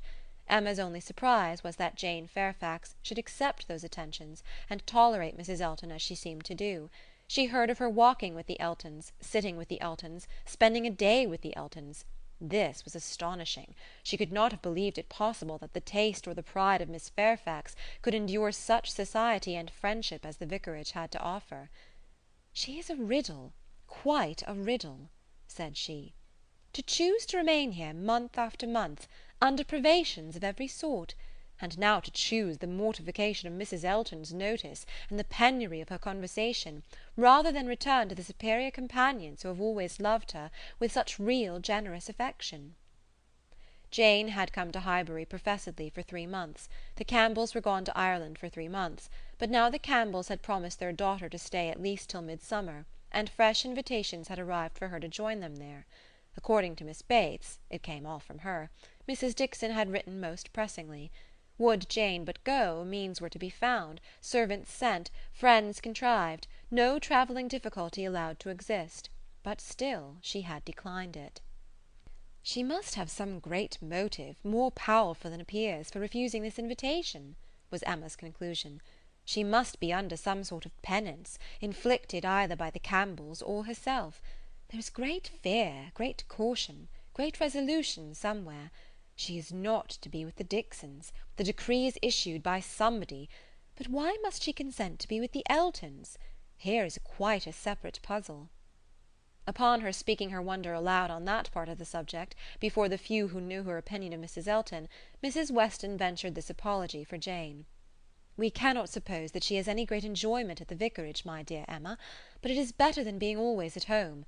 Her aunt is a good creature, but as a constant companion must be very tiresome. We must consider what Miss Fairfax quits before we condemn her taste for what she goes to." "You are right, Mrs. Weston," said Mr. Knightley warmly. "Miss Fairfax is as capable as any of us of forming a just opinion of Mrs. Elton. Could she have chosen with whom to associate, she would not have chosen her. But," with a reproachful smile at Emma, "she receives attentions from Mrs. Elton, which nobody else pays her." Emma felt that Mrs. Weston was giving her a momentary glance, and she was herself struck by his warmth. With a faint blush she presently replied, "Such attentions as Mrs. Elton's, I should have imagined, would rather disgust than gratify Miss Fairfax. Mrs. Elton's invitations I should have imagined anything but inviting." "I should not wonder," said Mrs. Weston, "if Miss Fairfax were to have been drawn on beyond her own inclination by her aunt's eagerness in accepting Mrs. Elton's civilities for her. Poor Miss Bates may very likely have committed her niece, and hurried her into a greater appearance of intimacy than her own good sense would have dictated, in spite of the very natural wish of a little change." Both felt rather anxious to hear him speak again, and after a few minutes' silence he said, "Another thing must be taken into consideration too. Mrs. Elton does not talk to Miss Fairfax as she speaks of her. We all know the difference between the pronouns he or she and thou, the plainest spoken amongst us. We all feel the influence of a something beyond common civility in our personal intercourse with each other, a something more early implanted. We cannot give anybody the disagreeable hint that we may have been very full of the hour before. We feel things differently, and besides the operation of this as a general principle, you may be sure that Miss Fairfax awes Mrs. Elton by her superiority both of mind and manner, and that face to face Mrs. Elton treats her with all the respect which she has a claim to. Such a woman as Jane Fairfax probably never fell in Mrs. Elton's way before, and no degree of vanity can prevent her acknowledging her own comparative littleness in action, if not in consciousness." "I know how highly you think of Jane Fairfax," said Emma. Little Henry was in her thoughts, and a mixture of alarm and delicacy made her irresolute what else to say.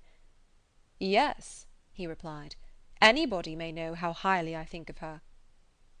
"And yet," said Emma, beginning hastily and with an arch look, but soon stopping, it was better, however, to know the worst at once, she hurried on, And yet, perhaps, you may hardly be aware yourself how highly it is. The extent of your admiration may take you by surprise some day or other."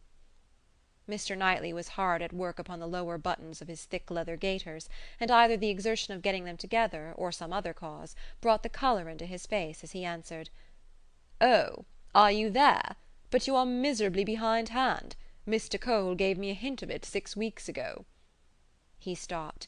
Emma felt her foot pressed by Mrs. Weston, and did not herself know what to think. In a moment he went on, "That will never be, however, I can assure you.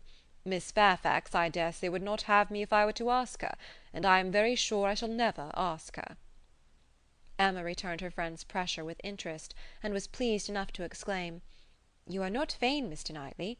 I will say that for you." He seemed hardly to hear her. He was thoughtful, and in a manner which showed him not pleased, soon afterwards said, "So you have been settling that I should marry Jane Fairfax?" "No, indeed, I have not. You have scolded me too much for matchmaking to presume to take such a liberty with you. What I said just now meant nothing. One says those sorts of things, of course, without any idea of a serious meaning. Oh, no, upon my word, I have not the smallest wish for your marrying Jane Fairfax, or Jane anybody. You would not come in and sit with us in this comfortable way if you were married." Mr. Knightley was thoughtful again. The result of his reverie was, "No, Emma, I do not think the extent of my admiration for her will ever take me by surprise. I never had a thought of her in that way, I assure you."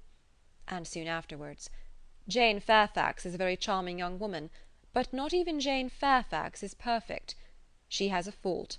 She has not the open temper which a man would wish for in a wife." Emma could not but rejoice to hear that she had a fault. "Well," said she, "and you soon silenced Mr. Cole, I suppose?" "Yes, very soon. He gave me a quiet hint. I told him he was mistaken. He asked my pardon, and said no more. Cole does not want to be wiser or wittier than his neighbours." "In that respect, how unlike dear Mrs. Elton, who wants to be wiser and wittier than all the world! I wonder how she speaks of the Coles, and what she calls them. How can she find any appellation for them deep enough in familiar vulgarity? She calls you Knightley. What can she do for Mr. Cole? And so I am not to be surprised that Jane Fairfax accepts her civilities and consents to be with her. Mrs. Weston, your argument weighs most with me. I can much more readily enter the temptation of getting away from Miss Bates than I can believe in the triumph of Miss Fairfax's mind over Mrs. Elton. I have no faith in Mrs. Elton's acknowledging herself the inferior in thought, word, or deed, or in her being under any restraint beyond her own scanty rule of good breeding. I cannot imagine that she will not be continually insulting her visitor with praise, encouragement, and offers of service; that she will not be continually detailing her magnificent intentions, from the procuring her a permanent situation, to the including her in those delightful exploring parties which are to take place in the barouche landau."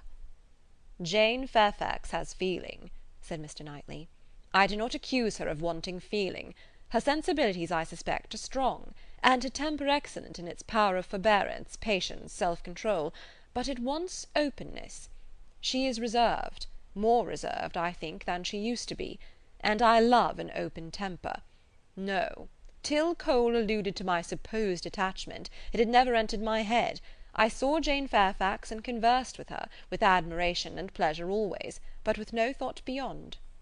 "Well, Mrs. Weston," said Emma triumphantly when he left them, "what do you say now to Mr. Knightley's marrying Jane Fairfax?" "Why, really, dear Emma, I say that he is so very much occupied by the idea of not being in love with her, that I should not wonder if it were to end with his being so at last. Do not beat me." End of Chapter 15. Volume 2, Chapter 16 of Emma. Everybody in and about Highbury who had ever visited Mr. Elton was disposed to pay him attention on his marriage. Dinner parties and evening parties were made for him and his lady, and invitations flowed in so fast that she soon had the pleasure of apprehending they were never to have a disengaged day. "I see how it is," said she. "I see what a life I am to lead among you. Upon my word, we shall be absolutely dissipated. We really seem quite the fashion. If this is living in the country, it is nothing very formidable. From Monday next to Saturday, I assure you we have not a disengaged day. A woman with fewer resources than I have need not have been at a loss." No invitation came amiss to her. Her Bath habits made evening parties perfectly natural to her, and Maple Grove had given her a taste for dinners. She was a little shocked at the want of 2 drawing-rooms, at the poor attempt at rout-cakes, and there being no ice in the Highbury card-parties. Mrs. Bates, Mrs. Perry, Mrs. Goddard, and others were a good deal behindhand in knowledge of the world, but she would soon show them how everything ought to be arranged. In the course of the spring she must return their civilities by one very superior party, in which her card tables should be set out with their separate candles and unbroken packs in the true style, and more waiters engaged for the evening than their own establishment could furnish, to carry round the refreshments at exactly the proper hour and in the proper order. Emma, in the meanwhile, could not be satisfied without a dinner at Hartfield for the Eltons. They must not do less than others, or should be exposed to odious suspicions, and imagined capable of pitiful resentment. A dinner there must be. After Emma had talked about it for 10 minutes, Mr. Woodhouse felt no unwillingness, and only made the usual stipulation of not sitting at the bottom of the table himself, with the usual regular difficulty of deciding who should do it for him. The persons to be invited required little thought. Besides the Eltons it must be the Westons and Mr. Knightley. So far it was all of course, and it was hardly less inevitable that poor little Harriet must be asked to make the 8th. But this invitation was not given with equal satisfaction, and on many accounts Emma was particularly pleased by Harriet's begging to be allowed to decline it. She would rather not be in his company more than she could help. She was not yet quite able to see him and his charming happy wife together, without feeling uncomfortable. If Miss Woodhouse would not be displeased, she would rather stay at home.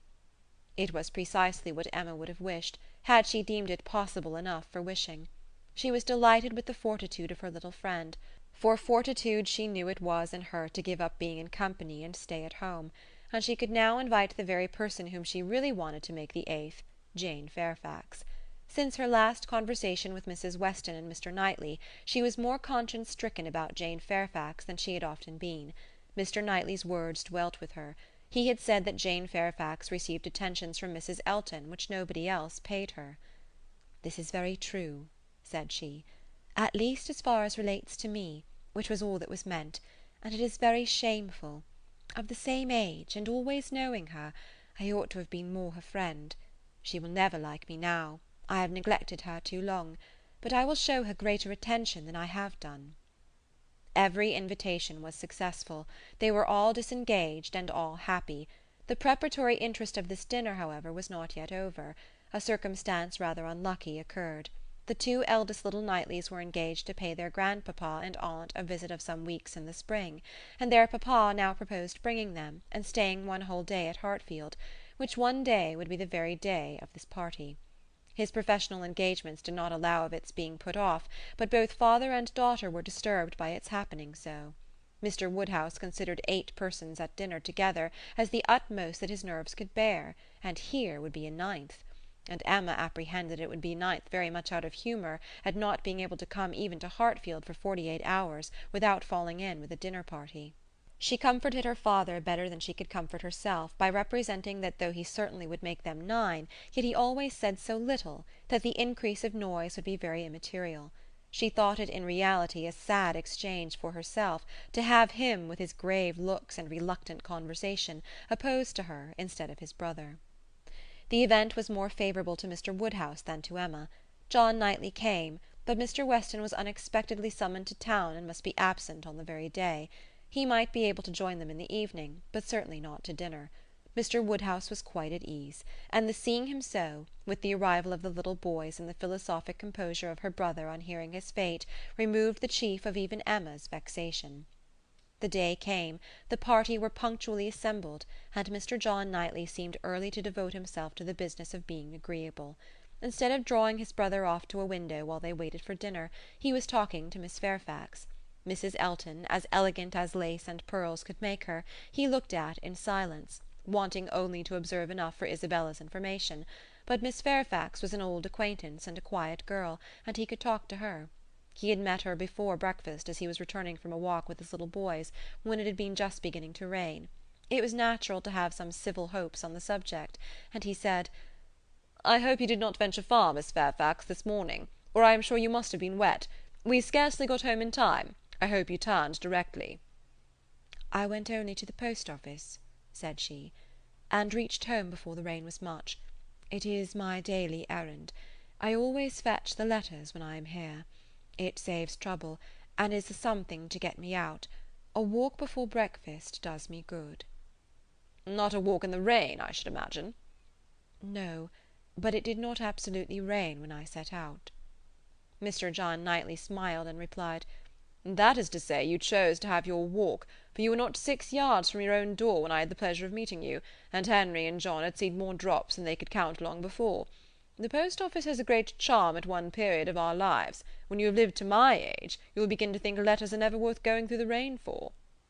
There was a little blush, and then this answer: "I must not hope to ever be situated as you are, in the midst of every dearest connection, and therefore I cannot expect that simply growing older should make me indifferent about letters." "Indifferent? Oh no, I never conceived you could become indifferent. Letters are no matter of indifference. They are generally a very positive curse." "You are speaking of letters of business. Mine are letters of friendship."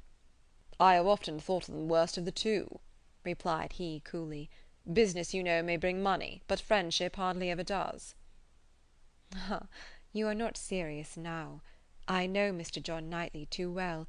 I am very sure he understands the value of friendship as well as anybody. I can easily believe that letters are very little to you, much less than to me, but it is not your being 10 years older than myself which makes the difference. It is not age, but situation. You have everybody dearest to you always at hand. I probably never shall again, and therefore, till I have outlived all my affections, a post office, I think, must always have power to draw me out, in worse weather than to-day." "When I talked of your being altered by time, by the progress of years," said John Knightley, "I meant to imply the change of situation which time usually brings.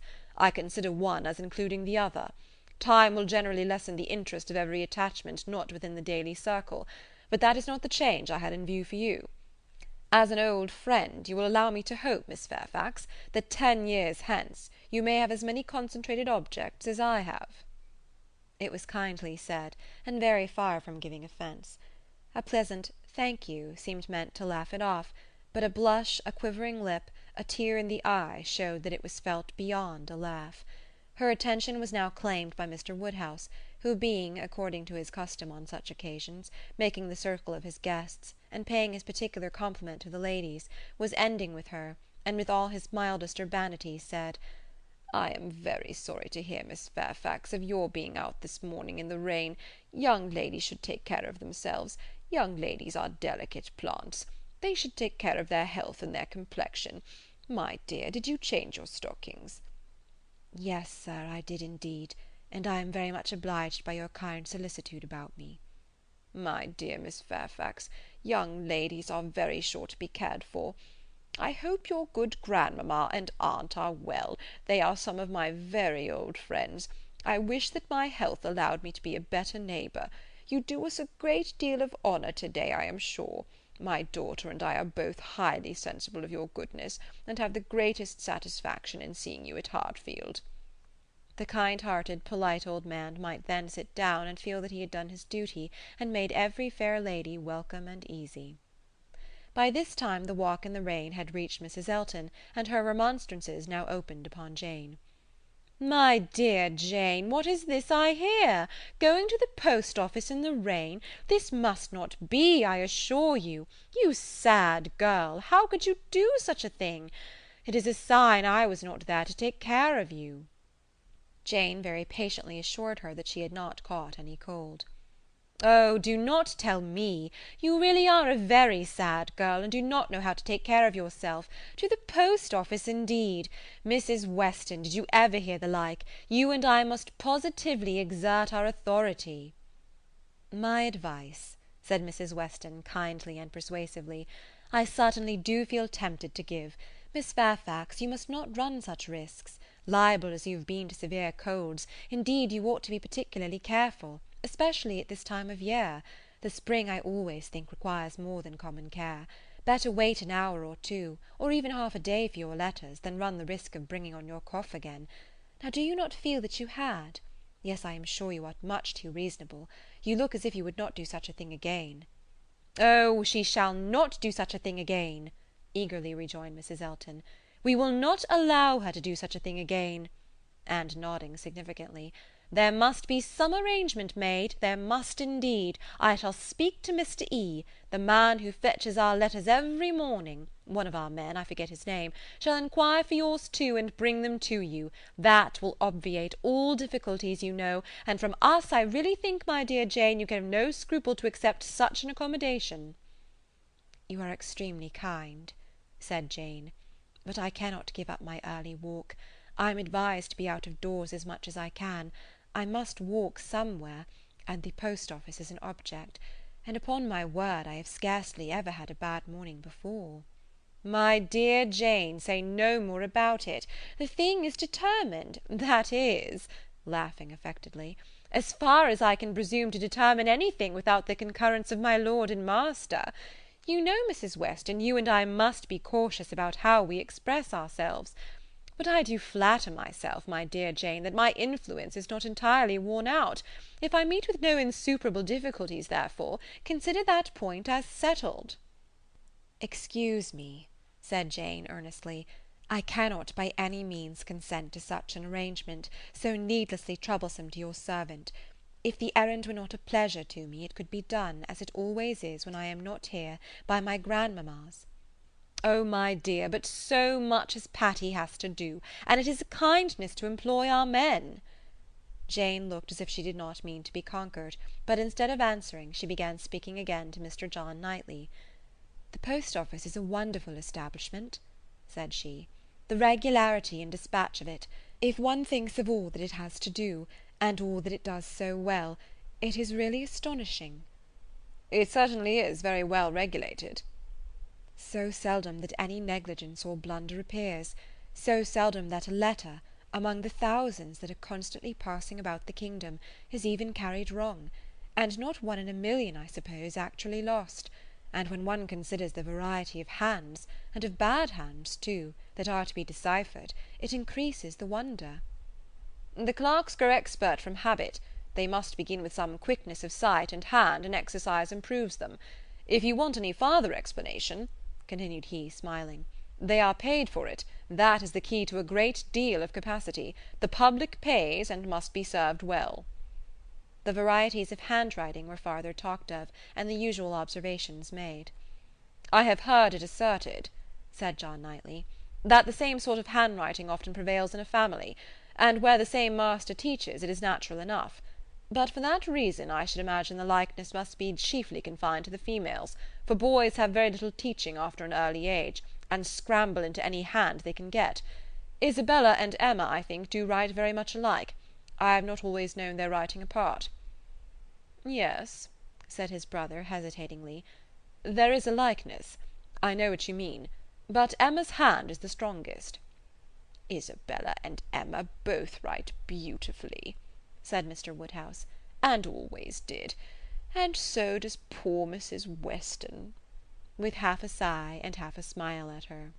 "I never saw any gentleman's handwriting," Emma began, looking also at Mrs. Weston, but stopped on perceiving that Mrs. Weston was attending to some one else, and the pause gave her time to reflect.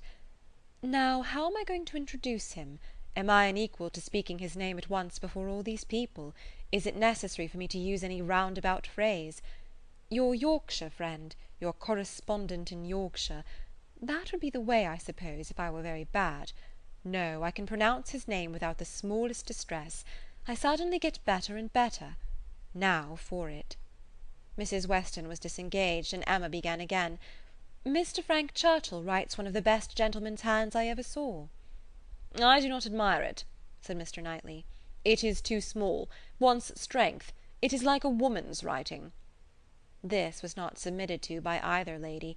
They vindicated him against the base aspersion. "No, it by no means wanted strength. It was not a large hand, but very clear and certainly strong." Had not Mrs. Weston any letter about her to produce?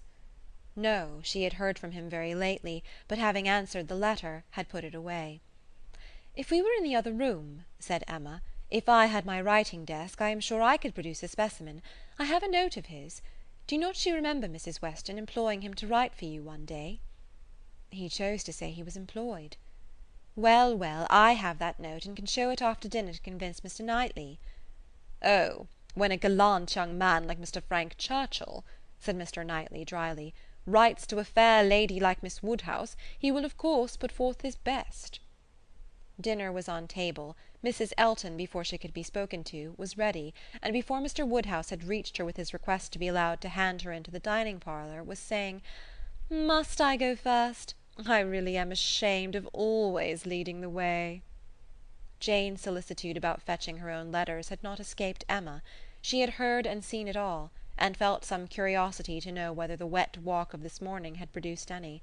She suspected that it had, that it would not have been so resolutely encountered but in full expectation of hearing from some one very dear, and that it had not been in vain. She thought there was an air of greater happiness than usual, a glow both of complexion and spirits. She could have made an inquiry or two as to the expedition and the expense of the Irish mails, it was at her tongue's end, but she abstained. She was quite determined not to utter a word that should hurt Jane Fairfax's feelings, and they followed the other ladies out of the room, arm in arm, with an appearance of good-will highly becoming to the beauty and grace of each. Chapter 16. Volume 2, Chapter 17 of Emma. When the ladies returned to the drawing-room after dinner, Emma found it hardly possible to prevent their making two distinct parties. With so much perseverance in judging and behaving ill did Mrs. Elton engross Jane Fairfax and slight herself. She and Mrs. Weston were obliged to be almost always either talking together or silent together. Mrs. Elton left them no choice. If Jane repressed her for a little time, she soon began again. Then, though much that passed between them was in a half-whisper, especially on Mrs. Elton's side, there was no avoiding a knowledge of their principal subjects. The post-office, catching cold, fetching letters, and friendship were long under discussion, and to them succeeded one, which must be at least equally unpleasant to Jane, inquiries whether she had yet heard of any situation likely to suit her, and professions of Mrs. Elton's meditated activity. "Here is April come," said she. "I get quite anxious about you. June will soon be here." "But I have never fixed on June, or any other month, merely looked forward to the summer in general." "But have you really heard of nothing?" "I have not even made any inquiry. I do not wish to make any yet." "Oh, my dear, we cannot begin too early. You are not aware of the difficulty of procuring exactly the desirable thing." "I not aware?" said Jane, shaking her head. "Dear Mrs. Elton, who can have thought of it as I have done?" "But you have not seen so much of the world as I have. You do not know how many candidates there always are for the first situations. I saw a vast deal of that in the neighbourhood round Maple Grove.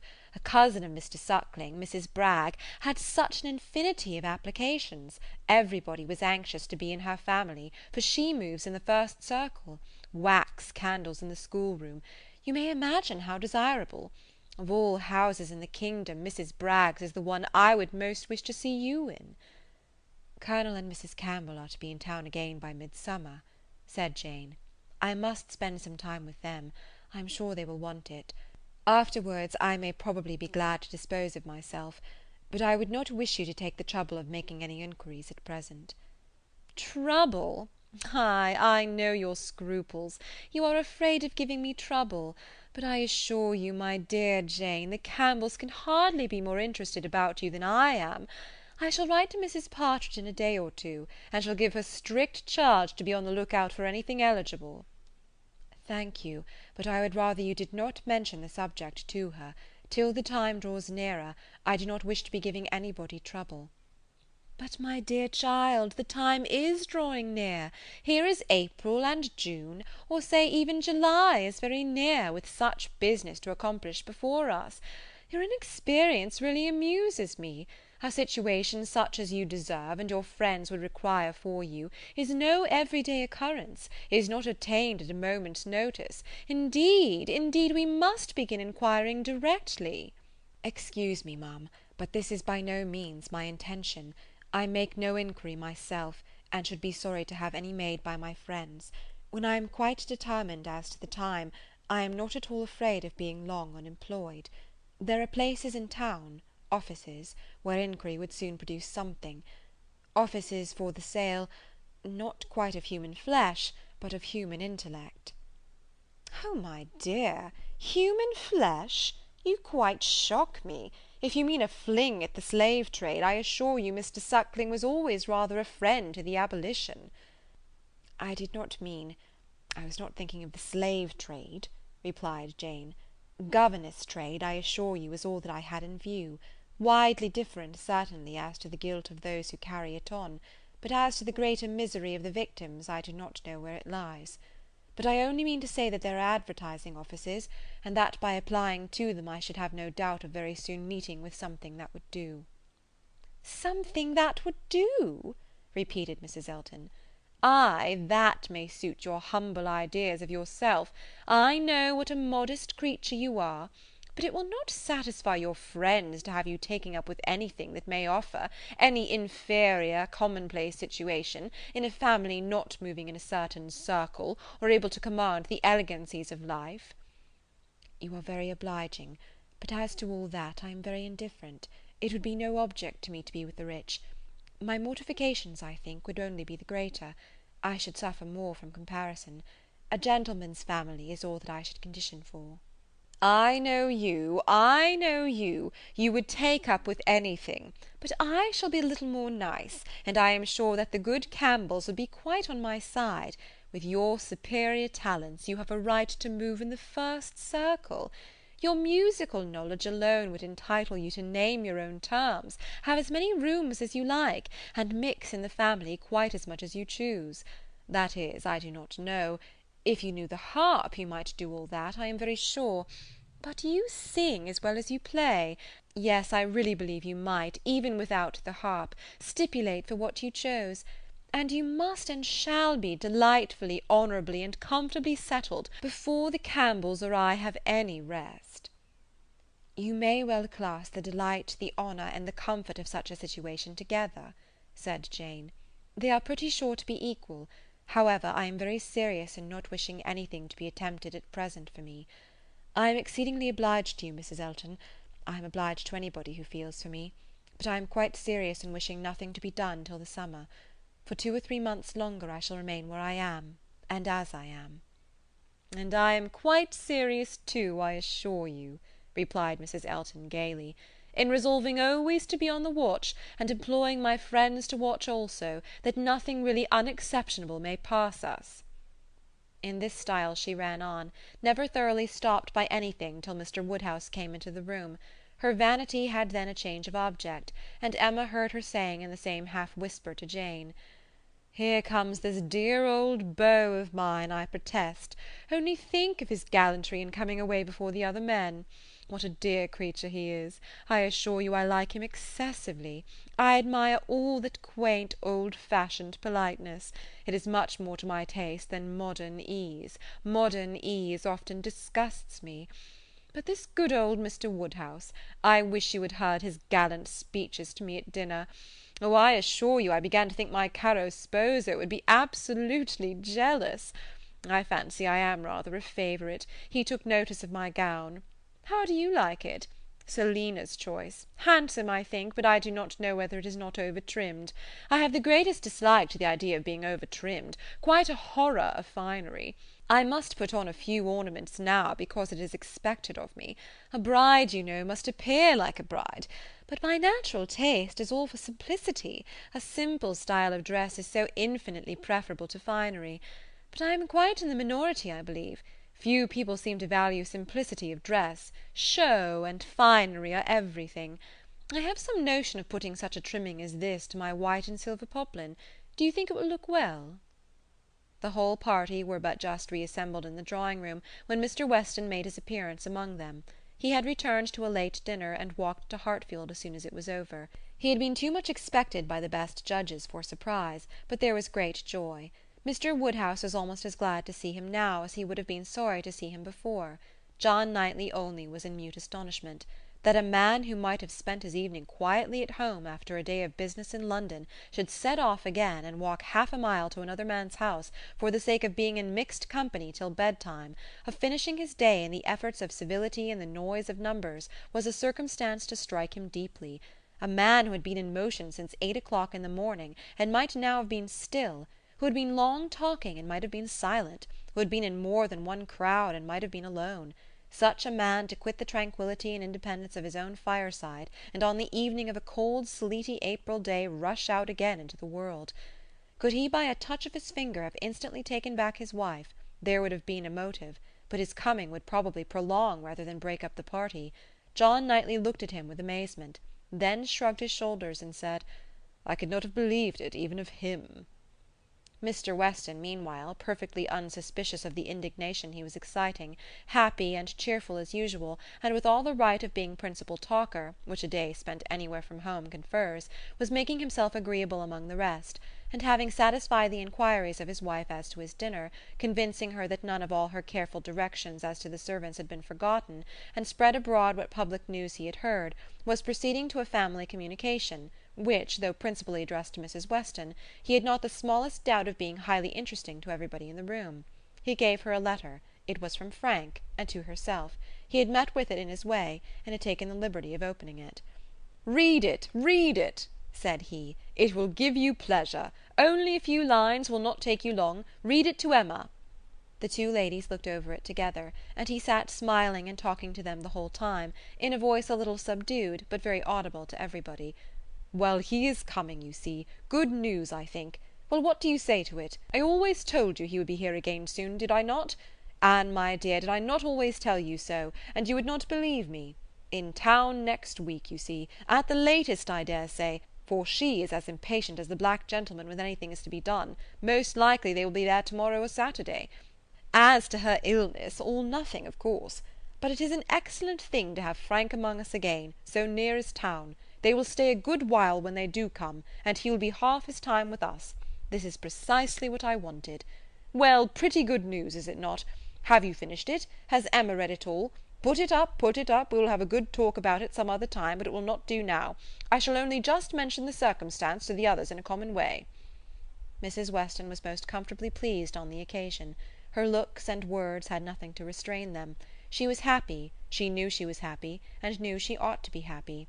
Her congratulations were warm and open, but Emma could not speak so fluently. She was a little occupied in weighing her own feelings, and trying to understand the degree of her agitation, which she rather thought was considerable.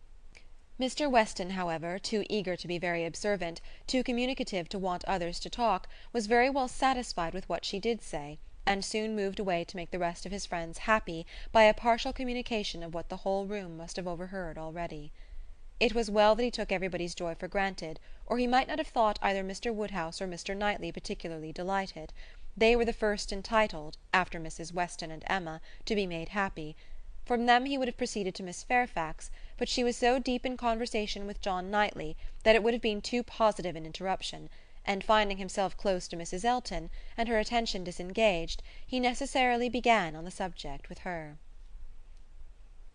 Chapter 17. Volume 2, Chapter 18 of Emma. "I hope I shall soon have the pleasure of introducing my son to you," said Mr. Weston. Mrs. Elton, very willing to suppose a particular compliment intended her by such a hope, smiled most graciously. "You have heard of a certain Frank Churchill, I presume," he continued, "and know him to be my son, though he does not bear my name." "Oh, yes, and I shall be very happy in his acquaintance. I am sure Mr. Elton will lose no time in calling on him, and we shall both have great pleasure in seeing him at the vicarage." "You are very obliging. Frank will be extremely happy, I am sure. He is to be in town next week, if not sooner. We have notice of it in a letter to-day.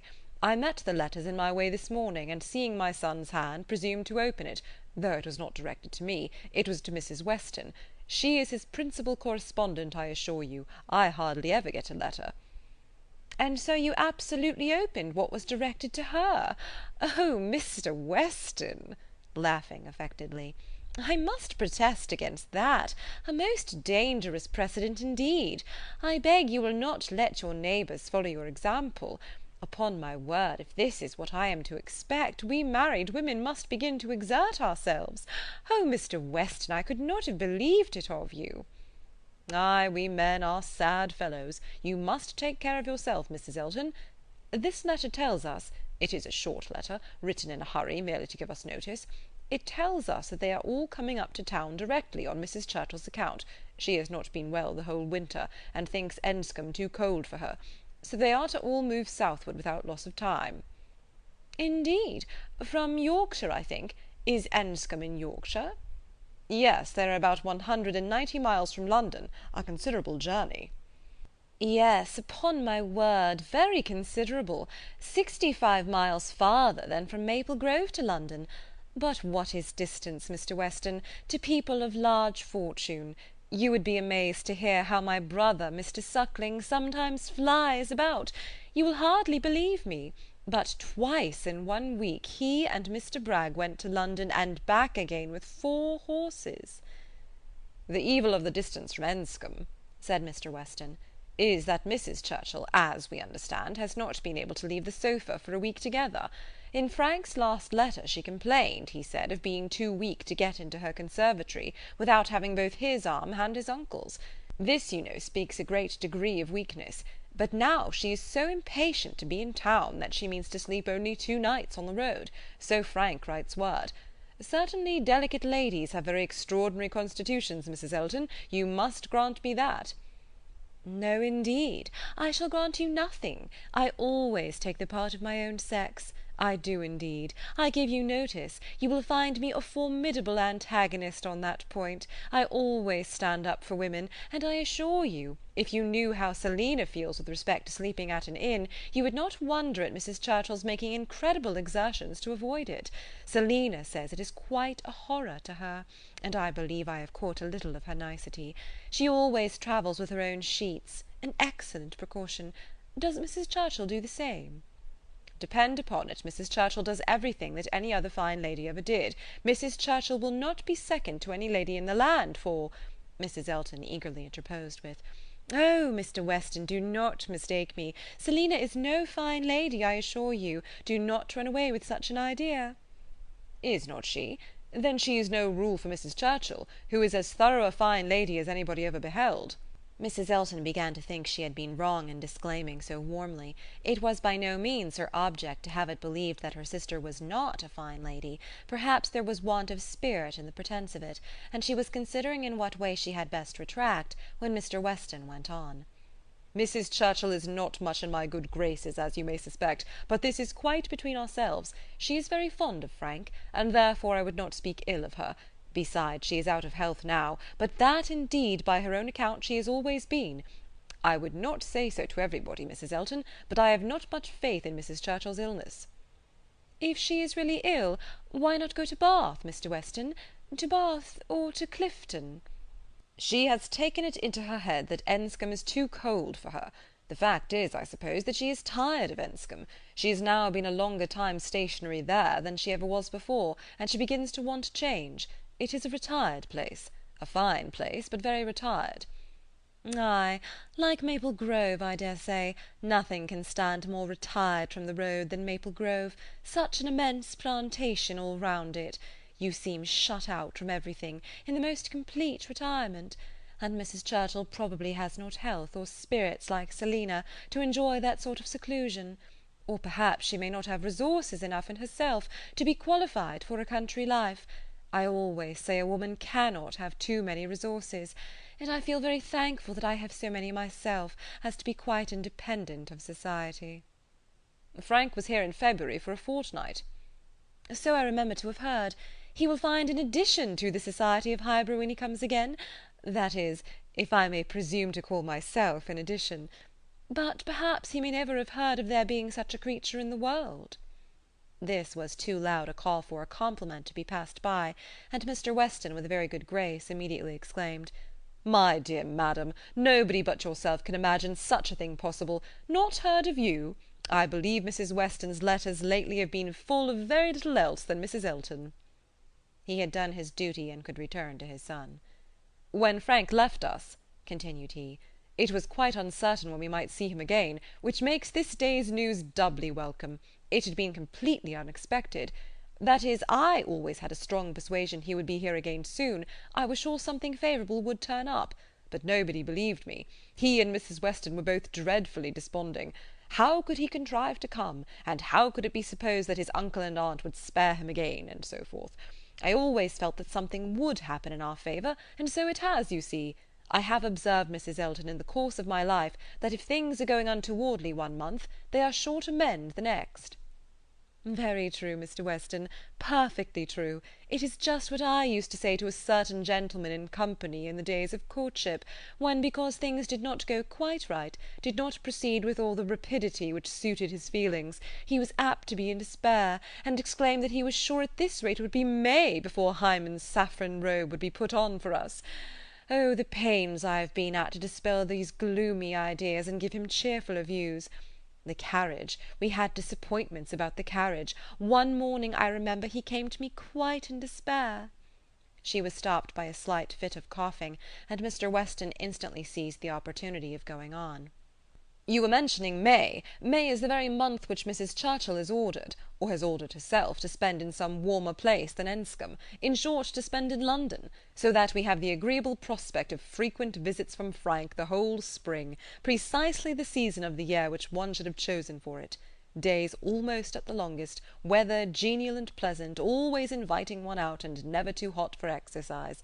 When he was here before, we made the best of it, but there was a good deal of wet, damp, cheerless weather. There always is in February, you know, and we could not do half that we intended.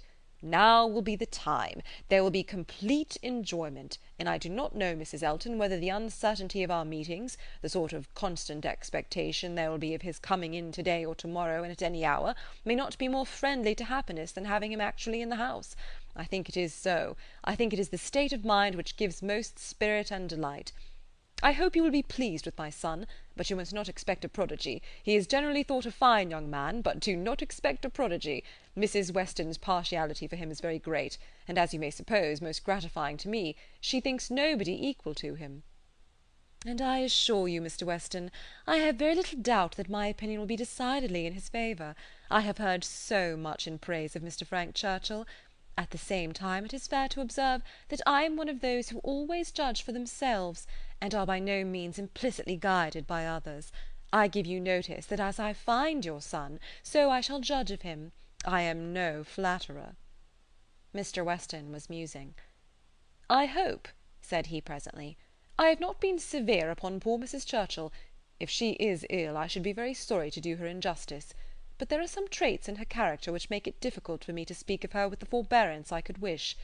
You cannot be ignorant, Mrs. Elton, of my connection with the family, nor of the treatment I have met with.